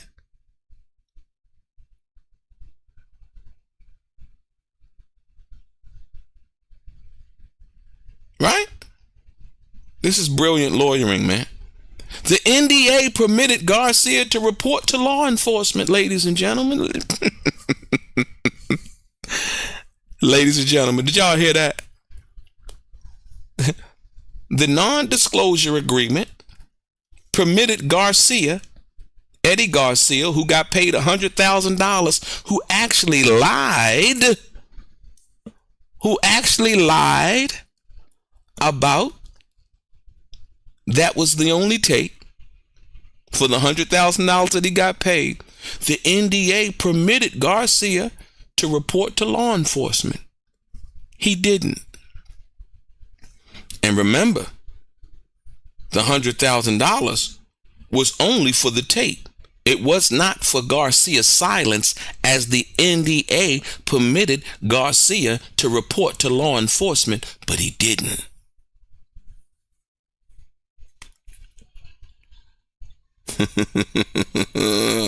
Fact Check TV cut creatives. Keshana Carver, what's happening? Hit the like button, ladies and gentlemen. Hit the share button. Hit the thumbs up button. Hell of an argument, lady. They got the facts down. They've been working, ladies and gentlemen, overtime.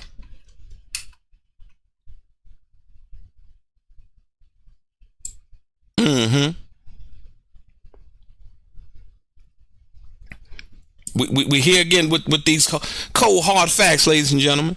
Rule 29 motion they arguing right now. Check it out. This is about D-Rock trying to get Mia to speak with Combs. But it sounds like a normal conversation until her radar went off. No threats were communicated. All D-Rock said was Puff wanted to talk with Mia. They wanted her to say something. PR. Right? No threats were made. No coercion. No none of that.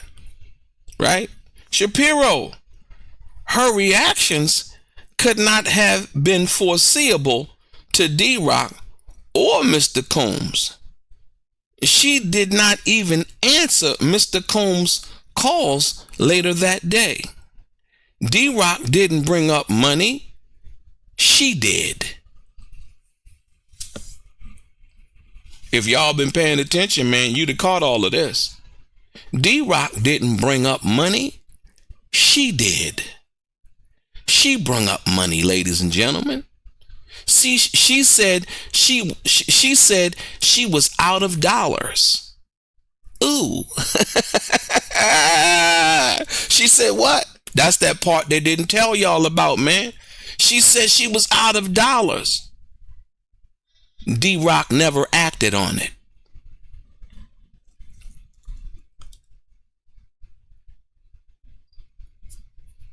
Y'all see that? I'm just saying, man.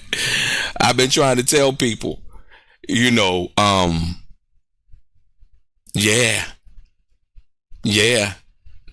And now, and see, after Shapiro, they moving for this 29, and if the judge denies it, then they proceed with the defense's, what's the name, right? So now, after this argument, right, then the prosecution then has to come in, basically trying to knock down what the defense is saying. And this is what you call oral arguments in front of a judge. Usually it's submitted with the Rule 29. I don't know if they've submitted the motion prior. I think they probably did. They submitted the motion, and then they basically, the judge was told them, get your arguments together so they can have the arguments right then and there. So yeah, this shit is wild, man. I love this. This right here. This is awesome, dude. Hit the like button, ladies and gentlemen. Hit the share button. Subscribe to the channel if you have not already. For all of the people outside the channel, yeah, we appreciate you too, man. If you haven't subscribed to the channel as of yet, we ask you to do so, with all due respect.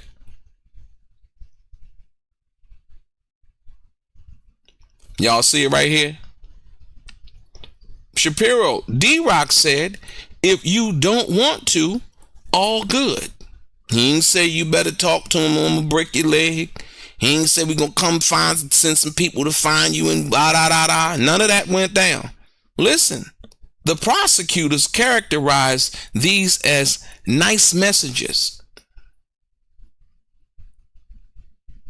There was no evidence D-Rock or Mr. Combs thought Mia felt threatened. So this is not witness tampering. Right? Right. Once again, listen to the key word that she used in that statement right there, ladies and gentlemen. What's the key word she used in that statement just now? Characterized. There's a lot of mischaracterization even in our daily lives as we deal with people. And some people will say some shit and try to twist it, and they try to, take it out of its character and characterize it as something different. You know what I mean? You've ran into people like that try to characterize. Tisa Tells does it all the time. She always trying to characterize something as something that it really ain't what it is. But if you don't know the truth or the real information or the factual information to back that up, then you get caught up in the bullshit, if you will. Right? D-Rock said, if you don't want to talk to Diddy, all good. The prosecutors characterize these as nice.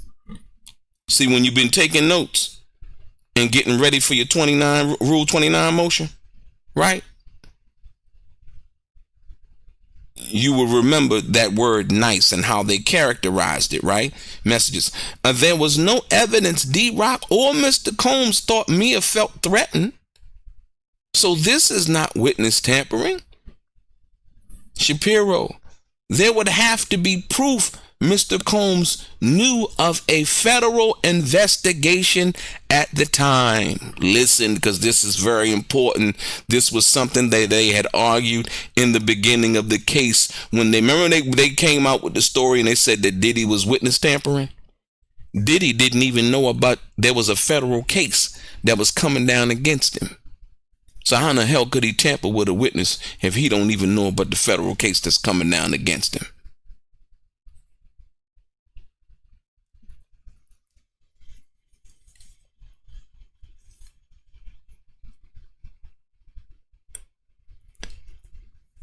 Am I clear now, ladies and gentlemen? Am I clear? Can y'all hear me now?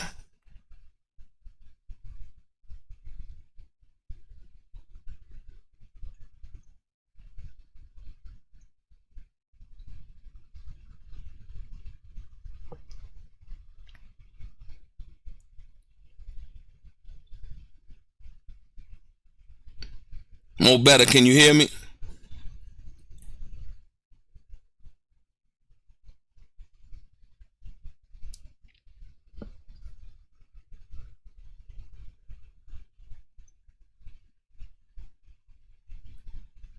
Okay, thank you. I appreciate that. SK Simmons, more better. I'm saved by grace. Okay, I gotta stop moving so much. I can't move because I wanted how I moved the thing that's hooked up. But I appreciate that. Well, let me continue. Let me cook, ladies and gentlemen. I got something on the stove. Check it out. So Shapiro, listen. Because remember, Mia was the person we didn't know at the time. Mia was the person that they said that Diddy was witness tampering with. Remember they said that? That was one of the reasons that they threw up to deny him bail. Right? Remember, ladies and gentlemen, they threw that reason up to deny Diddy bail, saying that he was a serial abuser and disruptor. Remember that. So now, check it out. They said there would have to be proof Mr. Combs knew of a federal investigation at that time.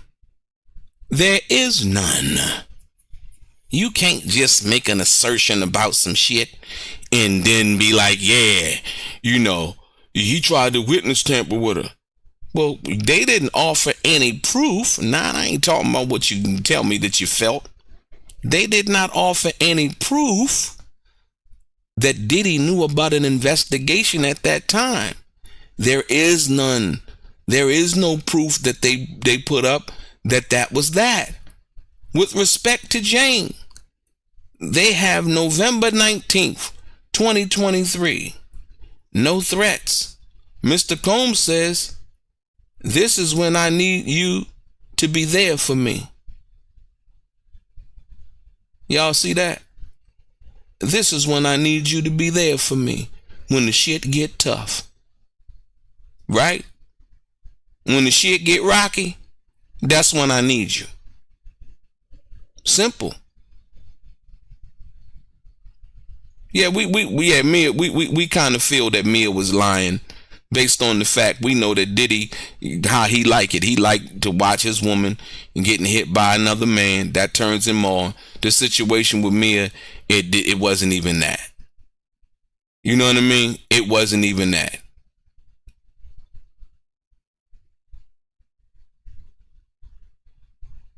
Keeping up with you, appreciate you. Anonymous 3, intelligent hoodlum.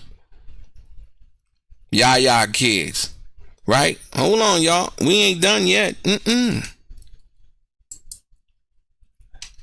I love that they giving us this glimpse into the oral arguments, y'all. It's powerful, man. Check it out.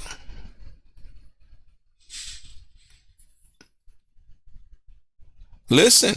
Here come one of the bombs. Here come one of them boom moments, ladies and gentlemen. You ready? Mr. Combs was already paying Jane's rent. There was nothing in the call about it. You hear that? Diddy told her, this is when I need you to be there for me. In that call, Diddy was already paying Jane's rent. There was nothing in the call about him saying, you know, I'm paying your rent. You know, I've been paying your rent. Yo, you gonna look out for me? You gonna be there for me? There was no conversation about none of that in the call, ladies and gentlemen. This is not corrupt persuasion. There's no federal, listen. Look at the word. There is no federal nexus, right? Now they want to argue 1591D. That would be a constructive amendment as well, say at the charge conference. Get it? See, this is when you know the law, y'all. This is when you know the law, y'all. This is when you know the law, not that shit that people want to tell you, cause I was, they was over there and then we was right there next to them because we didn't see, we looked left, they pulled right. And then it was like some, we heard something, but we ain't really, it's not that. It's not that.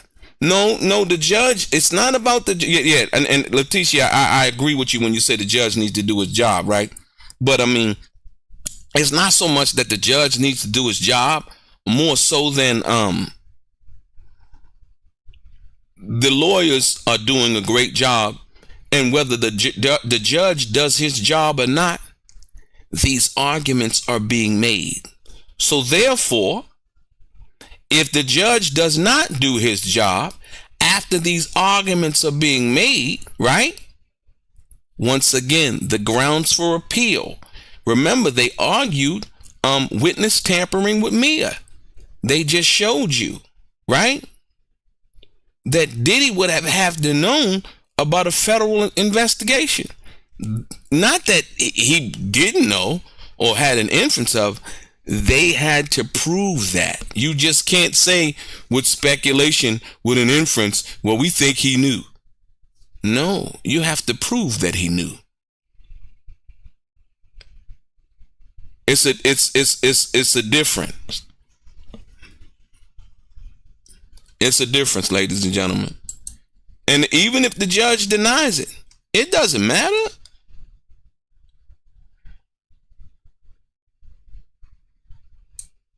It doesn't matter.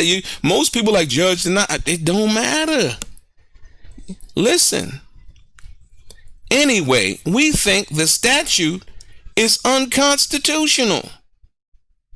On forced labor, The statute was meant to enforce the 13th Amendment.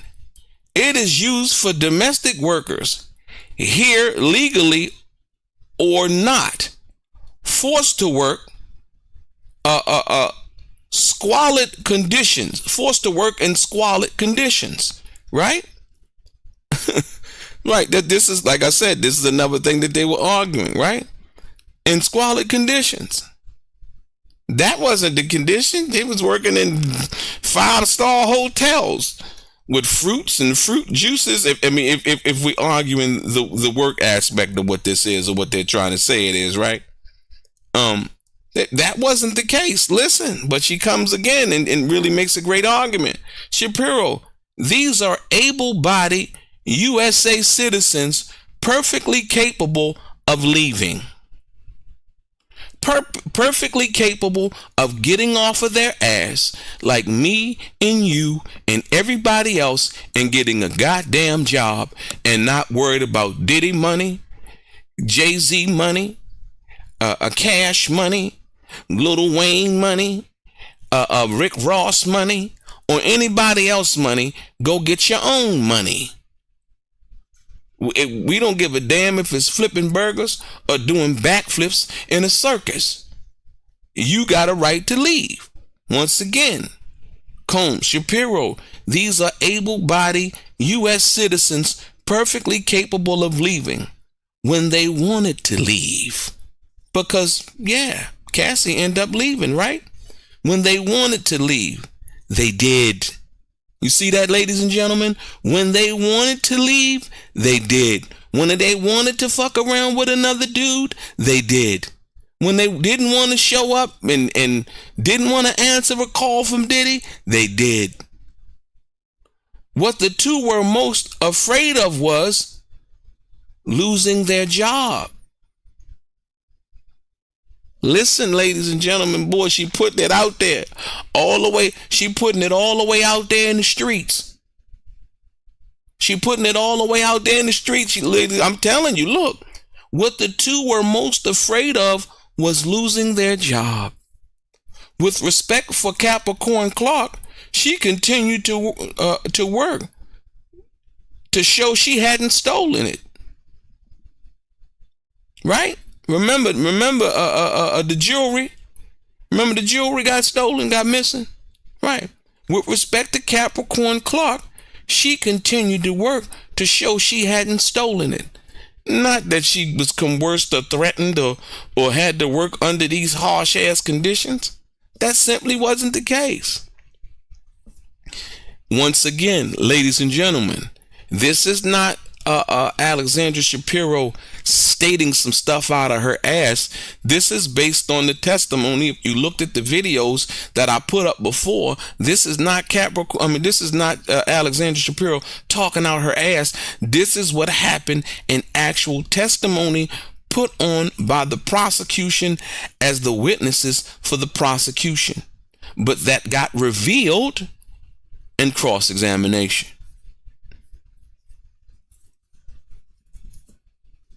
Which shows that the witnesses were not that strong.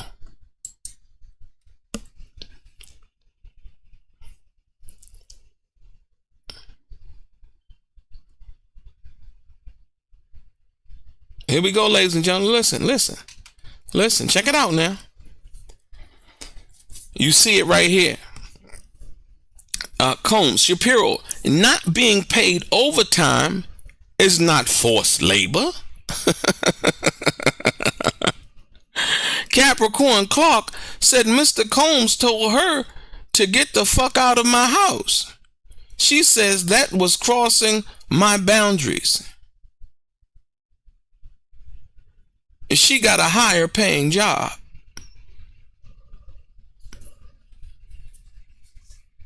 So basically said that she, you know, the funny part, man, like I said, you see it right here, right?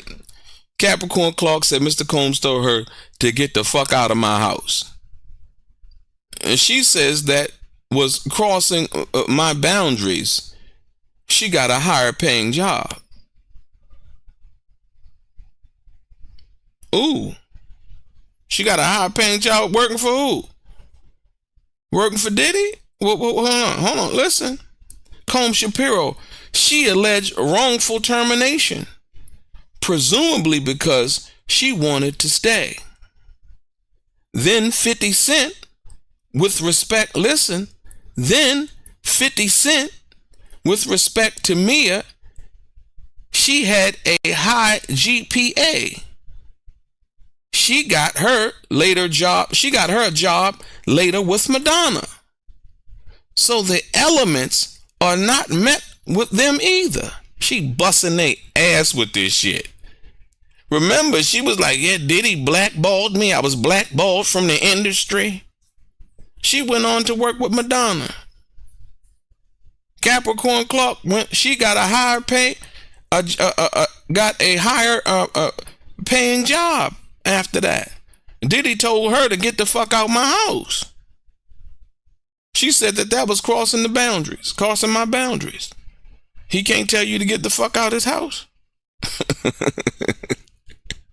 You see what I'm saying? Man. They picking this shit apart piece by piece. I told y'all before, none of what they was suggesting was anything real. It wasn't real from the beginning, ladies and gentlemen. As you seen, they were talking about Diddy using Cialis and all of this other shit, right? Ladies and gentlemen, we're here.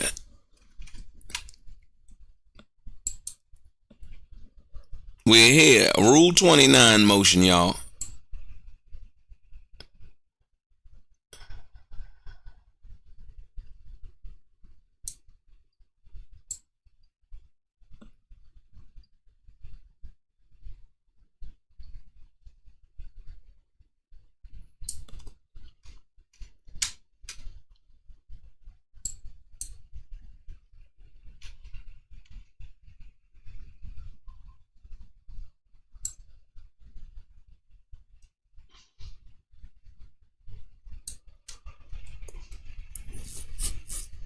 Here we go with this shit.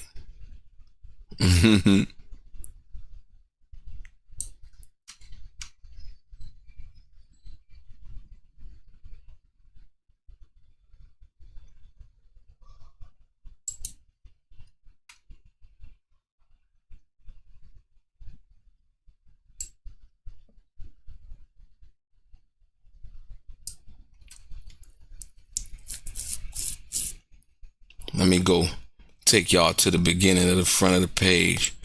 Boom. Boom. But like I was saying, ladies and gentlemen, they're still arguing, and I'm trying to get this feedback up. So I don't want to interrupt with what we got going on here. So let me try this. Let me see something.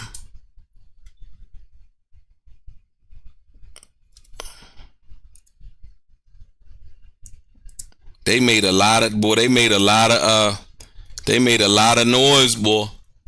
They made a lot of noise. Like I said, I mean, if you learn anything from, most people, if you learn anything, man, you can't believe nothing the media say, man. You just can't, man. You can't, ladies and gentlemen.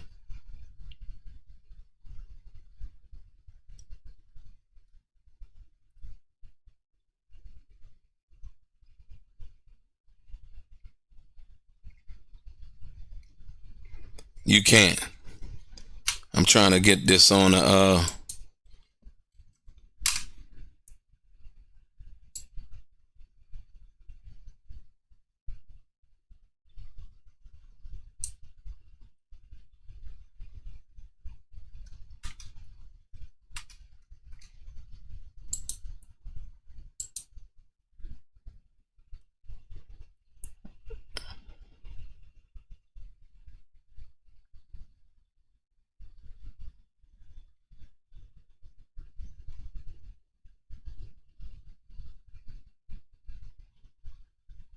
let me see.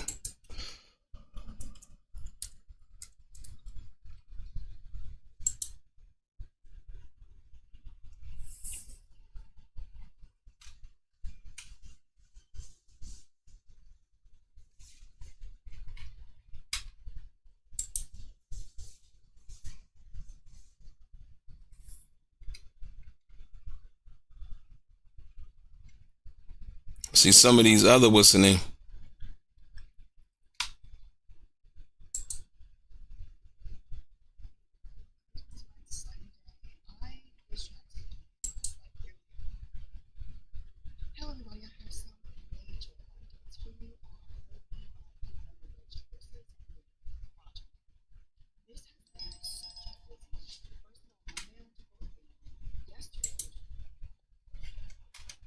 I'm gonna be up with it in a minute, ladies and gentlemen. She's still arguing the motion. She's trying to put some motion in the ocean, y'all.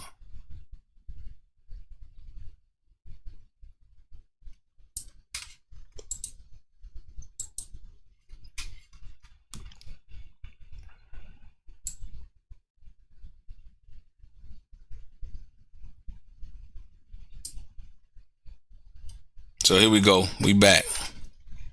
We back, ladies and gentlemen. Let me bring y'all back to it. Let me bring you back to it, ladies and gentlemen. Screen can on. Here we go. Shapiro. Listen, ladies and gentlemen. Shapiro. On kidnapping. Listen, ladies and gentlemen. On kidnapping. There is insufficient evidence as to 2 of the 3 allegations, even if you credit the U.S. witnesses, right? The United States witnesses, even if you credit the United States witnesses, right? Capricorn Clark and the lie detector test, Uncle Paulie took her to the building. This does not satisfy New York law. Mr. Combs didn't know. And guess what? They didn't prove that he knew. Not that he didn't know, whether he knew or not. It's not enough to say, well, he knew or he didn't know, right? Check it out. He didn't know. Right? That's basically what the defense is saying. You move on. She went willingly every day. The other, Cassie, at the London hotel, she says she was taken there and held there for several days. California law has 4 elements to meet here. On arson of Kid Cudi's car, no evidence Mr. Combs was involved. No evidence. And like she said earlier, she said on the kidnapping, there is insufficient evidence as to 2 of the 3 allegations, even if you credit the U.S. witnesses. Allegations is the key word there, right? Shapiro, she went willingly every day. And what they're talking about is Capricorn Clark. As far as delighted, she went willingly every day. He gave her a ride over there, probably for the first time, but she went willingly every day, right? The other, Cassie, at the London hotel, she says she was taken there and held there for several days. California law has 4 elements. None met here. Right? On arson of Kid Cudi's car. No evidence Mr. Combs was involved. Evidence, not hearsay, not an inference, not, oh, we went over there, yeah, then the car caught on fire. Evidence. As a matter of fact, the bottle that they found in the car was what? Right? Listen.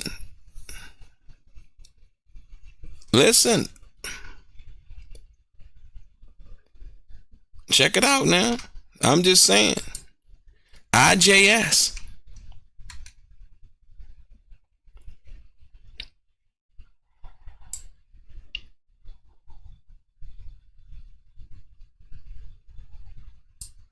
Here we go again, ladies and gentlemen. You see it. Shapiro coming with the A game on count 2. Mr. Combs would listen, on count two, Mr. Combs would have to know. I'll focus on his men's REA. It's about what he understood. How could he understand? Cassie said she did the freak-offs to make Mr. Combs happy. She didn't communicate reluctance. Look at the text.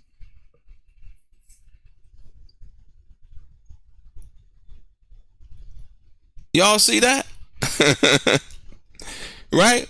See, once again, having knowledge of, right? Once again, that he had control. That's why it's the Rule 29 motion, right? What I was giving you, the underlying understanding of what needs to be proven, right? On count two, Mr. Combs would have to know. I'll focus on his men's. Oh, yeah, I think that's the typo.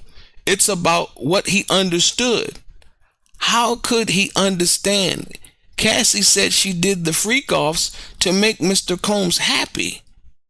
She didn't communicate reluctance. Look at the text. Look at what the prosecution brought in. Look at the text. Look at the evidence. Right? Shapiro. In the Intercontinental, the fight happened after the night of sex, and there was no sex after the violence. The video seemed to show that Mr. Combs, after he gets the cell phone, just sits in the chair in the elevator lobby.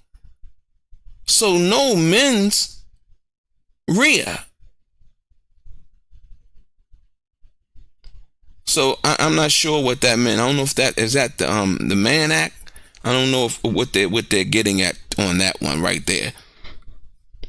Right?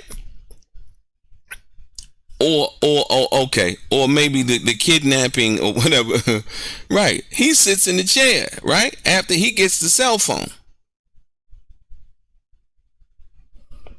There you have it.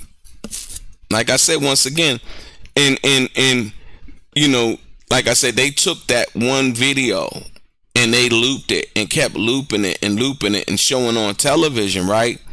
If you didn't have any knowledge that the video was about 6 minutes long, we weren't privy to all of the other stuff that happened in that video until later on, right? And they showed that video during this trial about 5 times. I mean, that told me right there that the situation, it was a weak situation. I mean, like, okay, cool, domestic violence. True, facts. Without even a shadow of a doubt. Right?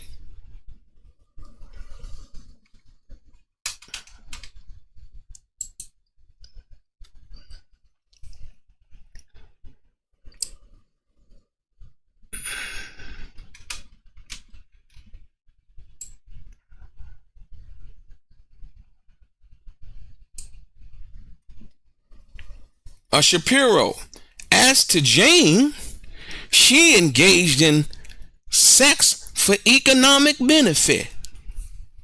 Woo! Explosion. Oh, Alexander Shapiro called Jane a straight up a hoe. Let's call it what it is. She calling her a straight up hoe, man. You know what I mean? Yeah. She calling her a straight up hoe. What she benefit? As to Jane, she engaged in sex for economic benefit. For example, the house. There was only one incident of violence, and I tried to tell y'all this too. One incident of violence, which I'll get to. The fraud theory is deficient as a matter of law, not a matter of how Shapiro feels, but as a matter of law. Now the judge you're dealing with Diddy. Diddy got money. Judge can play the game. But if he doesn't do the right thing, this case will be overturned on appeal, ladies and gentlemen. That's why they filed this Rule 29 motion. Right? there was only one incident of violence as it relates to Jane, which I'll get to. The fraud theory is deficient as a matter of law. Turk's trip ultimately happened. She wanted to go out to dinner. Remember, the Turks and Caicos trip, remember, she was mad because she felt like Diddy didn't take her to Turks and Caicos, and got mad because said, that's always where I've always wanted to go there, and you would never fucking take me. Blase, blase, blah, right?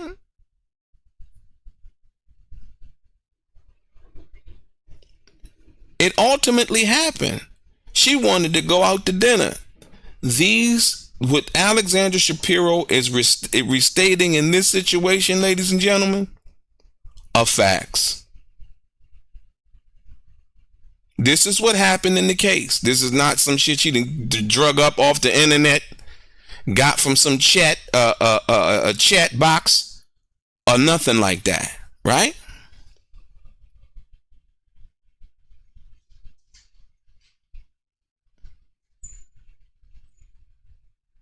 Ladies and gentlemen, it's going down.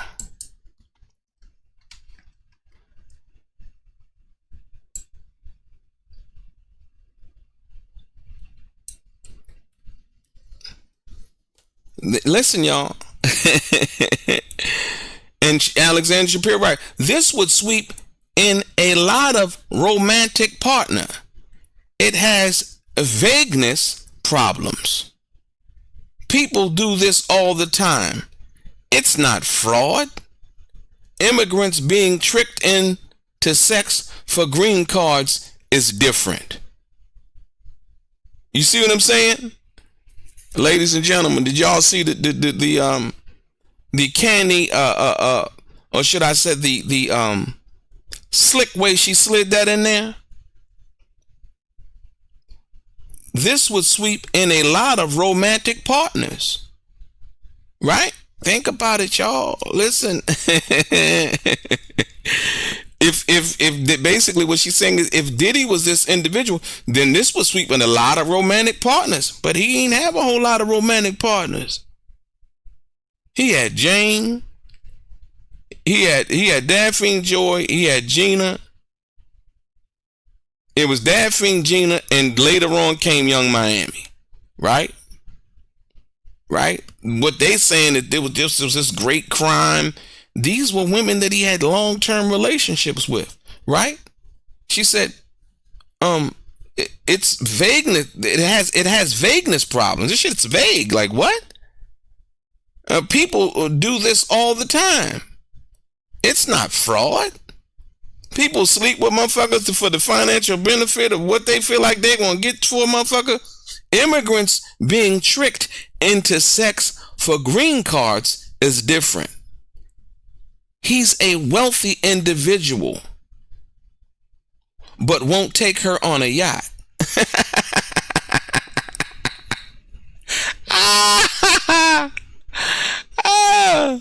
Woo-wee. He said he's a wealthy individual, but won't take her on a yacht. So what? He took her on a yacht, so now she gave in? No, that's something that she wanted to do. She was an able-bodied individual. But not only that, check it out. They never alleged sex trafficking of Jane until they found out she was alleging a circle incident of assault. Y'all hear that? I don't think y'all heard that. They never alleged sex trafficking of Jane until they found out she was alleging a circle incident of assault.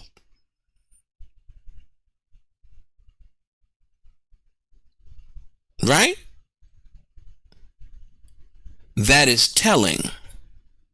Listen, y'all, you got to pay attention and tell, because we know about the situation involving Jane. And she was the person who initiated the assault. She confessed to that. She testified to that. So Shapiro saying that is telling. This theory of fraud is incredibly weak. The fight at Jane's house in LA, this single act is not sufficient. It's not. Remember, the prosecution tried to make it look like, Jane was just getting beat up and that was the whole thing that I was saying. If you go back on the videos, right? That's what I was saying. I was like, hold on. I was like, Diddy never hit her. And then it came to that one incident. I was like, she never said that Diddy hit her. It seemed like they had a pretty, productive relationship. And then the one incident of violence in which Jane basically testified that she banged his head up against the marble counter and start throwing candles and all of these other objects at him.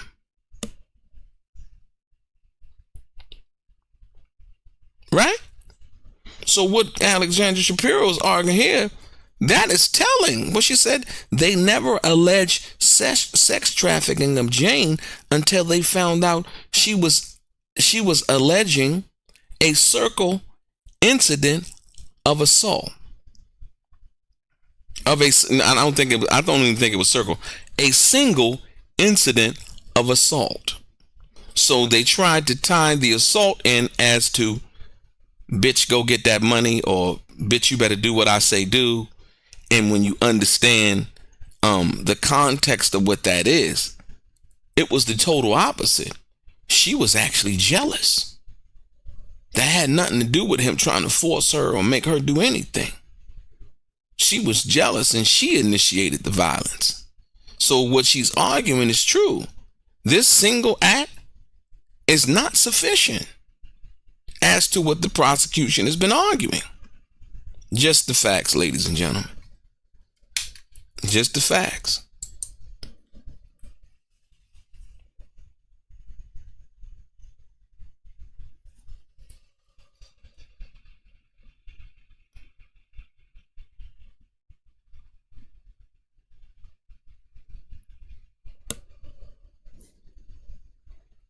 Y'all ready? Listen, check it out now. The judge, Mr. Combs. Listen, y'all, the judge talking to Diddy now. The judge, Mr. Combs, how are you feeling? Sean Combs, I'm doing great. Diddy say, I'm doing great.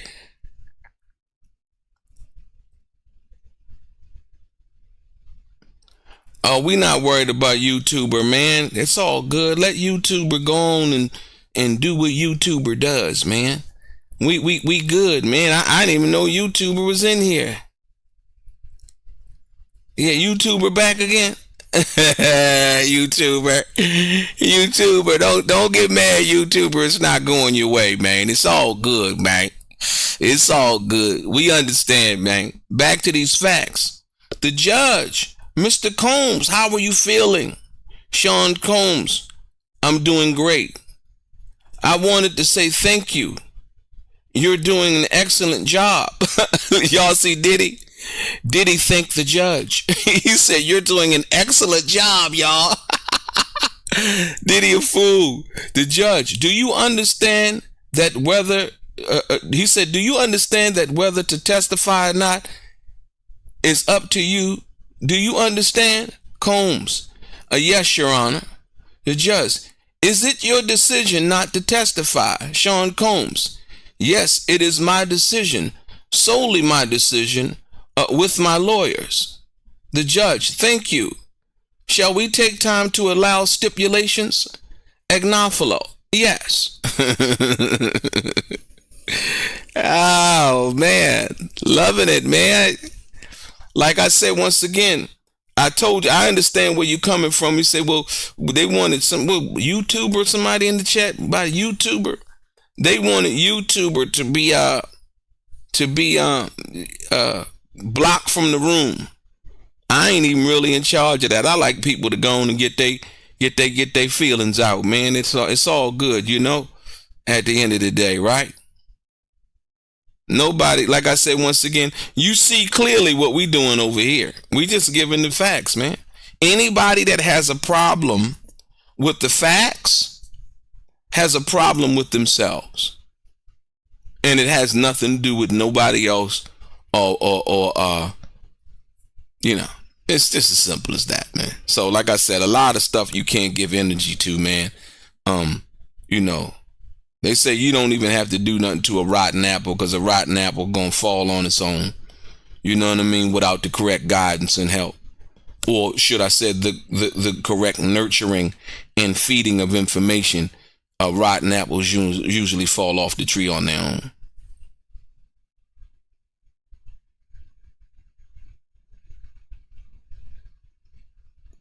You said, DELRAY, you not riding with Gene Deal though. Like I said, I don't know about riding with anybody. With anything riding with Gene Deal. I know Gene Deal has been offering his perspective on the art of dialogue, you know, from that perspective. I think Gene Deal, but it's not up to me to ride with Gene Deal. Gene Deal will be judged based on Gene Deal's own commentary, his experience in dealing with Diddy. I don't have to ride with Gene Deal. I don't have that kind of power. I believe over at Gene Deal's channel, he has more subscribers than I do. So for anybody looking at it from that perspective and saying that I'm not riding with somebody, that's not my job. My job is not to ride with Gene Deal, ride without Gene Deal. I respect each man in the point of view that they're giving in regards to what this is. Gene Deal would be informed as to what he knows about Diddy and him being Diddy's bodyguard for many years. And like I said, that's what that is. That has nothing to do with me. You know what I mean? Gene Deal been doing good numbers over on the Art of Dialogue. You know, so like I said, I don't think Gene Deal needs anybody to ride for him. Gene Deal riding for Gene Deal. I mean, that's that. So.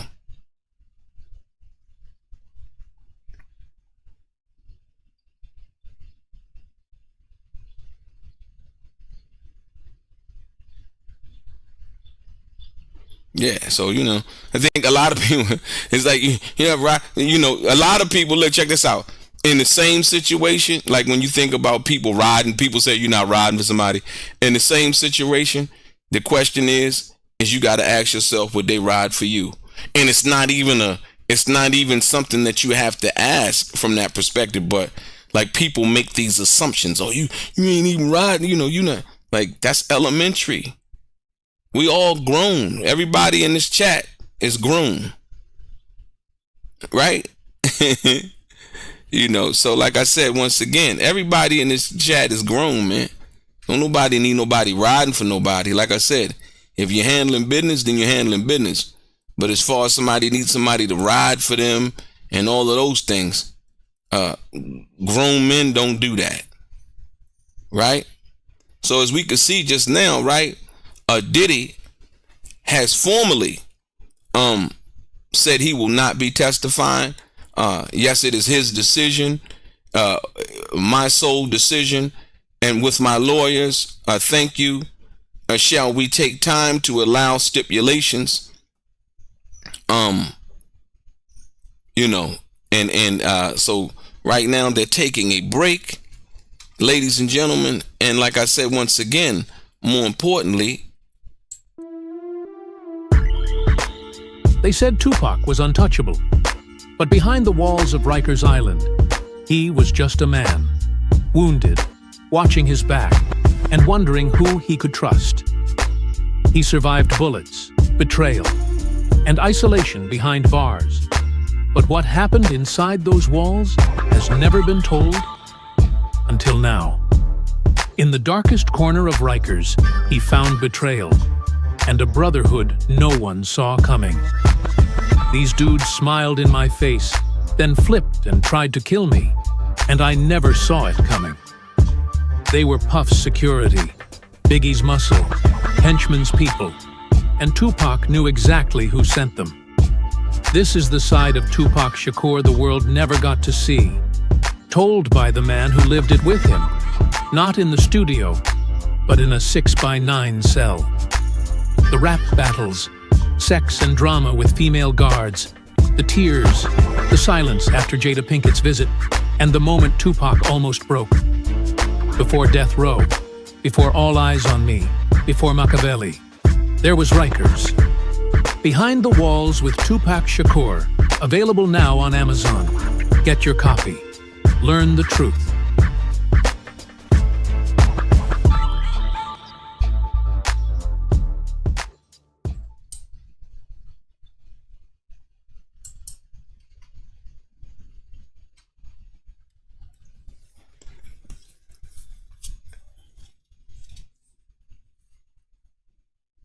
Like I said, if we just for the people that were paying attention to Alexandra Shapiro, oh man, that was some brilliant lawyering, ladies and gentlemen.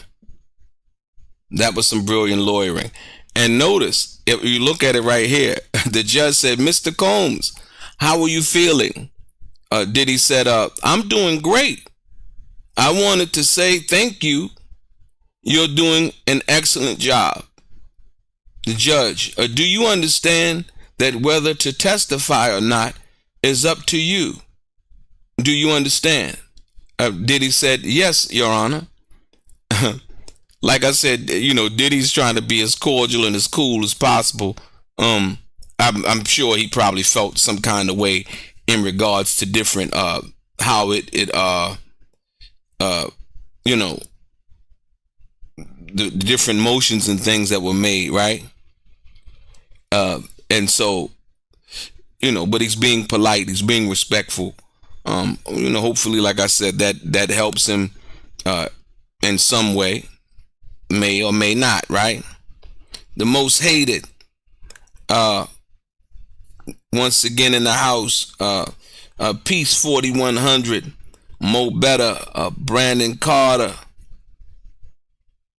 POC 9900, Gwen James, YouTuber, Brandon Carter,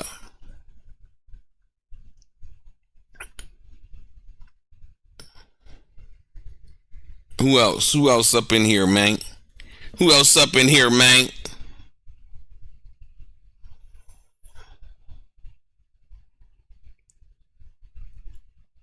Isaiah Hunt, keeping up with Lou, Letitia F,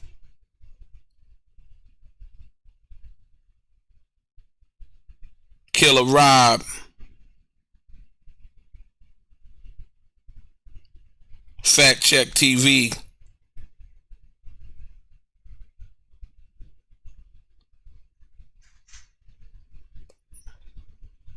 Kane, what's good?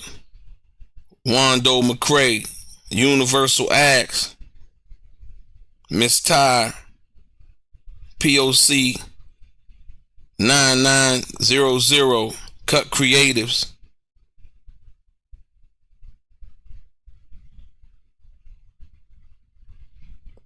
Alicia Butler, Mar Dizzle, Kiana Carver, Peace 4100. Like I said, giving a shout out to all of the people who been down and dirty since day one. Wando McCrae, Through Manga,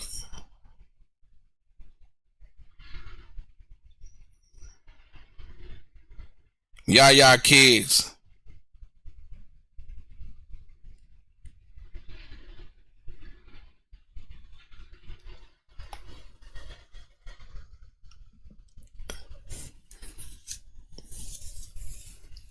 hey, YouTuber, did you know Tupac? Have you ever met Tupac? I'm just curious. He keep yelling out Tupac, talking about DELRAY Tupac wouldn't agree. I don't know what Tupac would agree with at this particular time. You've never heard me say nothing about what he would like or wouldn't like, so I doubt if YouTuber knew him, he would know either.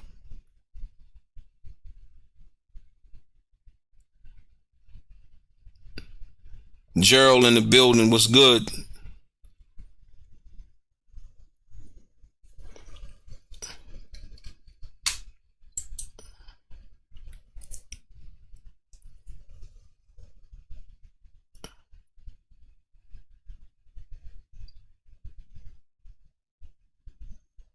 They waiting on the stipulations, ladies and gentlemen.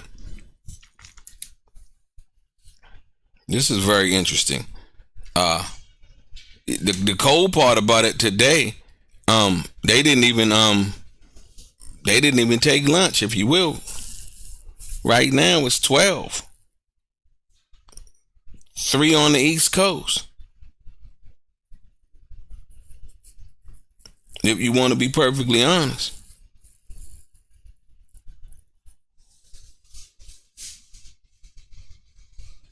Yeah, I'm sure Tupac would love you too, YouTuber.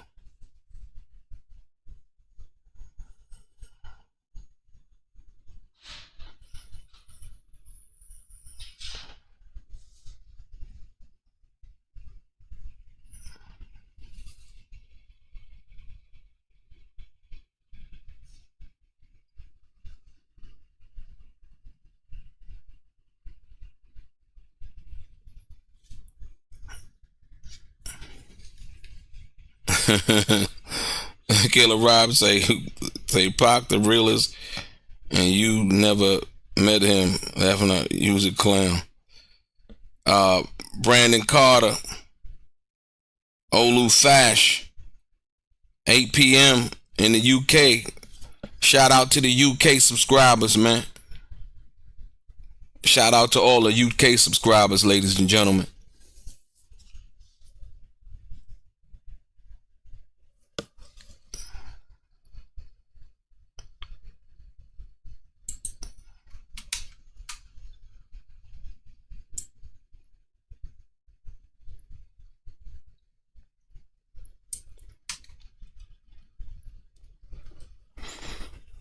Stick with me, ladies and gentlemen. I'll be right back.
Ladies and gentlemen, we back.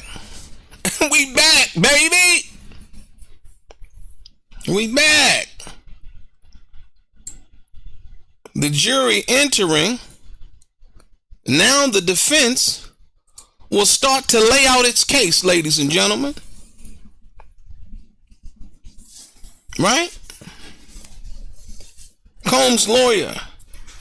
We enter into evidence this stipulation about devices provided to the government by Cassandra Ventura. Mr. McLeod, DX 1402, can you highlight row 5?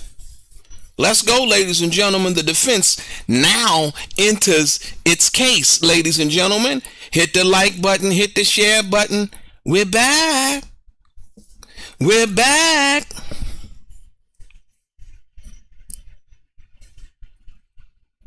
Yeah, I don't think the judge, the prosecution has to basically argue its case also.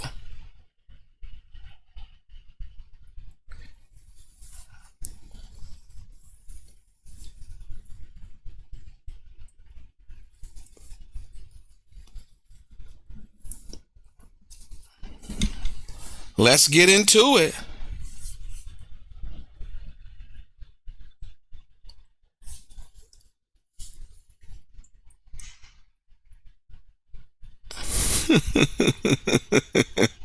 YouTube was still on here trying to argue about what the Mann Act is and what the penalty for the Mann Act is.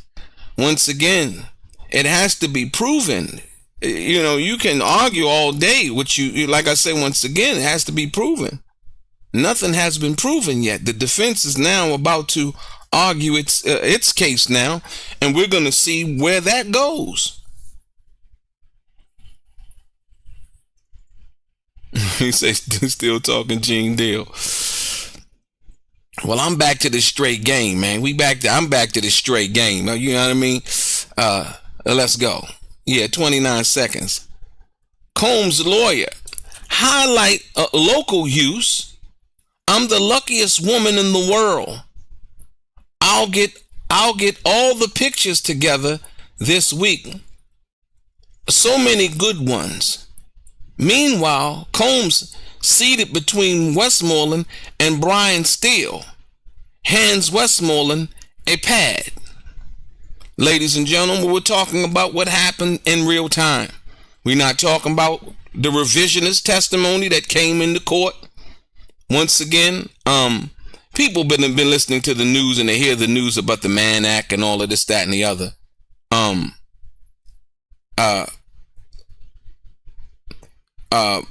And so on and so forth. Somebody said they got videos and documentation.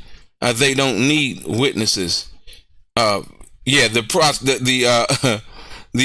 defense, they don't need, the defense doesn't need witnesses, because they basically had the witnesses, move more towards their argument, as you can see right here. Ignafalo, right? Combs' lawyer. We enter into evidence, listen, stipulations about devices provided to the government by Cassandra Ventura. Mr. McLeod, DX 1402, can you highlight row 5? Public screen is not on. Combs' lawyer, highlight local use, listen, and quote, I'm the luckiest woman in the world. I'll get all the pictures together this week. So many good ones. Meanwhile, Combs is seated between Westmoreland and Brian Steele, hands Westmoreland a pad. Right. Getting to this defense argument now. Where they at, man? Where they at, man?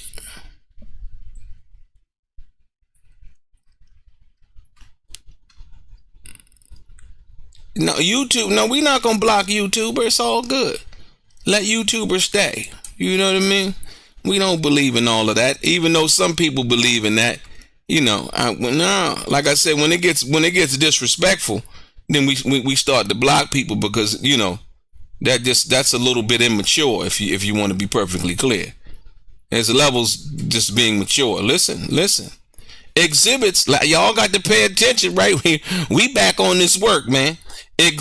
Public exhibit screen not on for the contest photo of flowers in the hotel room. Combs' lawyer, Mr. Combs, writes, you think you can F off without getting high?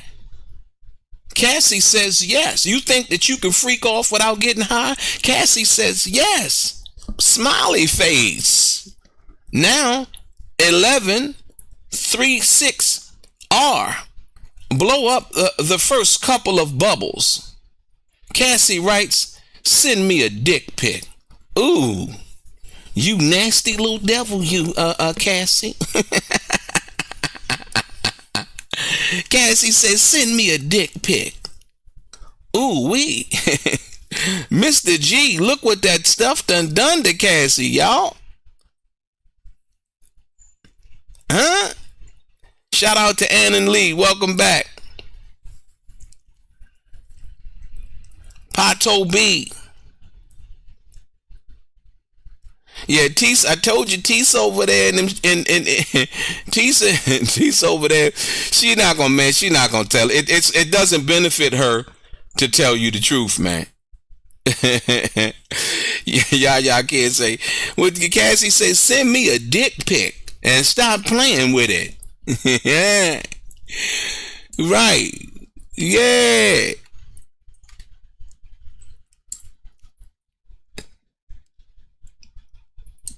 Combs' lawyer, Miss Ventura, writes, I just bought baby oil at the store because I couldn't help myself, ladies and gentlemen. I couldn't help myself. Then she said, I'm proud of us. We've been together for a long time, baby. Baby, you do make me happy. I looked at my bracelet and it made me smile. Hello. What'd she say? I looked at my bracelet and it made me smile. So much for the man act. You say, what you say, Queen, for like she's addictive, huh? Wow. Olu Fash. We back on the baby oil again. Yeah, man, you know. But no, Cassie said, hold on, but not that we back on the baby oil. This is the defense. Now, listen, presenting its case, showing the willful participation, the consensual situation in which she was involved in, that involved this situation, ladies and gentlemen. It's simple as that. Like I said, once again, I don't want to tell you what to think, right? I don't want to tell you, what I feel about it. Basically, you see it. Combs' lawyer, Ventura, wrote, I just bought baby oil at the store because I couldn't help myself. Right? She said, I couldn't help myself. Huh? There you have it. She said, I'm proud of us. We've been together for a long time. Baby, you do make me happy. I looked at my bracelet and it made me smile. Hello. This is in real time, ladies and gentlemen. This is not pressure from the government. I need you to come to testify. I need you to say the most damning shit about Sean P. Diddy Combs. This is in real time. What was going on in real time, ladies and gentlemen. Point blank, period. The defense is not going to waste the jury's time by bringing out a whole bunch of witnesses and, people that alleging this and alleging that. It's just simply not happening.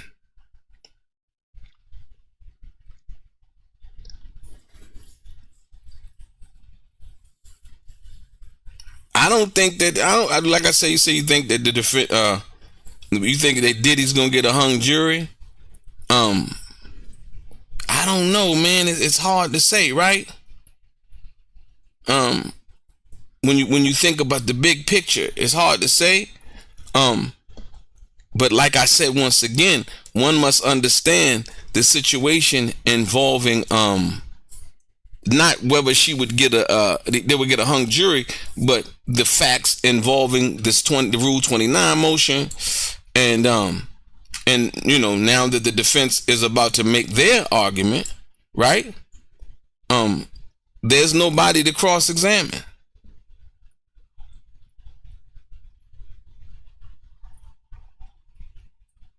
Right? Because basically they're just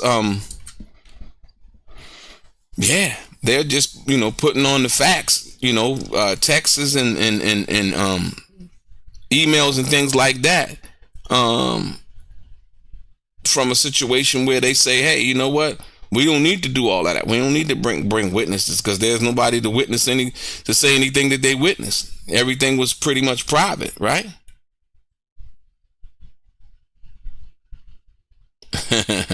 Yeah, Cassie, let me tell you, Cassie's a beautiful girl, man. She's a beautiful girl, man. That's a pretty girl, man. You know what I mean? I understand it. I get it. Jane, same thing. Jane, a pretty girl. I mean, like Diddy, you know, he like pretty women. I mean, and you got that kind of money, that kind of power, that kind of status, man. You can have the best of the best. You mean, as far as aesthetically, you know, being aesthetically pleasing, you know what I mean? You know, but like I said, the bigger picture is, you know, the situation he's in at this particular point. Yeah.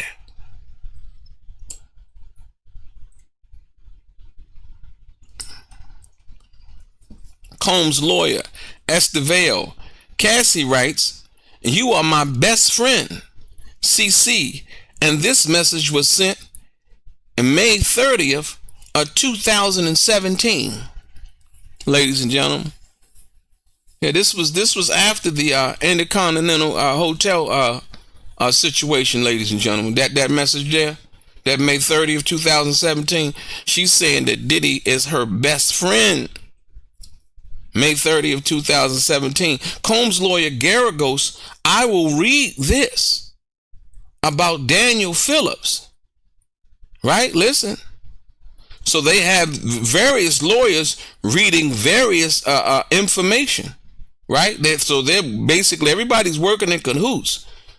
First is Estevao writes, reading what Cassie wrote, you are my best friend, CC'd, and this message was sent May 30th of 2017 after the incident at the Intercontinental. So evidently Diddy was still her best friend after the situation at the hotel. Combs' lawyer Garagos, I will read this about Daniel Phillip. He was told to sit on the couch while Combs took his turn with Cassie. He felt jealous. Huh? Did y'all hear that? Daniel Phillips said he was told to sit on the couch while Combs took his turn with Cassie. He felt jealous, ladies and gentlemen. Yeah.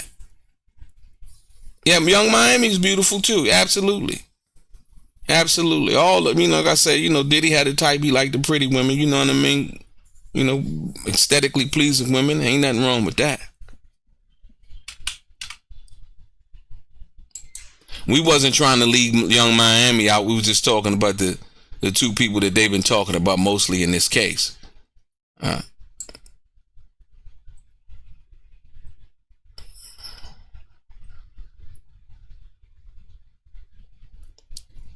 Ladies and gentlemen, I need y'all to pay attention to this here, right?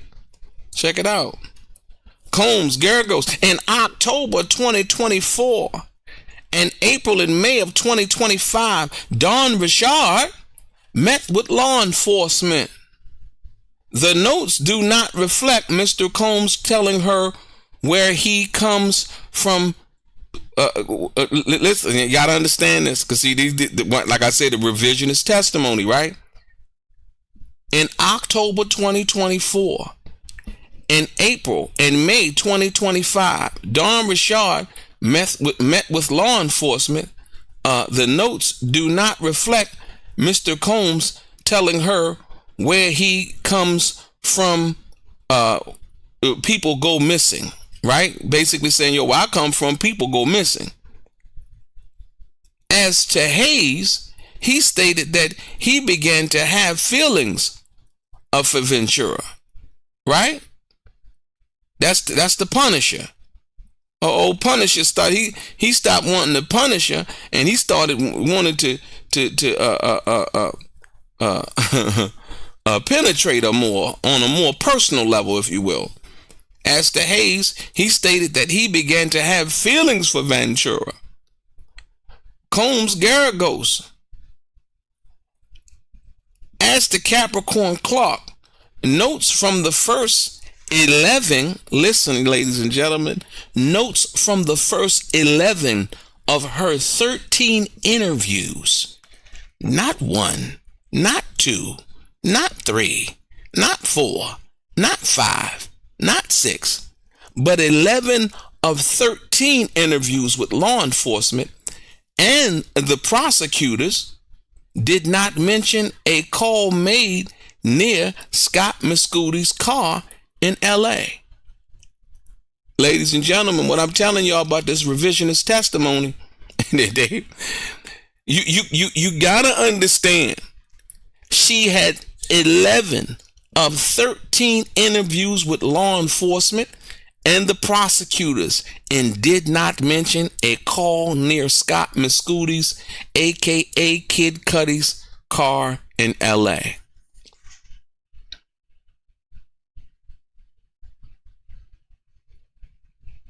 Did not mention it, ladies and gentlemen. Hit the like button, hit the share button. I appreciate you guys. Thank you for sticking around. This is a must-watch episode right here. You got this one right here. This one for the history books. No matter which way it goes, ladies and gentlemen. Check it out. Garagos.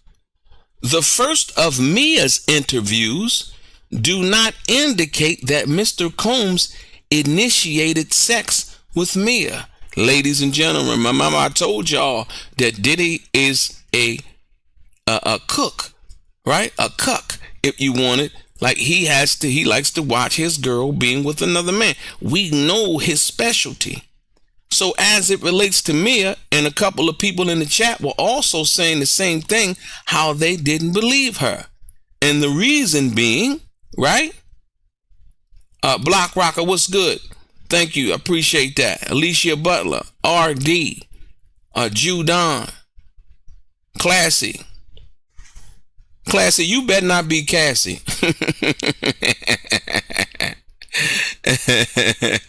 I'm just messing with you, Class.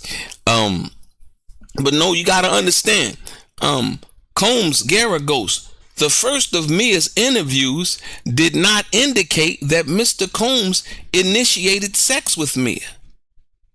Bungling, right, did not initially say Mr. Combs told her, "I could kill you," at a photo shoot. 3228 was not admitted. Ladies and gentlemen, they talking about evidence. 3228 was not admitted. It was 3288. May we have more? The defense rests. Woo! That was it, ladies and gentlemen. That was it. Ladies and gentlemen, that was it. The defense rests. Did y'all see that? Not a whole lot of time wasting the jury's time. The first of Mia's, and listen to me, the first of Mia's interviews did not indicate Mr. Combs initiated sex with Mia.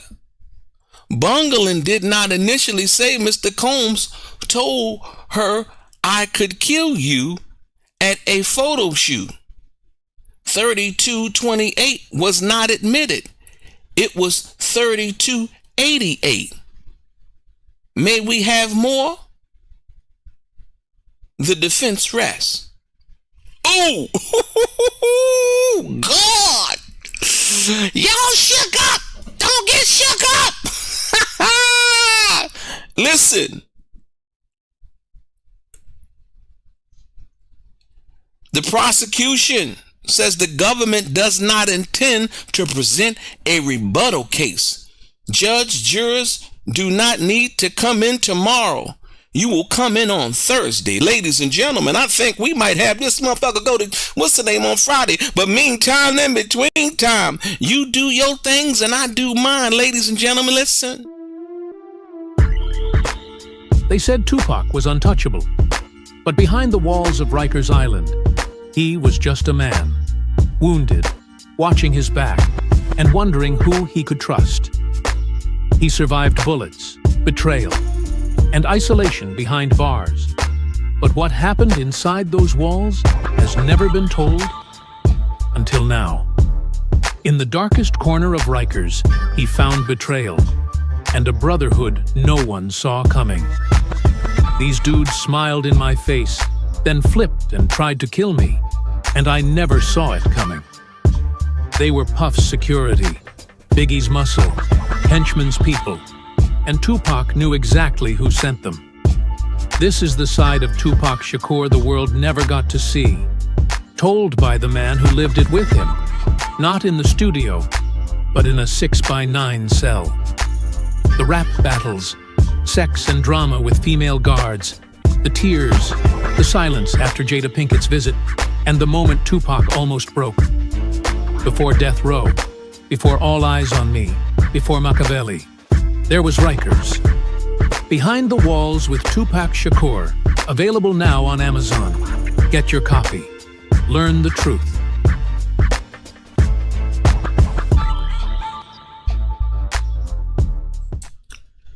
Ladies and gentlemen, we appreciate you doing this process.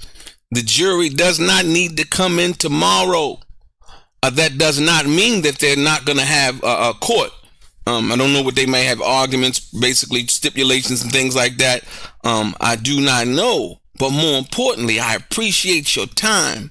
This one here is a must-see. Hit the like button, hit the share button. I appreciate each and every one of you. More importantly, ladies and gentlemen, it's your boy, DELRAY. Straight game.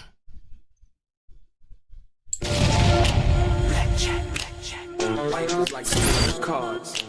It's not what you dealt, but how you play it.